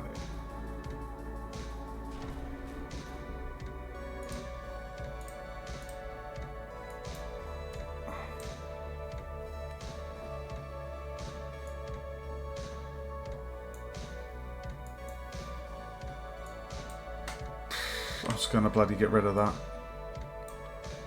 I think that's why it was bugging out. Try again.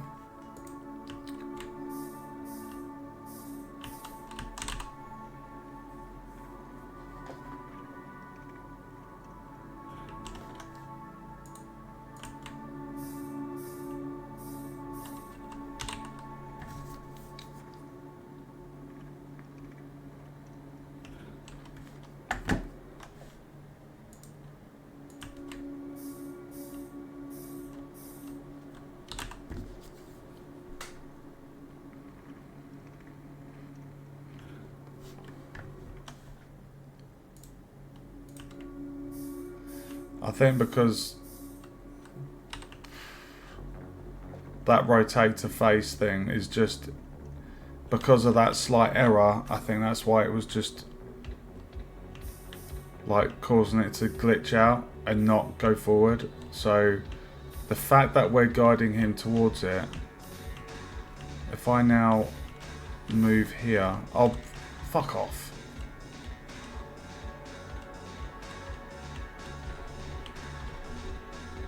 What the fuck, dude? Why are you being a shitbag?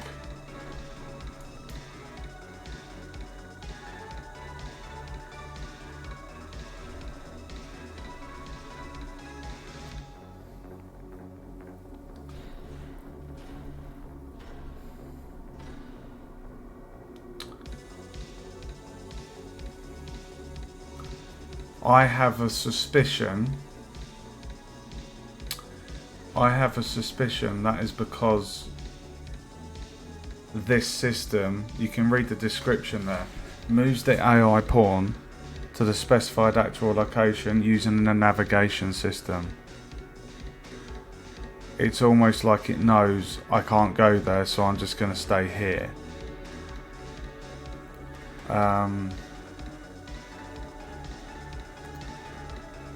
That's a bastard.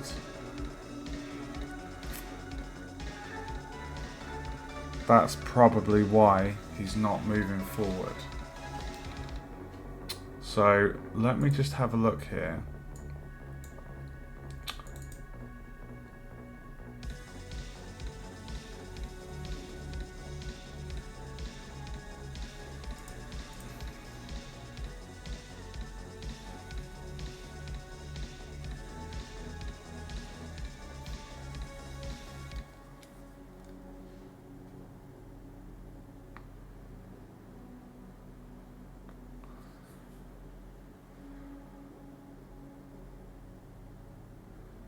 Now what's interesting,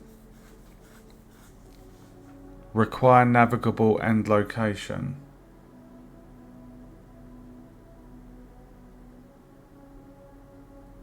If set, goal location will be projected on navigation data.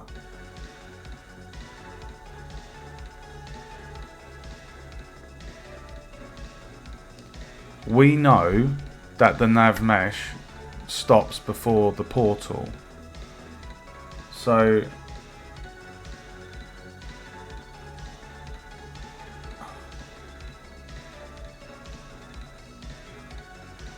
if I was to untick that,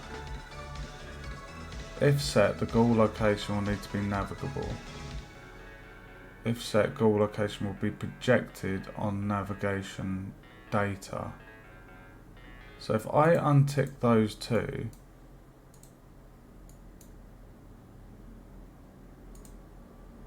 I'm going to see if that fixes it.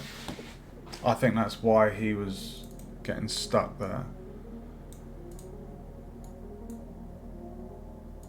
So we're basically saying we know, like if I show you guys, why is that not?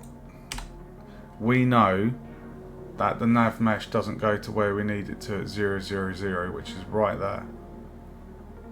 So by turning off require navigable and the project goal location, I'm hoping that means we're going to just send him, boom, go straight there.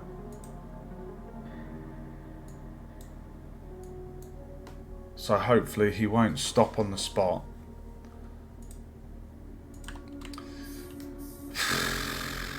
I hope someone's keeping track of how many attempts this is taking.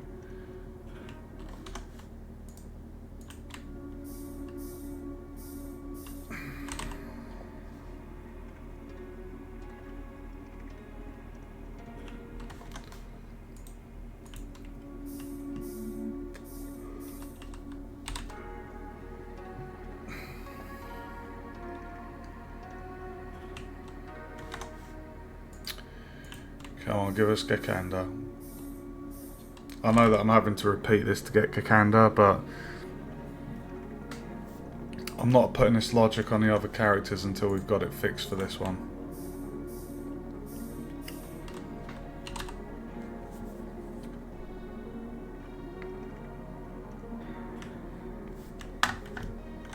Come on, dude, give me Kakanda.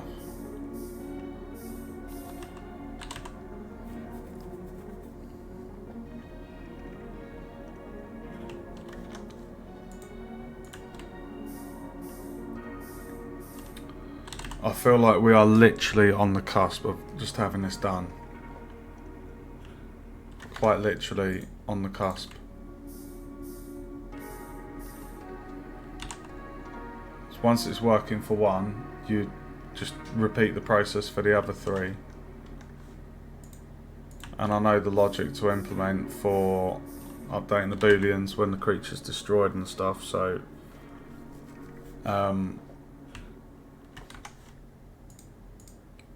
just need him to get into that. Just need him to literally just touch the collision box. Just literally just collide with it, and then job done. That's all we need to happen.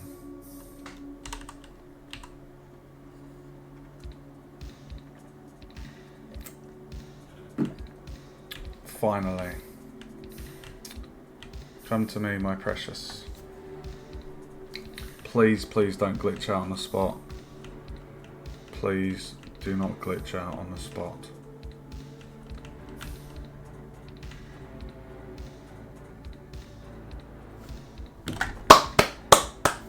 It worked. Do you see that?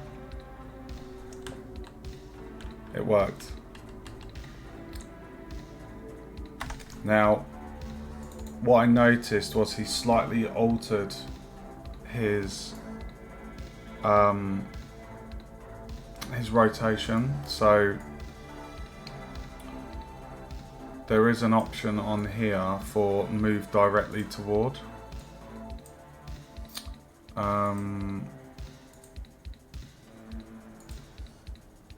So basically, guys, turning this off solved the issue with him getting spasms, stopping on the spot and not moving. So what I'm going to do is I'm going to say move to portal location, move directly towards portal location, 0 on the acceptable radius, and then we're going to turn those two boxes off here. And hopefully, so what that will mean is he's going to move in a straight line. So he's literally just going to go in a straight line towards the portal. So let's try that again. It looks like we've finally got success.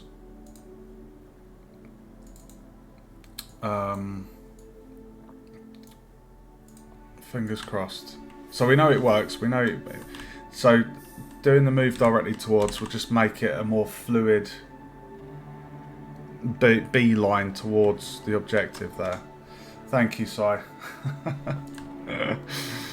Perseverance is so needed in game dev. I'm kid you not.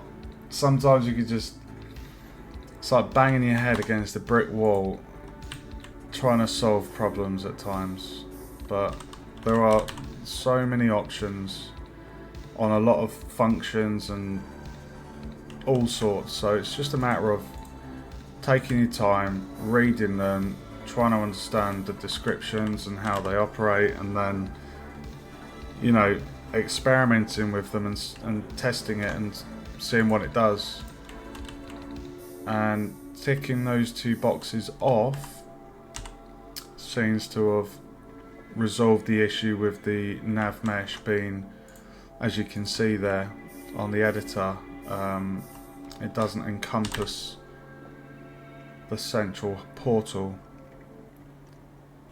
Here we go. Right, watching, guys. Gekanda, we have Gekanda. We're going to just wait here for him. So if I now move here, and then if I just move to the side, he's now going to beeline it. I've done it. Jesus Christ, it feels like I've spent an hour with that alone. My God.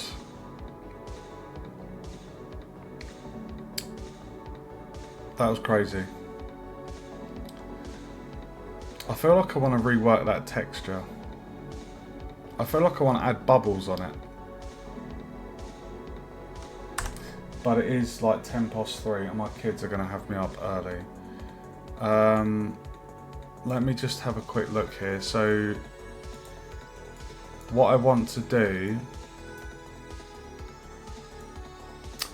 we know that Gekanda is now successfully getting destroyed. So just to go over, guys, the only thing we've got to handle that, so what I need to do for the other 3 carrot creatures is this section here,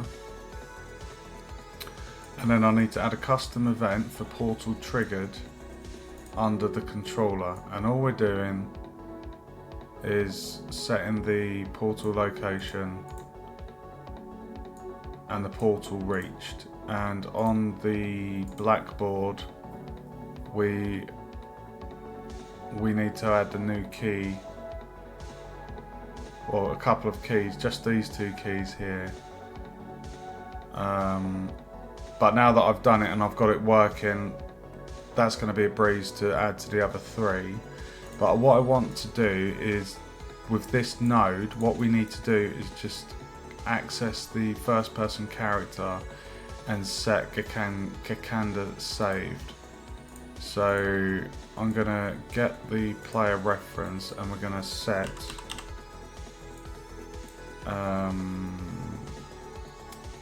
Gekanda saved to true. I'm going to put that there, and then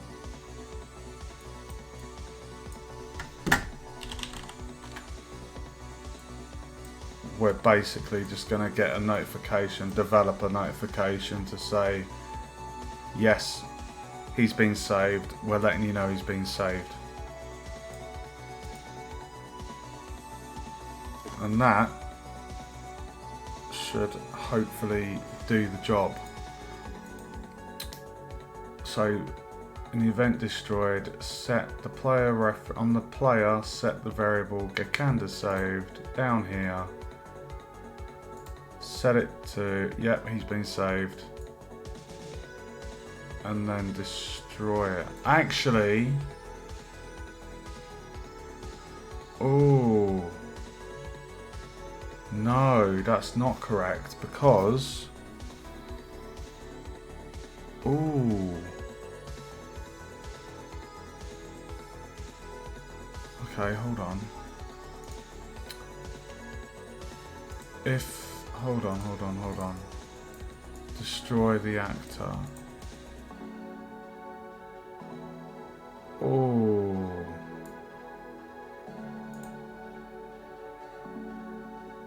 Oh no, that's not correct.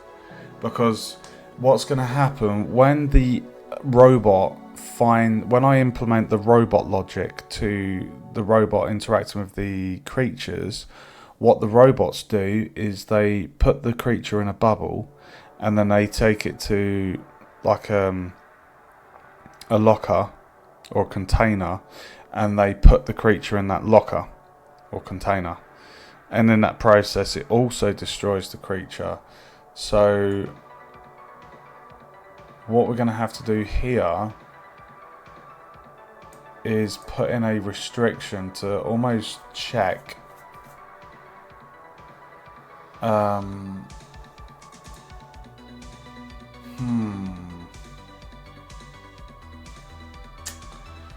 it's almost like you need to check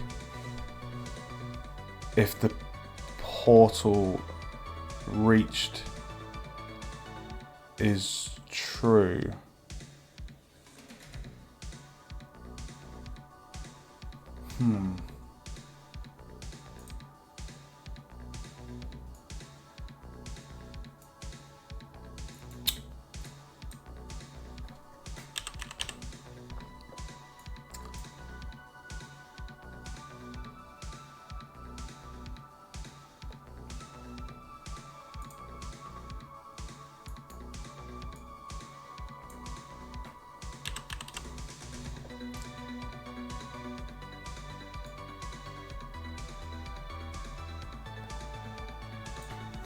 Bugger. Bugger.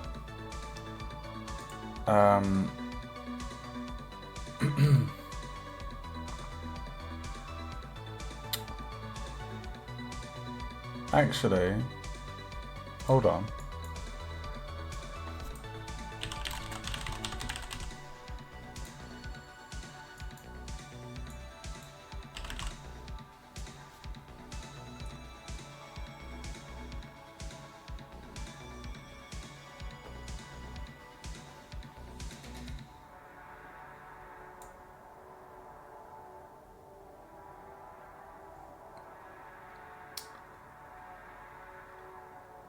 Get location.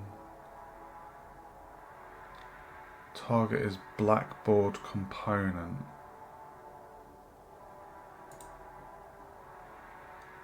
Ah. Key name. Why does that music sound so loud to me? Okay, so we're going into the blackboard.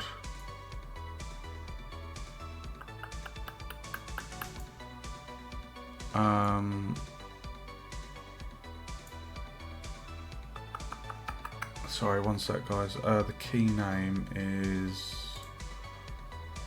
blackboard. We need to check this one. Portal reached.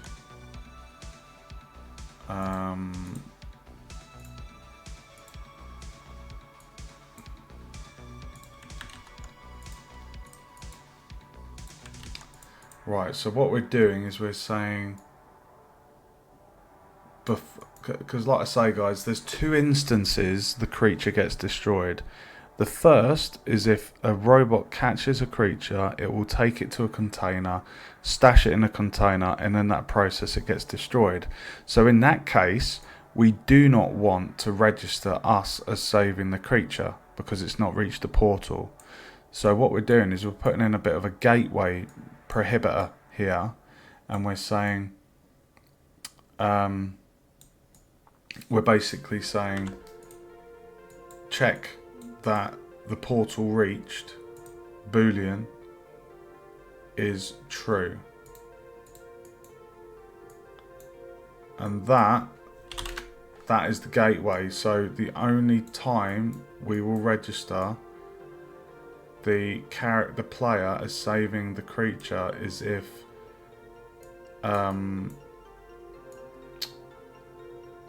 that condition's been met. So what I'm going to do is just move that to there, plug that in there, plug that in there, move that back there.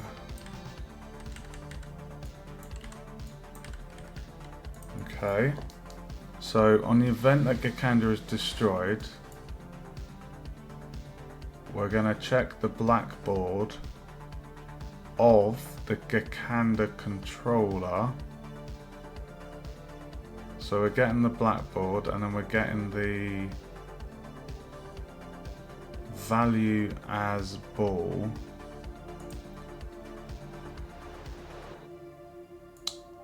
And essentially what should happen when it's destroyed, if the portal has been, the Boolean for portal reached is registered as true, then we say we've saved it.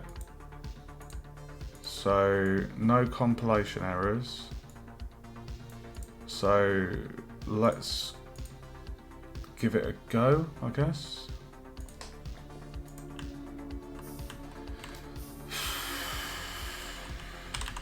If this works, we can tick off the logic for rescuing the creature. And then we can replicate it for the other 3 creatures. Here we go, we've got Gakanda. So top left, what we're expecting to see is Gakanda saved. True. Fingers crossed. Pray for me, guys. Oh, you motherfucker. Attempt to access the controller. not valid. Right. Okay. So basically, it didn't exist, which is why it didn't work. Okay.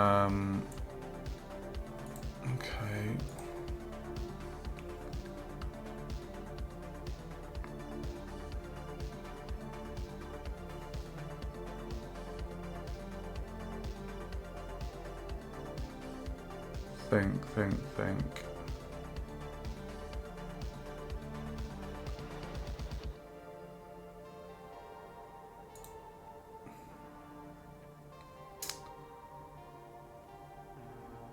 If actor has tag of creature.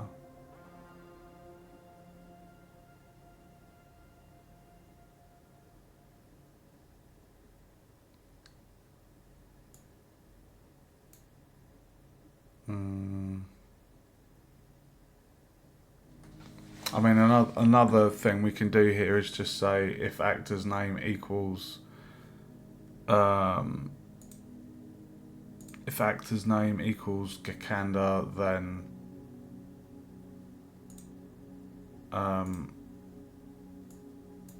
we can trigger it that way. It's just a bit of a pain in the ass, really.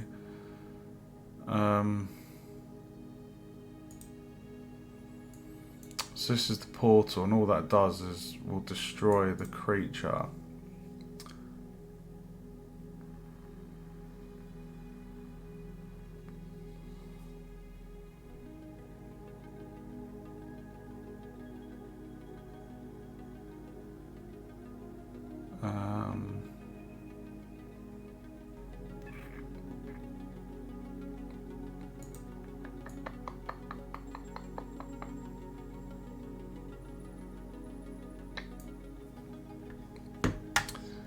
So instead of that,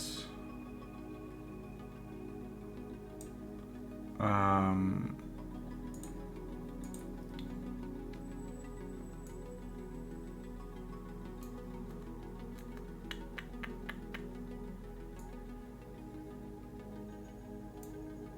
mean, I guess we could have a sequence here. We could have a sequence. And basically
sorry, I'm going to give it another one. I'm going to call it Gekanda. So we're saying it's got two tags, creature and Gekanda. So then on the portal,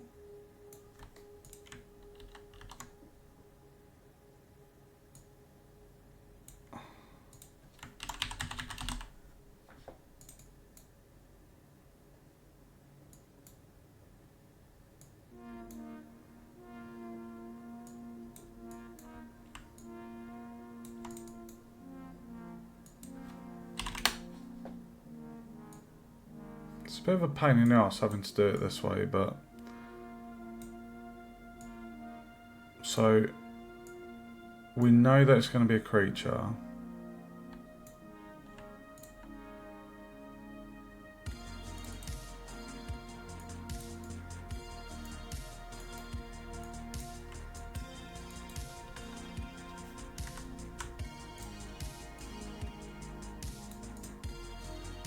So providing it's a creature, which we know will happen, then we go through to the sequence.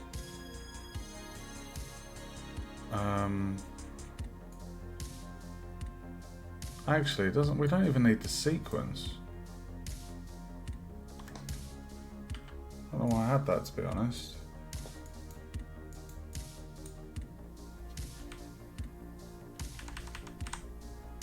Basically check, okay, is it called Gekanda? If true, right, I'm gonna need to have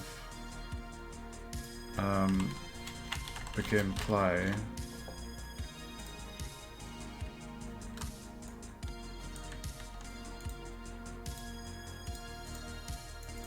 I've got so many tabs open, oh my god.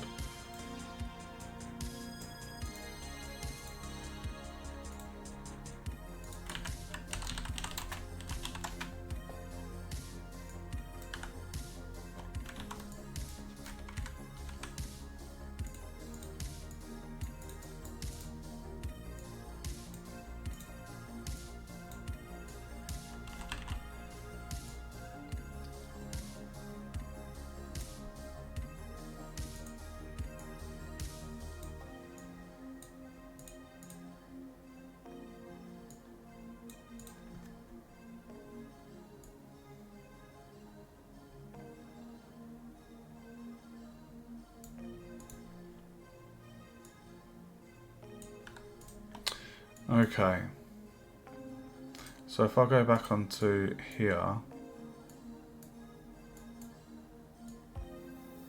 so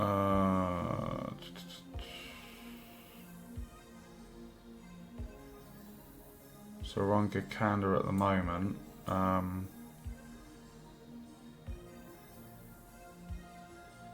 So when it's destroyed, get the ball, check if true, do that. Right, so get rid of that. Portal reach, get rid of that. We're not... Ah, yes, we're going to need that for the escorting. That's correct, we'll leave that in there. So going back to the portal, looking at the... If I just bring this down a bit. Looking at the logic.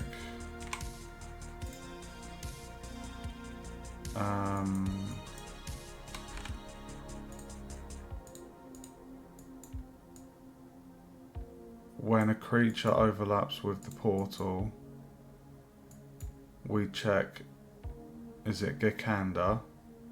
If it is, we say that Gekanda's saved and then we destroy it.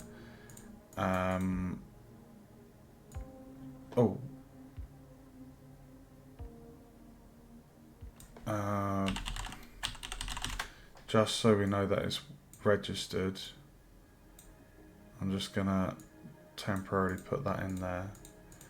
Right, this is the last test. This should work. If it does, I will be back tomorrow night for another stream where I replicate this for the other 3 creatures. This should work.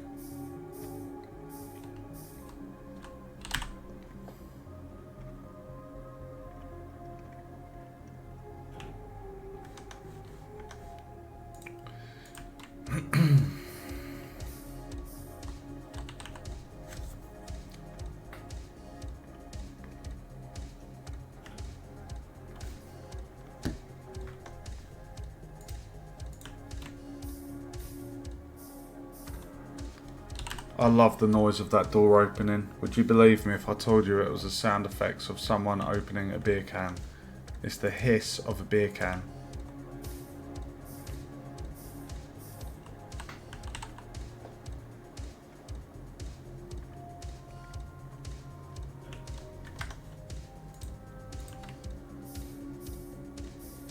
Welcome to the stream, guys.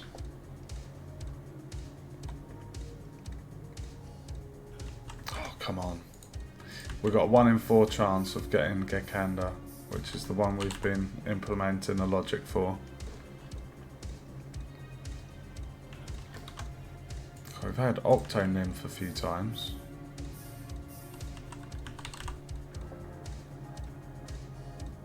Honestly, I've had a lot of fun sourcing the sound effects for this. It was a little bit tricky with the robots. Took a little bit of work trimming and sorting the audio. But I'm really happy with the sound effects. I love the ambience I found as well. Really does set the mood and the tone. My god, we are not getting C.E.S.A.R, are we? Literally the last bit of the test.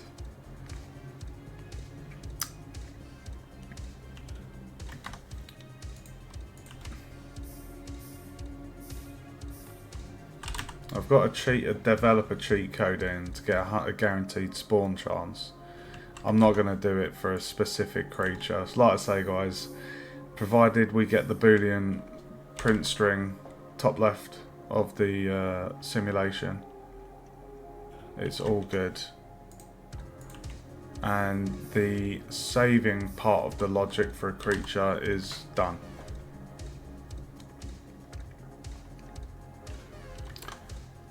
Oh, please give me C.E.S.A.R, please.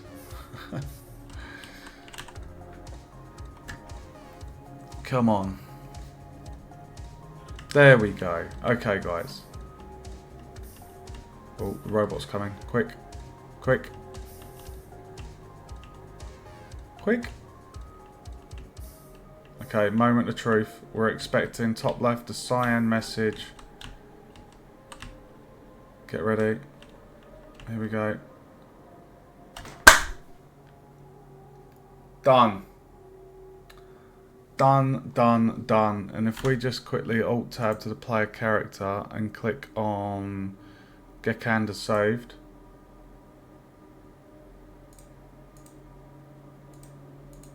Well, it's not showing there, but we got the message, guys. You saw the message top left saying true. So we know that the creature has been saved. So it worked. So just to go back over what we need to do tomorrow night then. Fairly simple. Essentially, all we would do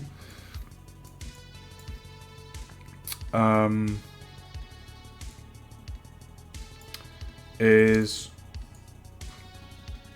off of this branch we would basically do another if, and it would be the exact same code, except it would be the different creature name with the different and relevant boolean for that creature, and you just go through and do that 3 more times, and then that is the win condition as per the player blueprint up here. So when all 4 are saved, that also needs to go into C.E.S.A.R overlap portal triggered. Hold on. BP C.E.S.A.R. So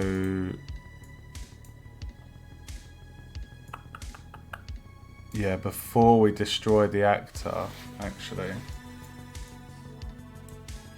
Before we destroy the actor,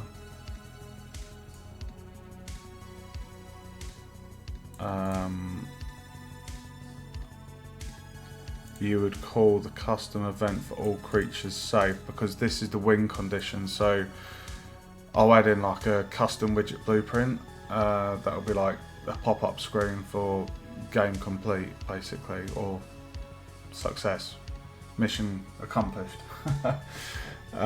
So that would go into the end of this. So if I just call that custom event all creatures saved,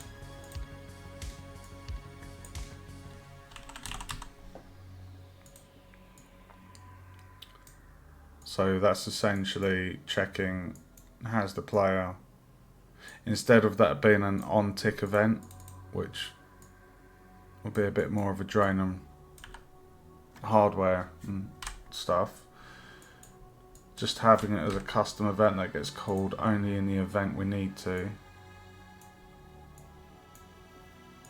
And that handles, yeah, so all 4 creatures saved, yes, game complete.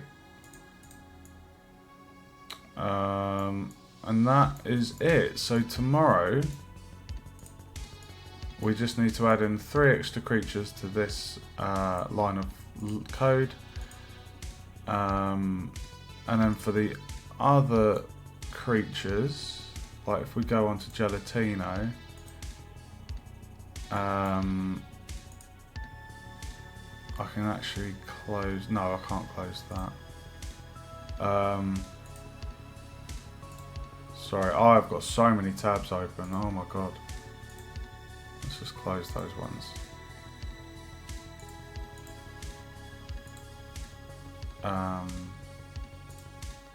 Yeah, so basically on the event graph we've got the escorting, that's always going to happen. Oh, we need to do another thing actually. Sorry, I just remembered.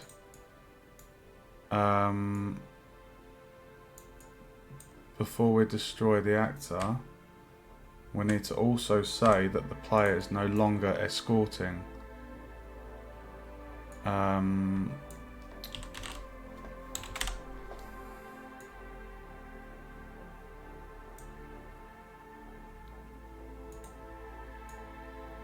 So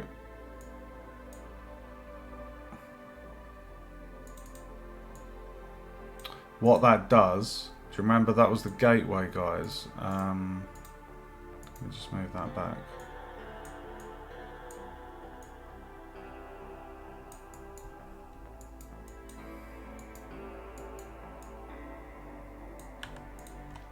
So you remember I said about the gateway on the first person player? So the gateway to being able to loot a creature, we have, are they escorting a creature? And then we have, after that, okay, if they're not looting a creature, if they're not escorting a creature, are they currently looting an object in the game? Provided both of those are false, then we allow the player to loot. So once, as you can see on begin play, so when a creature comes into the game, is spawned, we're saying yes, the player is escorting them. So then in the event where we have rescued a creature and we're updating the boolean to say the creature's been saved, and then we're checking has the win condition been met, after that, just before we destroy the creature, we're setting the player's escorting off. So then all of this happens, we're able to find another creature. So that, I'm just looking at my note I did before I started streaming. So creature escort logic, we have to block other looting, and that is handled by the escorting, so that is done up here. We need to destroy the creature, that has been done through the portal. And then the creature each boolean, well, that is to do with this bit. So I can tick that job off. So what I'm going to do, guys, is I'm going to call the stream there, and I will be back tomorrow night. So what day is tomorrow? Friday or now? Yeah, so I'll be back GMT, London time, probably between 9 o'clock and 10 o'clock at night. And what we'll do is we will add in this same logic for the other 3 creatures. I might potentially play around with this texture and try and get something, I don't know, I'll play around with it and see what I can do, but it's a very easy job in Photoshop. It's a 1024 by 1024 picture, and we can basically try and make it look a bit cooler, maybe with a couple of bubbles or something. If you enjoyed the stream, guys, feel free to give us a follow on Twitch if you want to stay up to date. If you want to see any of my previous streams, feel free to check out my YouTube. I've got playlists for Unreal, Unity and Blender. And if you want to play any games I've made, go check out my itch channel. Thanks for watching, guys. Stay safe and I will see you in the next stream.